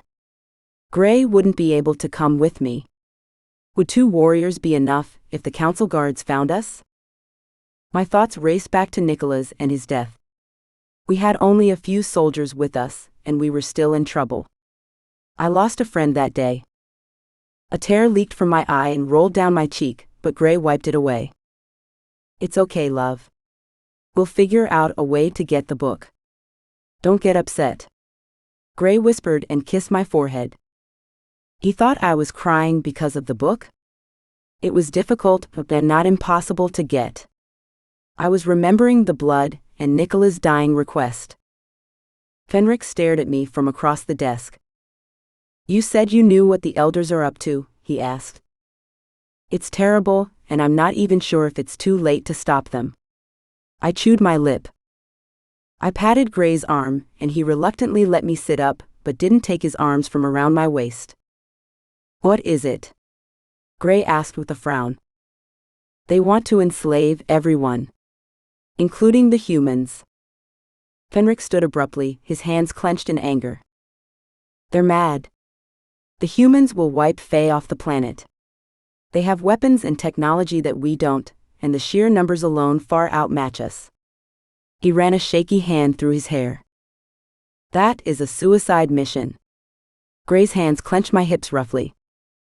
I don't know how long they have been plotting this. They could already have their plan in motion. I leaned my head back on Gray's shoulder and stared up at the ceiling. The Shifter, Gray said. They are behind it. I nodded because that was probably true. They were probably infiltrating the human world for a long time, setting everything in motion to enslave all the people they perceived as weaker than them. What do we do? I asked. I have a team going to rescue the Shifter from the human jail as we speak. They will get him out, and then we find out what happened to make the idiot shift. Gray shook his head. Fenric's eyes blazed with fury. Then we get the book and find a way to stop them. Dan ran into the room, his breathing shallow, as if he'd run up the stairs instead of taking the elevator. The team is back. They have the Shifter in holding, he said through wheezing breaths. That was quicker than I expected. Gray stood with me in his arms. I wiggled until he put me down. His arm snaked around my waist as he stomped to the door. I had already sent them when you asked. I didn't want to tell you because I wasn't sure how you would react. Dan's cheeks turned pink. Good instincts. We don't want our people coming up missing or being experimented on. Gray clapped him on the shoulder. We raced to the holding floor, unsure what we were going to find. The team that Dan assembled stood in the hall ragged, and a couple were bleeding. Report. Gray barked. The three men glanced between each other warily and shuffled their feet nervously. What was so concerning that they were afraid to speak? The one in the middle stepped forward. He had magic. There was a subtle buzz of it around him. He bowed his head in submission. This was not your average jailbreak, boss. We barely made it out alive. Explain, Gray ordered. His hand tensed on my thigh. That wasn't a human jail. The guards had magic. Every last one of them. Chapter 24. Gray. The fuck did you say? I growled. That was a typical human jail. How the fuck did a bunch of supernaturals get in there? It wasn't normal magic, boss. It was stronger and different from mine, the guy said. They're Fae? Aurelia asked with wide eyes. She turned to stare at me in horror. Why on earth would they take over the human jails when we had our own ways of dealing with our people? How long have they been here? I asked, but no one had the answers. I still needed to talk with the Shifter. Find out how he'd become the council's target. How they made him shift in front of the camera. Fenric scrubbed a hand over his face in frustration. We need to ask the Shifter, Fenric said through gritted teeth. Where is he? I asked the group. The guy in the middle pointed to a cell, a couple down from Karma. The man was lying on the cot in what looked like sleep. Was he checked by a healer? Aurelia frowned. No, he's been like that since we found him. I think he was drugged, the warlock said. Someone get a damn healer. I barked. Fenric waved me off. No need. I am a decent healer by Fae standards. I'm not exactly happy with Fae standards at the moment. I groaned. Watch it, Aurelia said. He's on our side. Plus your mate is Fae. Fenric held his hands over the man's body, and they glowed green with healing magic. The man moaned and blinked his eyes open. Where am I? He mumbled. This doesn't look like the human jail. That was no human jail, the warlock said. Did he really think it was a supernatural jail? But we just didn't have those for the most part. What's your name? I asked the shifter. His eyes locked on mine for only a second before he averted his gaze. Terran, my king, he said with his head bowed low. So you do know who I am then? I asked, raising a brow. Yes, I am very old, even though I don't look it. I knew your father before his passing all those years ago, he said sadly. We will get back to that in a minute. I glanced at Aurelia as her shoulders stiffened with his words. What is it you wish to know? Terran asked.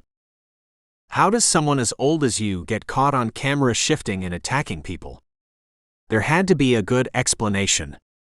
I didn't want this man dead, especially after the way we retrieved him. I don't know. There was something strange about the whole incident. He shook his head.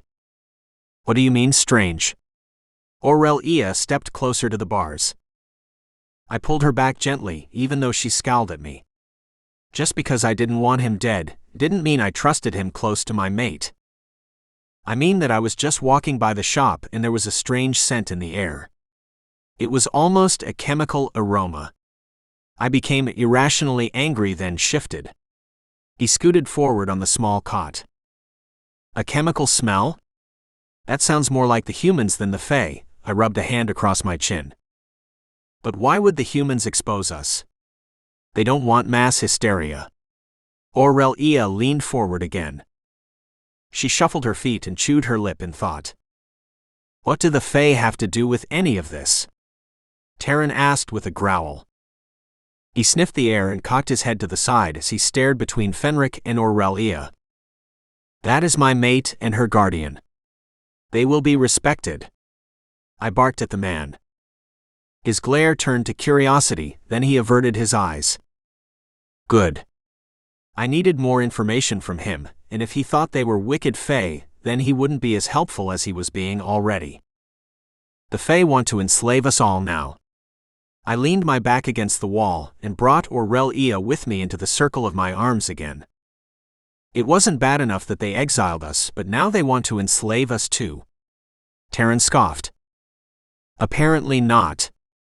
And this has their dirty dealings all over it. I stared the shifter down. How did you get on their list? Even after he was disgraced and executed, I was a supporter of your father. I was loud and attempted to rise up against our oppressors. They have long memories, it seems. He stood abruptly. I tensed along with Fenric. He took a step to block Aurelia from the shifter's view. Once a protector, always a protector. He wasn't dead, Aurelia's whisper was choked on a sob. Terran's gaze snapped to hers. There was anger in his eyes. The scent of his fury filled the space, and I nearly choked on the sour scent. You dare lie. I watched his execution with my own eyes. He took a threatening step forward, vibrating with rage. Watch your tone with the princess, mutt. I saw him alive and well and stuck in a cage next to hers. Fenric stomped to the bars. This conversation was devolving fast. We got almost everything we needed from the shifter, but something wasn't adding up. Easy, Fenric. He can't get to my mate, nor would he. Would you, Terran? I raised a brow. No, my king. I just don't believe it, he whispered. Whoever they killed was not the king. I made friends with Nicholas in that cell. Aurelia turned and buried her face in my chest as tears filled her eyes. This isn't the point. I rubbed Aurelia's back in soothing circles. What happened at the jail? You were unconscious until Fenric healed you. I was still shifting uncontrollably until they knocked me out with a needle. Then I woke up here. He glanced around the holding area. What the fuck did the humans come up with that could make a shifter go crazy like that, and why? Did the Fae have something to do with how that was made? I asked no one in particular. I think we are getting ahead of ourselves here, and I don't want to discuss plans in front of the other prisoners. Aurelia eyed Karma warily. Agreed. Fenric nodded, still glaring at Taryn. We should head back to the office and devise a plan. We can't really do anything about this mystery right now. I nudged Aurelia, and she turned to leave without a backward glance at either prisoner. She was getting the royal act down pretty quickly for someone who never had anything. I grinned. She would be my queen one day. I was glad she would live up to the title in every way. When we got into the elevator, I reached to push the button for the top when she grabbed my arm. Can we check on Freya first? She asked with tears pooling in her eyes. I could deny my mate nothing. What happened to the ruthless leader of the Syndicate? I used to be cold and unfeeling. This woman was going to be the death of that image. I nodded my head and pushed the button for the infirmary instead. Aurelia raced out of the elevator as soon as the doors opened, and I followed behind her to the room in which we'd left Freya. Fiona sat on the small cot with her head in her hands, silently sobbing. No, Aurelia gasped. Please no. What? I asked, searching the room for the sprite. Where was she? She had to be there. Where was Magna? What's going on? I croaked. Where is Freya? Fiona sniffled and turned her watery gaze on me. Her eyes were red-rimmed from crying, and I swore to the gods if this was one of their pranks, I would strangle them myself. She was injured too badly. Nothing that Magna did helped, Fiona sobbed. I was shaking my head, denying the truth before the words were even fully out of her mouth. No. Magna walked into the doorway and stopped, her expression grave. It wasn't that. They tainted her blood with something that would not allow her to heal. They experimented on her. They did what? Aurelia gasped. She sat like a stone on the bed next to Fiona, who was still quietly sobbing. It's like the Shifter, but different. I ran a hand down my face. It would seem so, Magna said softly. What the fuck was the council doing? Why were they experimenting on their own damn people? They were fucking monsters. I don't care how long it takes or what I have to do, I will see the council fall, I vowed. Aurelia stared at me sadly, probably already knowing who would make them all pay. This had all been firmly on her shoulders, and I had a feeling it was only the beginning of her trials. I'll kill him for this, she whispered. I would rather you not have blood on your hands. I pulled her into my arms. Too late. My soul is already stained with the blood of my enemies and my friends. I will end them all for this and for Nicola's. A single tear traced down her cheek before she swiped at it angrily. Let's go get this damn book so we can end this once and for all. I pulled her from the room. We didn't need to be in there anymore. The scent of death permeated the air and made my oversensitive nose twitch. Fenric. Aurelia called to the guard. Find my father. We are going to need his help if there are any problems. Fenric nodded and pushed the button to the elevator. I wrapped my arms around Aurelia and brushed a kiss across her forehead. Everything is moving so fast, but it feels like I'm standing still.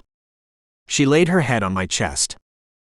Magna walked out of the room, leaving Fiona to her grief. You found your memories, princess? She asked. I did, and I understand so much more now. Aurelia nodded. Just by touch alone you can grant access to Faery. Magna said with a watery smile. What do you mean? Aurelia asked. I can't sift. You don't need to be able to sift.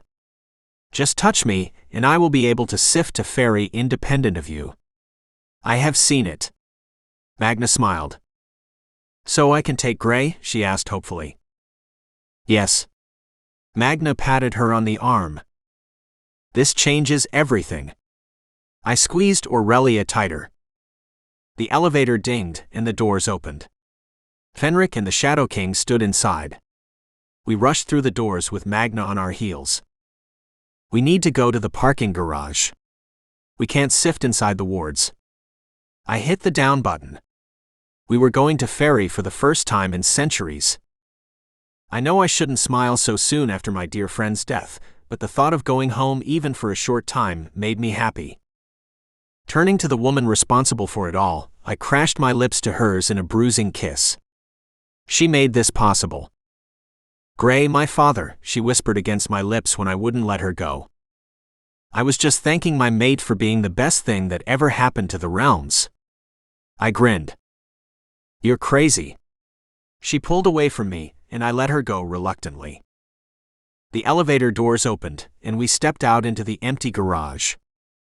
We didn't quite know what we were facing or what would happen when we got there, but we were going home, and I would have faced the doors of death to get that chance again. Chapter 25. Aurelia.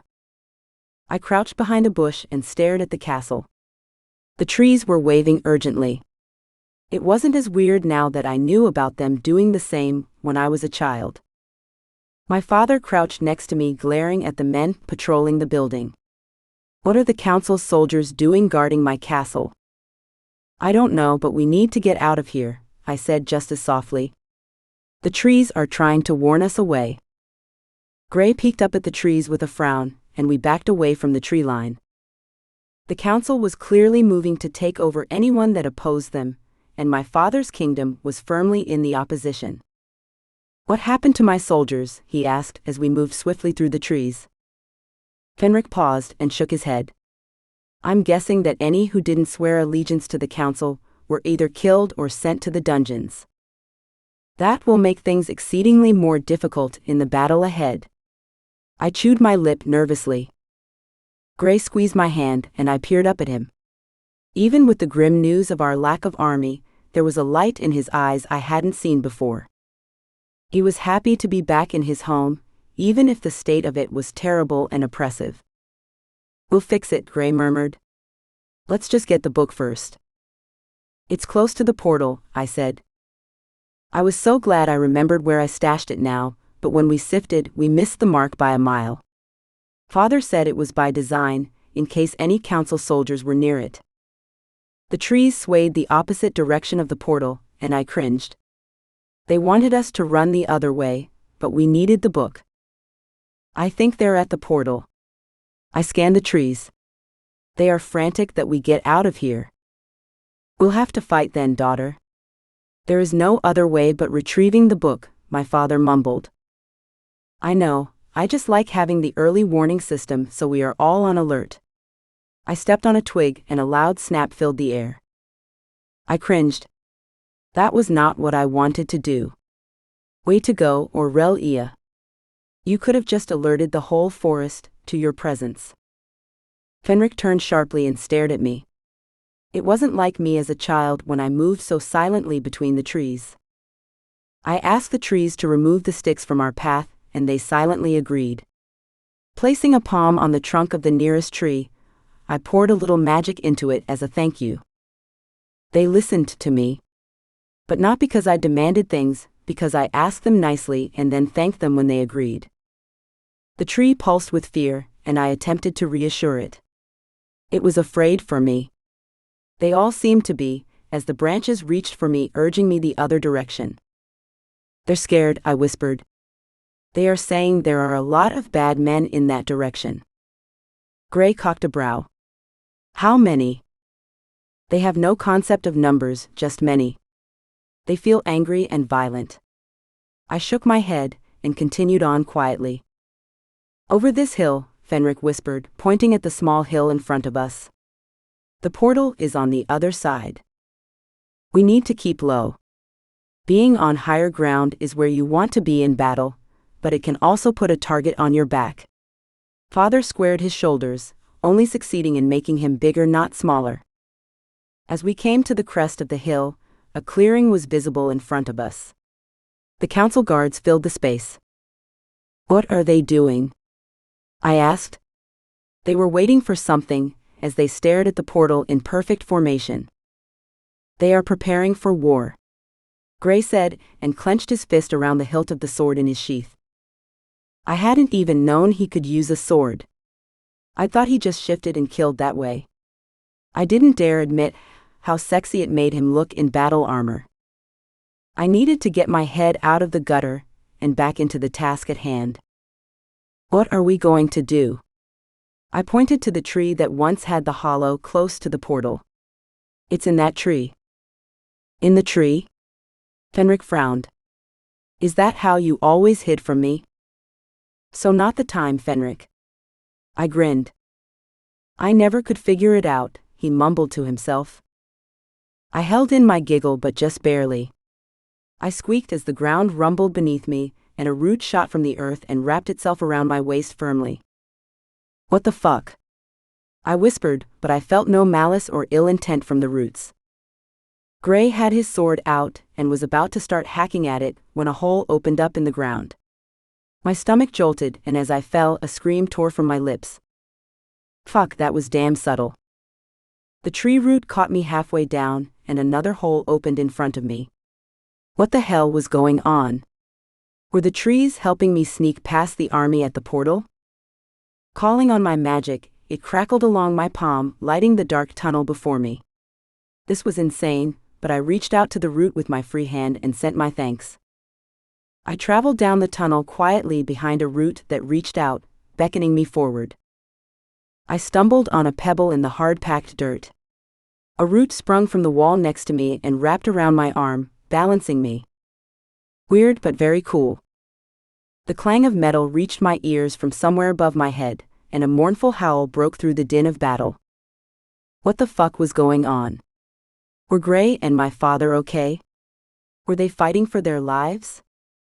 Panic seized me as I picked up my pace. The tree root beckoned me more frantically. I ran as fast as my feet would take me, begging the trees to help them in any way they could, but unsure if they could hear me. I had to believe I didn't put them all in danger with my scream of terror. I had to focus on the task at hand and pray to any gods that were listening that they would make it out alive. The route led me down a second tunnel, and silence filled the space. Were they still fighting up there, or did they flee? I hoped beyond hope that they had fled the giant army that had been waiting at the portal in battle formation. I needed them all to get out of this alive. I'd lost too much already. At the end of the tunnel, there was only a root and hard-packed earth. The root wrapped around me tightly again, and it lifted me in the air, the earth opening up into the hollow of the giant oak. It was smaller than I remembered, but the bushes still covered the entrance, keeping it hidden. I peeked out of the bush, and Ronaldo stood in front of the large army. 4 people were on their knees in front of him. He grinned down at them with the maliciousness only he could express. Gray struggled with the bonds, his eyes scanning the forest and his head held high. "You will never find her," he yelled, but a tear streaked his cheek. Did he think I was dead? Is that why he told Ronaldo he would never find me? I sat back on my heels and glanced between the others. My father's expression was thunderous, but he had his chin up. "The new realm order has already begun," Ronaldo said smugly. "And you 4 will be the first of the slaves." "No," I whispered so quietly no one would hear over the shouts of victory by the soldiers of the army as they clamped magic cuffs on my friends and family. A root nudged me from behind, and I turned. An old gold book sat in a bush of burnt orange leaves. It was the book I had been looking for, but now that everyone was captured, did it really matter? I couldn't sift, and my only transport was a portal, currently blocked by the enemy army. I grabbed the book, and it buzzed with recognition. This was most definitely the right book. I turned back to the army, wanting desperately to be with Gray and the others, but I was our only chance of survival now. I eyed the root, and nodded back to the way we came.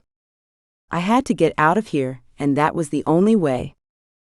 I would get my friends and family back, and end the Elder Council, even if I had to die in the process. "Can you take me to the dungeons without being seen?" I whispered to the root. An idea was forming. If I was going to defeat an army, I needed to free an army of my own. I would be the princess I was born to be. I would be their queen, and lead them into victory. I just needed to rescue them from my father's dungeon first. The final book in the Wicked Fae trilogy is coming soon. Pre-order here.